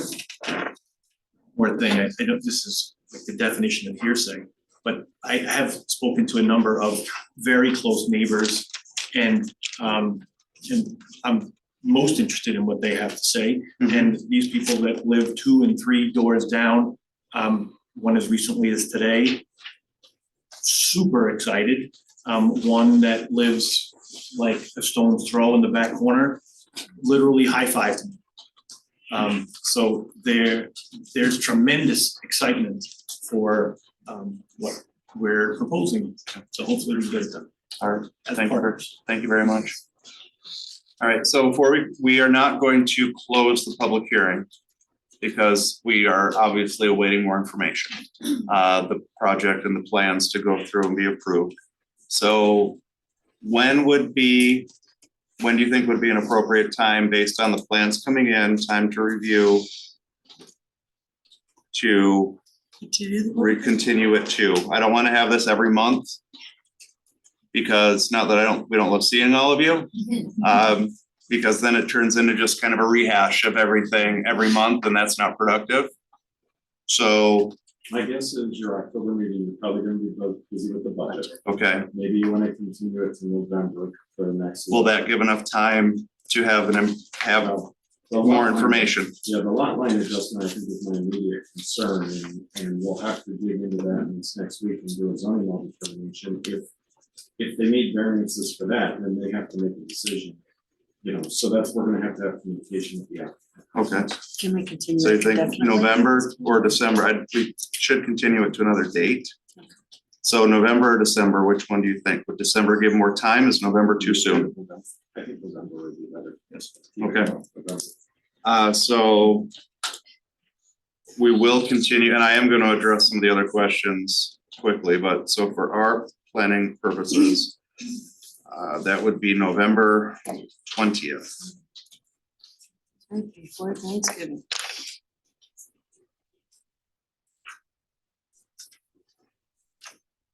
Okay, so we will not close the public hearing, but we will continue it to November 20th. Peter, do you have that on your calendar? So you can kind of gear towards that as we move forward.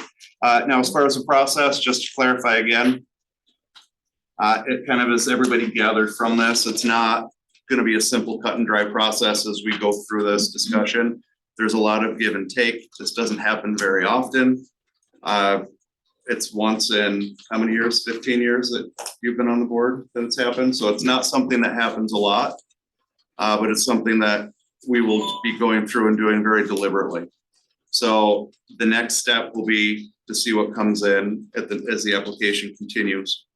As we have the information as far as what is being requested for us to provide, and then the negotiation, if it's approved, of any sort of amenity that the town would request or require that would be given back to the town in exchange for granting this change in tier, this change in usage. Timeline. It's gonna take several months to go through this process, because once the application goes through and as the application's approved and we have everything kind of ironed out, know what it's gonna look like, then that's when we have the discussions of, okay, what are we going to request? And if that's agreeable to the applicant. And then it's really a barter, it's an open discussion back and forth. That will all be held during public meetings, that will all be held during open sessions like this. If at the end of the day, we grant incentive zoning, if we say, yes, we approve this, we accept your amenities, we will give you these incentives in exchange for those amenities, then the process would go to the planning board. The planning board would go through all of their steps, and there would be back and forth with the planning board as the project goes through. Okay, so it is a lengthy process. It's not something that's gonna be done in a couple months. It's not something that's gonna be done just like that.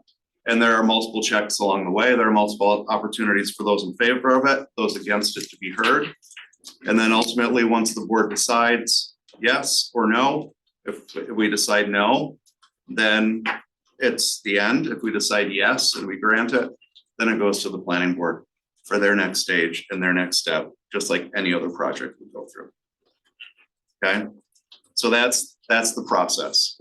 It's not neat and tidy. It does take time. Okay. All right, so with that, I will not close the hearing, but I will adjourn tonight's public hearing to be continued on November 20th.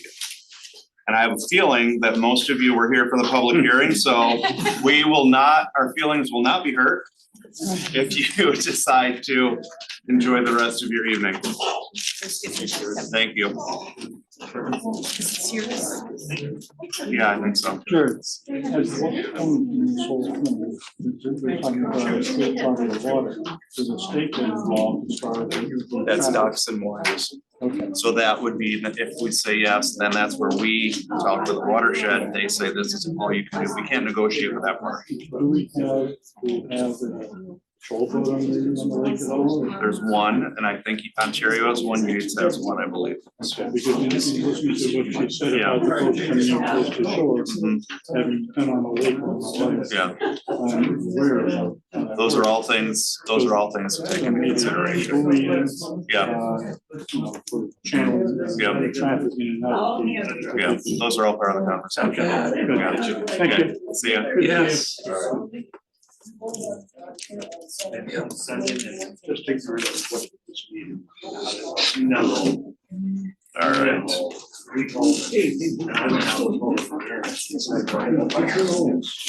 All right. Thanks, diehards, for being here. Thank you all of you, everyone. All right, we'll let the room clear. Jim, you want to grab that door real quick? Karen, there is proof that I go out on a that picture Lawrence Cook took of me just the other day. Well, I think every time I see you on your deck. So now I'm nervous because she says the same thing to me. She said she honks every time she drives by. And then she says, when are you gonna get that darn thing finished? That's why she's honking. That's why she's honking. All right. Okay, so now we have reports of department heads and officials. So Jim? I have nothing. Okay. Clerk? Anything from the clerk's office? I don't know that our planners, Doug, anything from planning office? HR, anything from manager's office? Okay. Doug respectfully declines to answer any questions for the remainder of the evening. Supervisor, deputy supervisor, financial reports are in there, and there is also a report update of the discussions that we've had with the citizens committee, the citizens, I'm drawing a blank, advisory Panel. thank you. I couldn't remember what the P was, the CAP. currently So the becoming potential cap, and so everybody was aware, everything is potential. Everything is part of a discussion. Any decisions on that committee that are made on that panel will then come back and be approved by the town board with a charge, with membership, with everything going forward. So it's just in a discussion phase right now. Finance. Nothing new to report. Okay, planning? Yeah, there's a few things here. We had a meeting last Friday. We've scheduled That's October 9th, County Road 28 Sewer District Potential Formation informational meeting for What time is that? the residents. That's a 6:30. holiday. Yep. It's like a holiday for us. Couldn't get And we're working. any two people to agree. Oh, I know, it was, when we tried to schedule those other things, it was always. All right, so at what time? 6:30. 6:30. 6:30? Yeah. 6:30? Yeah. That's, I'll be able to be there for like 10 minutes. Sorry. so County Road 28. All right. And a couple of things here. I was going to ask that toward the end of the meeting, we discuss this under board business or whatever it's called, but the discussion we had last Friday regarding equipment purchases, infrastructure improvements and capital planning, the 5-year building plan. The board really needs to do this, and we need to schedule some time. Maybe it's not at a normal town board meeting, but we need to come up with some idea how we're going to go forward. Doug showed in the budget presentation earlier this evening the increase in the property tax rate, from this year to 2028, going from 78 cents to $1.89. That's not doing any of these things at all. That is business as usual with 3% extra a year. We have, as we all know, we kick the can down the road and highway and some other areas. You need to come up with a way to do that. And what that's going to do is take that $1.99 eventually and make it much higher probably. Because we may wind up bundling some of these projects together, bonding them. You gotta pay that bond back, oddly enough. It's principal and interest, and that will only exacerbate those increases that are projected at this point in time. So we can't answer this question tonight, but we do need to schedule some time to do that. And I think given the nature of the topic, doing it at a town board meeting probably just won't work. So with that, I'll shut up.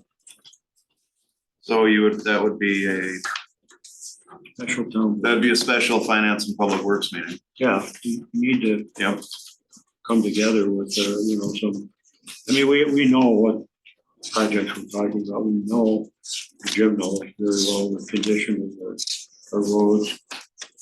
Attacking a little bit every year, but every year, the others that we're not working on are deteriorating. We have some better idea now, I guess, about condition of some of our water pipe, the ACP, the special concrete pipe that we had tested. We know a few specific areas where there may be some issues, but down the road, we have 50 miles of ACP pipe in the ground. That stuff degrades from the outside in. And we tested a few thousand linear feet. You don't know the other, 50.3 miles is, what it looks like. So those are the kind of issues we got to wrestle with and pick some of these things so that we can start working on them and find a way to pay for them. Unfortunately, it's all going to come out of all of us ultimately. So, Okay. we'll be thinking about it. And we'll shoot out some dates, maybe December, January. Yeah. I think the other thing, to piggyback on what Terry is saying, maybe we need to have some workshop sessions where we talk about how we generate extra revenue. And maybe also review our schedule of fees. So I think that what Terry's saying is important. We need to identify some additional revenues to address our infrastructure needs as well as our capital expenditures. Have a few more meetings like this one tonight, charge admission. You got it. I know. Economic development, we have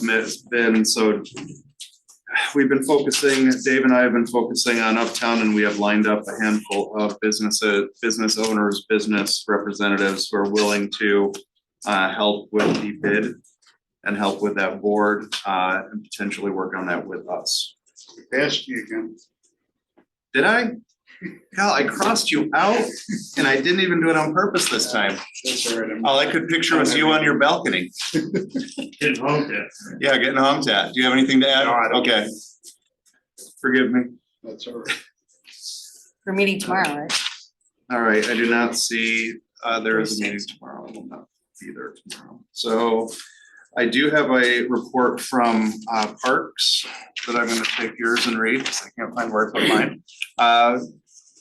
Mr. Mark is not able to be here tonight, but an update from their last meeting. Lindsay provided an update on the flood damage repairs at outhouse of the playground areas, and the work in the bathroom continues. They reviewed the MRB concept plan for uplands at Ononda, and the committee voted to support this plan, along with the addition of a fully accessible bathroom facility. Lindsay's going to touch base with MRB to investigate the options for adding a bathroom to the current concept plan. The Parks and Rec will host a cabin at the Ononda Halloween event. And then there were initial discussions on the creation of a plan for park event sponsorships. And their next meeting is on September 27th. Special events, Oksana, do you have anything for Sure. Halloween? Yeah. Can't believe it's that time already. Wasn't it just July 4th? I know. I was just on a tractor. It goes by fast. Oksana Fuller, I'm the chair of the Special Events Committee. So we are having Halloween at Ononda on Saturday, October 28th from 2 to 5.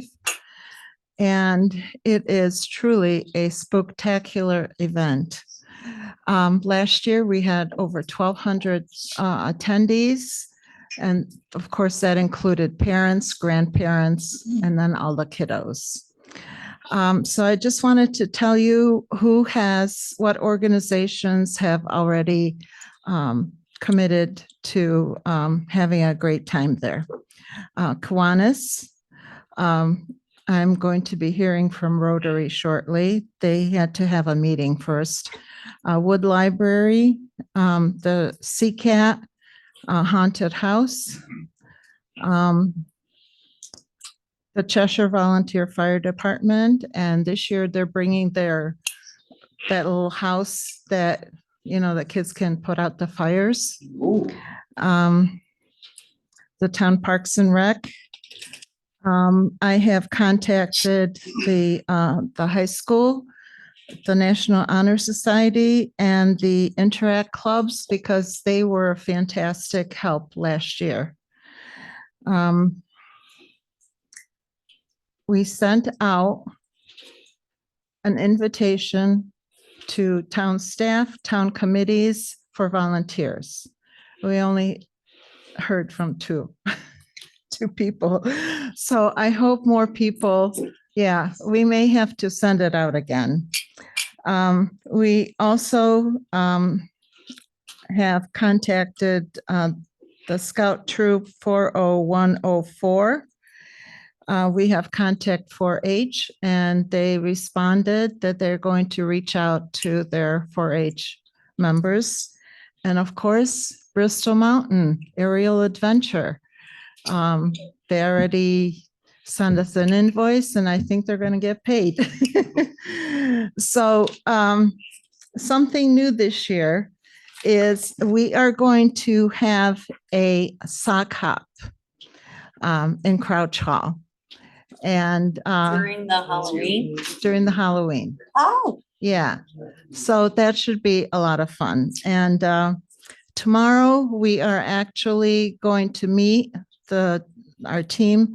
We're going to meet at Onanda Park and go through all the cabins that we're going to be using and also go to King Hall, where hopefully we still have all our supplies because that's always an issue. Let me see what else. Oh, yes. So Onanda parking.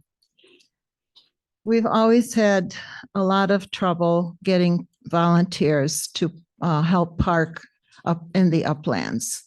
And I have contacted the new president of Rotary, asking whether I'm sure they have a committee that parks cars that at different events at the high school or at Chris Kindle Mart. So I'm hoping to hear from them. And also, Mr. Fletcher did us a great service. He contacted CMAC and we are able to borrow all kinds of signage. So we don't need, to purchase any. Yeah, so that's really helpful. Let's see what else. Okay, we're not going to have any food trucks because we've always had it as a free, fun family event. And some families may not be able to afford the food trucks. So instead, Lindsay and I, we sent an application to Wegmans for a donation. And that would help us purchase the food and drink. And okay, I think that's about it, but the really cute house cabin, we are getting a sign made to say relocating to Onanda Park. So that should be up maybe next week. Okay, Perfect. thank you. Because that'll be helpful, because can't remember when it was, but somebody came into the clerk's office and asked about the cabin in the front. And I think they thought it was for sale Oh, and was looking at buying the cabin. oh, cool. Yeah, I thought we were gonna put John out on the porch. If we could have flipped it for 150, maybe we could have flipped it for 150, and then we could have bought two of them. All right, thank you, Oksana. And Halloween at Ananda is a great event for anybody who hasn't been there. It's fantastic, and I don't know how you're gonna top last year, but I'm sure you're gonna be able to. The weather was perfect, everything, so. Well, let's hope the weather's perfect. Yes, it will be. We already put in an order for it. It's fun even when it's rainy. All right, I think, so we do have time for our next privilege of the floor. Can I There's make a any- quick comment? Earlier in the year, we had asked for a schedule of the committees to report. Mhm. I would still really like to see if we could create some sort of a reporting schedule for the committees, because I really appreciate it when we see chair people in person.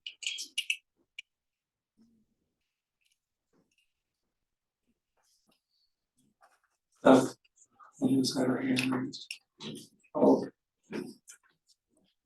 right, go ahead, Linda. I think you're not unmuted yet. There you go.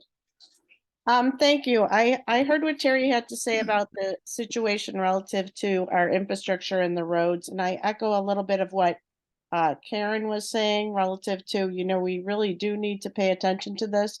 Earlier today, though, I was at the budget meeting, and there's a little rumor that's going around that the decisions that were made in the budget meeting to reduce the high increases for elected official salaries were not really made there. And so I guess I was just hoping that you could tell us that that wasn't the truth, or comment some way, because a lot of townspeople attended those meetings and came away feeling like the town board was listening to them almost unilaterally. Everybody was saying it doesn't seem fair for elected officials to be elected at one salary and then change it later.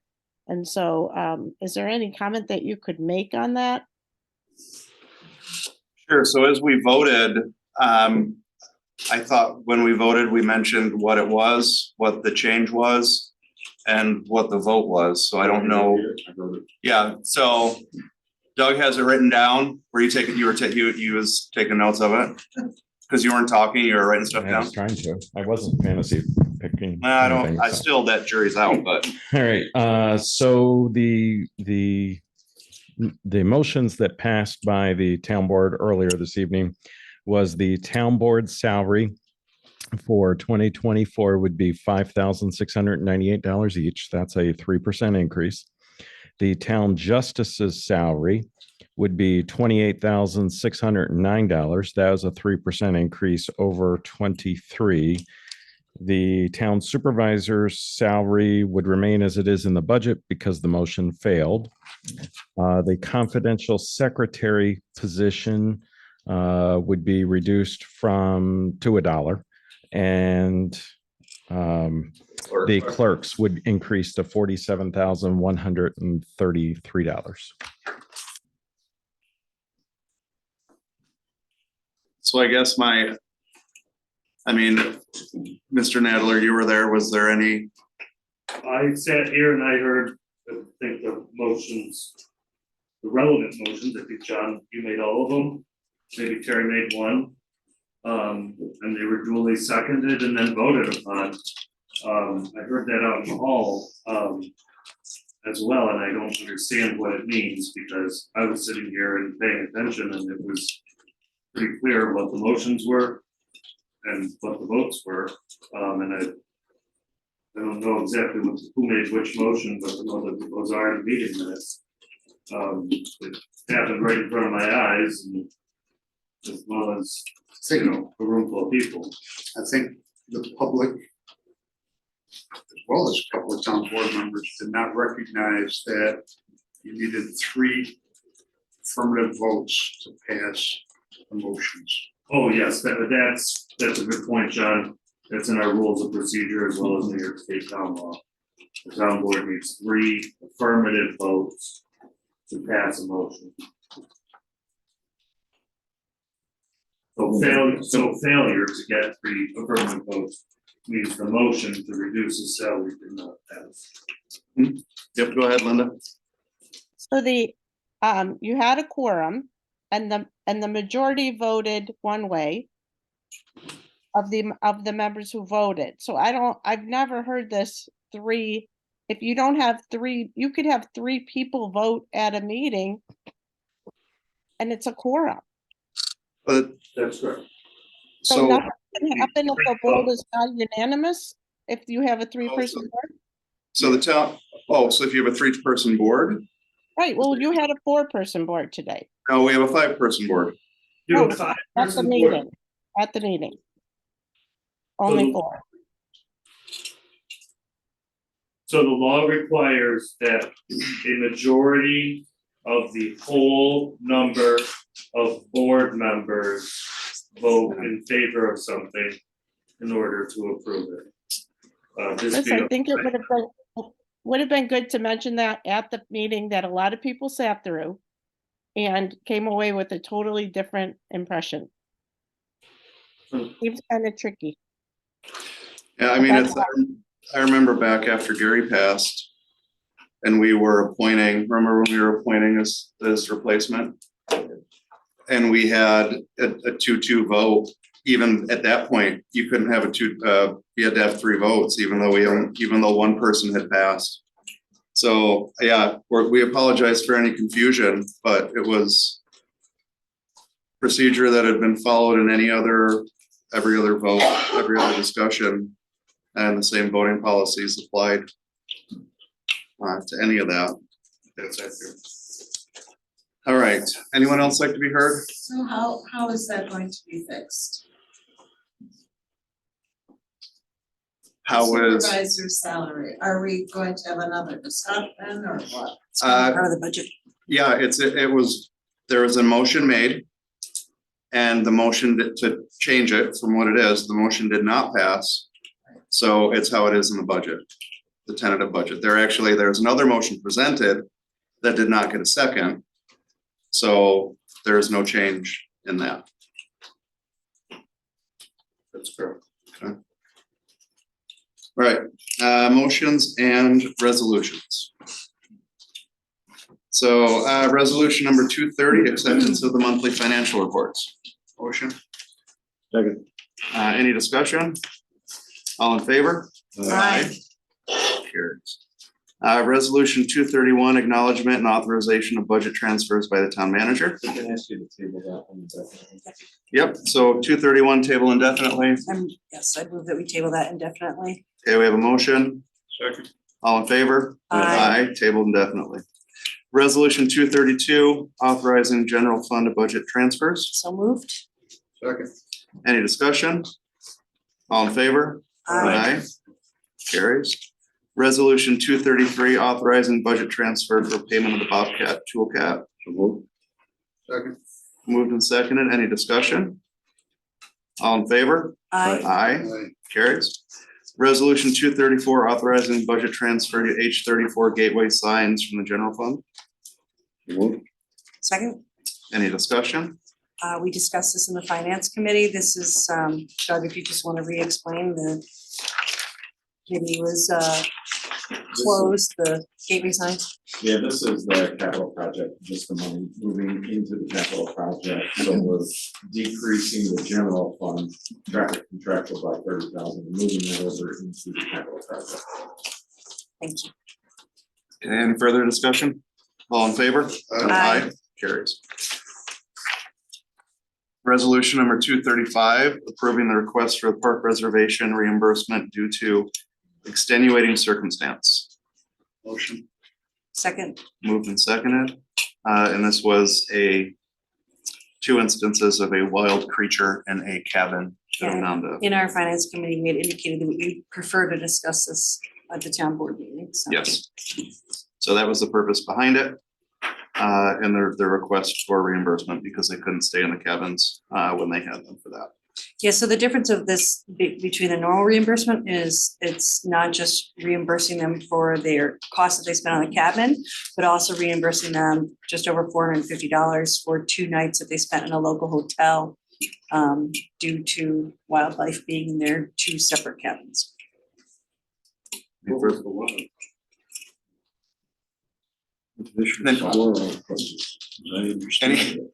Any further discussion? Did we ever had an instance where somebody had to move out of the cabin?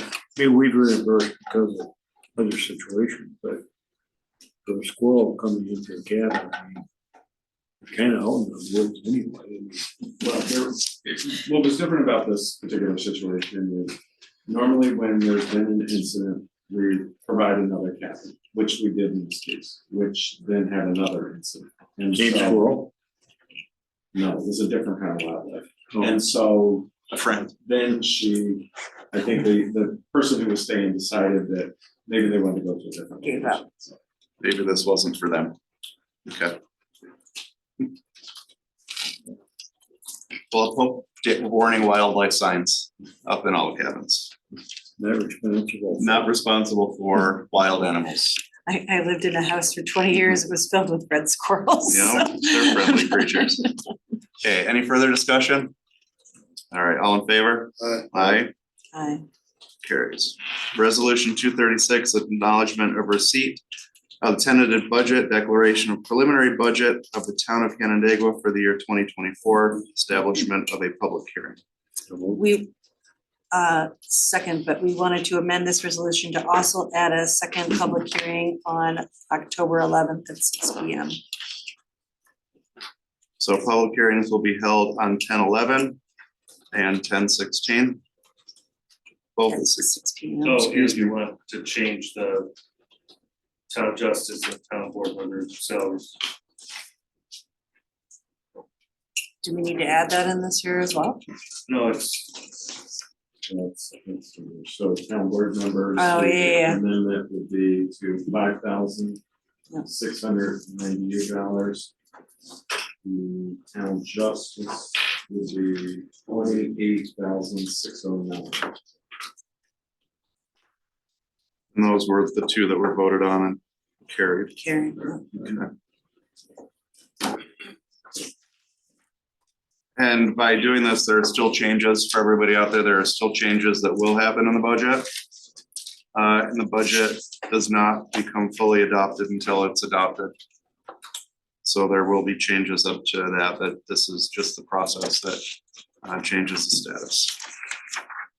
Just a note, we do also have another workshop on this Thursday as well. All right, all in favor? Aye. Opposed? Carries.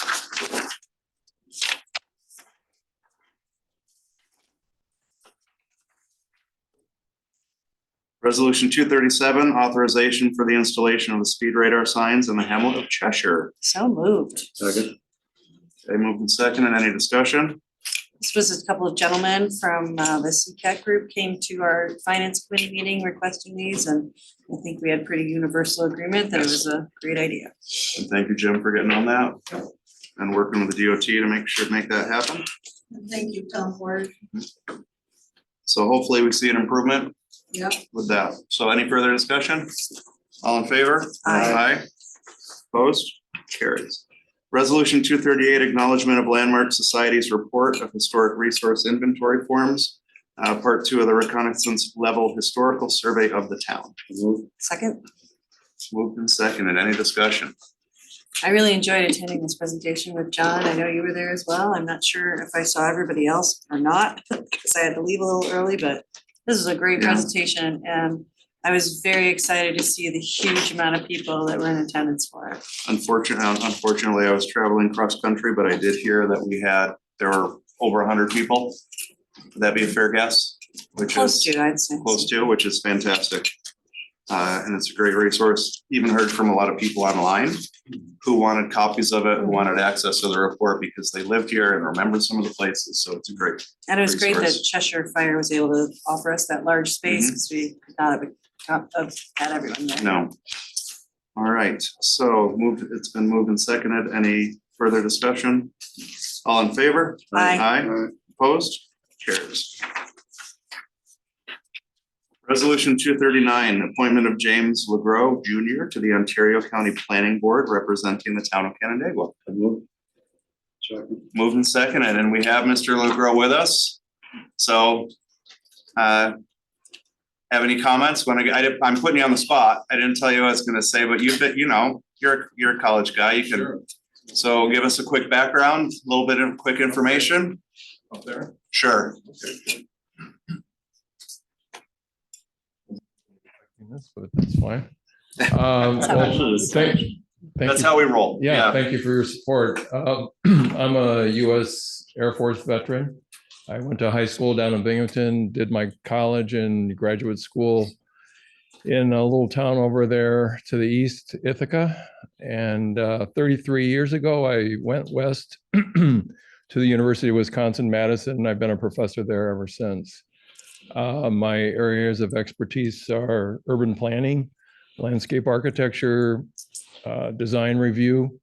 And so I'm very interested in serving. I followed my wife back out here this summer. We moved, and she's a midwife at Thompson Health.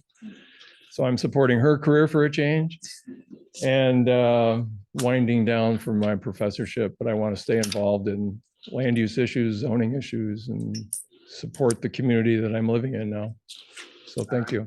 Thank you very much. And, after meeting, and his resume is attached, and it's quite Spectacular. highly qualified and spectacular for this. And you will be a perfect addition and a perfect representative for the town and for the entire county, for that matter, on the planning board with the background that you bring. So thank you so much for your willingness to serve. And I don't want to jump the gun, but all in favor? Aye. Opposed? Carries. Thank you very much, and welcome, and look forward to your time helping us out on the planning board. So thank you very much. And not all meetings are this long if you come to other ones as well. Some of them are longer. Resolution 240, setting a public hearing on the draft Town of Canandaigua sidewalk envisionment map and report as Appendix G of the Town of Canandaigua Comprehensive Plan Update 2021, and seeker intent to declare lead agency. So moved. Okay. Moved and seconded. Any discussion? Yeah, we're gonna be sending this out to people, for that public hearing. So we're gonna be putting it on the website, we're gonna get this to people. Might be good to post on the website Mhm. again. Yeah, so If we could get the document to work properly. Is this the survey that was done, that we're talking about here? it's, the survey is in the actual document. There. So it is being referred to You left as your a colors. reservation to the planning board, the ECB, the zoning board of appeals, and the county planning board. I was gonna suggest you might want to consider establishing a public hearing for the November meeting instead of the October. Save Because I think time. We're gonna be dealing with the budget in the Right. October Okay. meeting and other things, and it's not gonna hurt it to go an extra month, and it gives more time for people to review it. All right, so I will make that motion to amend this public Second. hearing date to, I don't have a date yet. November 20th. November 20, oh, it was in my head a minute ago. To the November 20th town board meeting. So motion and second, all in favor of amending the resolution? Aye. Aye, opposed? Okay, resolution is amended. And all in favor of resolution 240 as amended? Aye. Aye. Oh, I need a motion. Can I get a motion to approve We did. resolution 240 as amended? So moved, second. All whatever in you favor? want. Aye. Aye. And Doug, yeah, if we can get the document working on the website, that'd be great. Mhm. Resolution 241, appointment of seasonal employee, Matthew So moved. Shinsey. Second. Moved and seconded. Any discussion? All in favor? Aye. Aye. Carries. Resolution 242, appointment of motor equipment operator. Second. Moved and seconded. Any discussion? All in favor? Aye. Aye. Opposed? Carries. Resolution 243, acceptance of construction sureties. Second. Moved and seconded. Any discussion? All in favor? Aye. Aye. Opposed? Carried. Yep, this is the other one. Yep, we got this one at the, okay. Thank you. We do have to change. Remember. Yep, so we are in that one. So at this time, it's gonna be a little bit awkward because for this resolution, we have to go into a brief meeting of the Uptown Canandaigua bid, the Business Improvement District, because this resolution falls under the bids purview. So at this time, I'll call the bid of the Canandaigua Uptown bid to order. And on the table, we have resolution number 244, approve release of the RFP for pole replacement and LED streetlight conversion project in the Uptown Business Improvement District. Moved and seconded. Any discussion? And I would add that to get the bid, and anybody who's been in the Uptown area, this is the first step along the way to light it, to brighten it, and to make those improvements. All in favor? Aye. Opposed? Okay, resolution 244 carries. At this time, can I get a motion to adjourn the bid meeting? Second. All in favor? Aye. All right, so now we're returned back to the regular town board meeting. Do you have all that, Chris, one? All right, nice job. Where do you want to put this one? Yeah, so resolution 246, 245, approving the expenditure of open space funds for land acquisition. Second. Moved and seconded. Any discussion? As I brought up before, I have my reservations about this. Obviously, I want us to obtain as much of grant funding as possible, but not a huge fan of the fact that we can not use the space for potential parkland. I understand that, and I know that was part of the discussion that we had, and it's one of the tough things of choosing, but like you had mentioned earlier, the ability to roll some of that money into the grant money, because potentially we could qualify, there's steps to go through, but we could qualify for $275,000 in further grant money as reimbursement of this 305. So then we can roll that into other projects. So it's just maximizing what we have with a little bit of, with some sacrifice that goes along with it. So we have a motion and a second. All in favor? Aye. Aye. Opposed? Carries. All right, resolution number and 246. clerical, so we're gonna change this to 246. Acceptance of soil erosion control sureties. Second. Moved and seconded. Any discussion? All in favor? Aye. Opposed? Okay, resolution carries.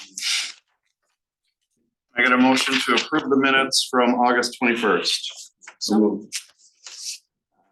Any discussion or changes, deletions on the minutes? Yes, Okay, Mr. Casey. I would like to see all of the points that I made relative to the Sherman Brothers Development Project added to these meeting minutes.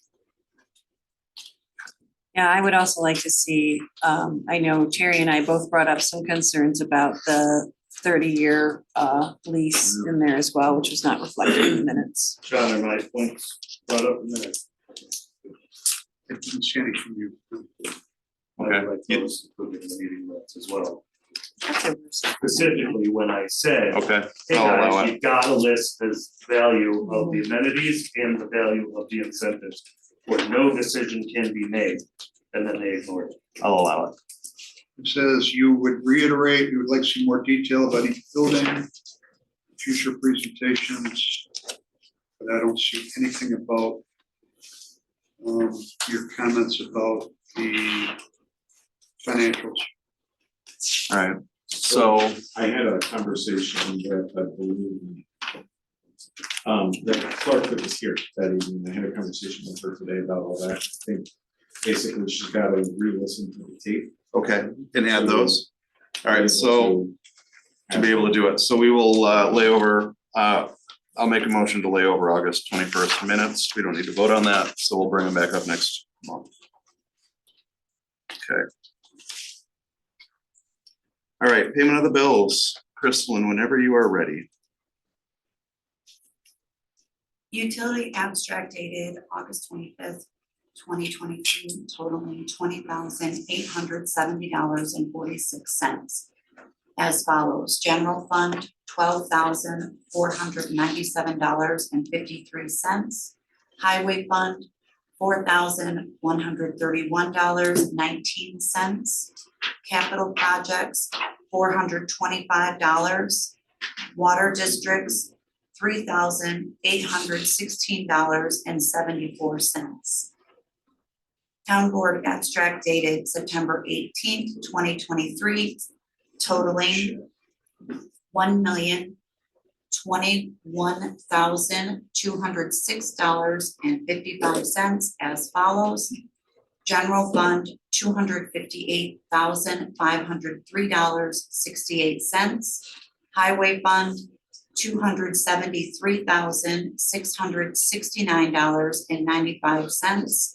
Capital projects, $309,055.31. Lighting districts, $1,186.47. Uptown bid, $87,035. Water districts, $91,756.14. All right, thank you. Can I get a motion to approve the bills? Second. Moved and seconded, all in favor? Aye. Aye. Bills are paid. We have one last privilege of the floor, if anyone would like to be heard. Under business, other business here. I'd mentioned earlier about capital planning and all that. There's another item that came up last Friday. And that's a water agreement in the city of Canandaigua. That needs attention. Now, there's a meeting Friday. There's a meeting at the end of the week. Friday. And it'll be interesting to see, because I know that I captured a lot of our concerns and I sent them off to the city manager. I know that Farmington captured a lot of their concerns and sent them to the city manager. And they heard back that it looks like we're pretty close. So I don't.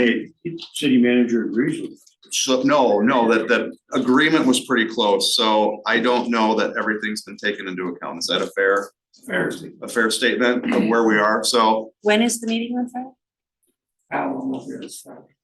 yeah, Friday. you're not coming in? You can come in on Columbus Day. Sorry. Hurley Building, 10 a.m. Yeah. So we're gonna be. I will be there. I know. I'm there, all any users of the water district are there. So Farmington is there. You have all of the municipalities that get water from the city, Newark, those in Wayne, some in Wayne County. Awkward that Jim's not there. He's been at No, I know. I mean, it's oddly timed meeting if you're. well, he's at the other, he's been at the other ones. Yeah. So comments that I saw Jim's comments, but I haven't seen, you sent something, right? Yes. Good one too. Yes. Just you gonna be there? Well, I thought Jim was gonna be there, but I guess now that he's not. Jeez, give this guy a break.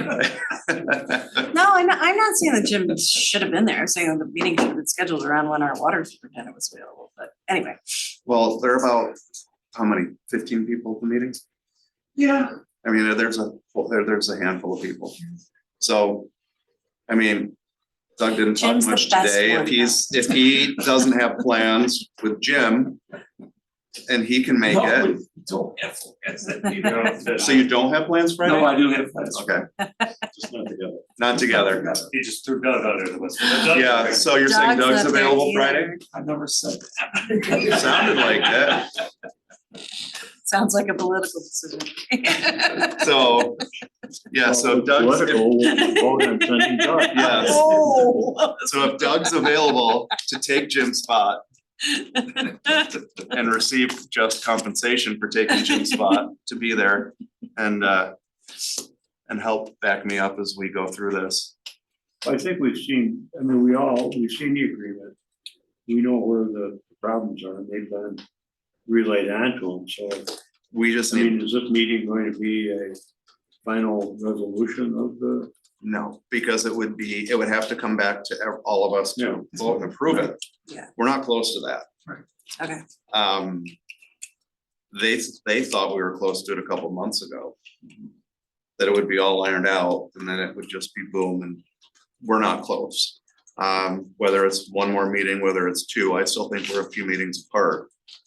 Until we have an agreement. So it's not gonna come back and say, hey, look, guys, this is what everybody agreed on. Even though that's what the idea was, because a lot of our questions were legitimate. Very legitimate questions for our growth and our expansion of our water services. In addition to the burden of suddenly the capital debt being placed as more of like an assessment, like versus an incorporation. Yeah, it wasn't really clear what they were contributing themselves. Right. So, Right, so, well, I mean, it came up Friday. Yeah. I forgot to mention it earlier. and if Chris, I'm sure Chris doesn't have anything else to do, so if Mr. Nadler wants to come too, he's invited. Right, now we know the argument. So you're carrying the bag? Yeah. All right, anything else? No, thanks for bringing that up. All right, final privilege of the floor. Anyone online? All right. We do have an executive session that was requested to enter into attorney-client privilege. Is that still requested? Okay, brief. I've been promised brief. All right, so can I get a motion to enter into executive session? So moved. All in favor? Aye. Do you anticipate any action following executive session? No. Okay. Yeah, I gotta go. Okay, we've exited. You can't leave now, we have to close the general. We've exited executive session. We're back in regular session. John, could I get a motion to adjourn? Motion to adjourn. All in favor? Aye. Meeting adjourned.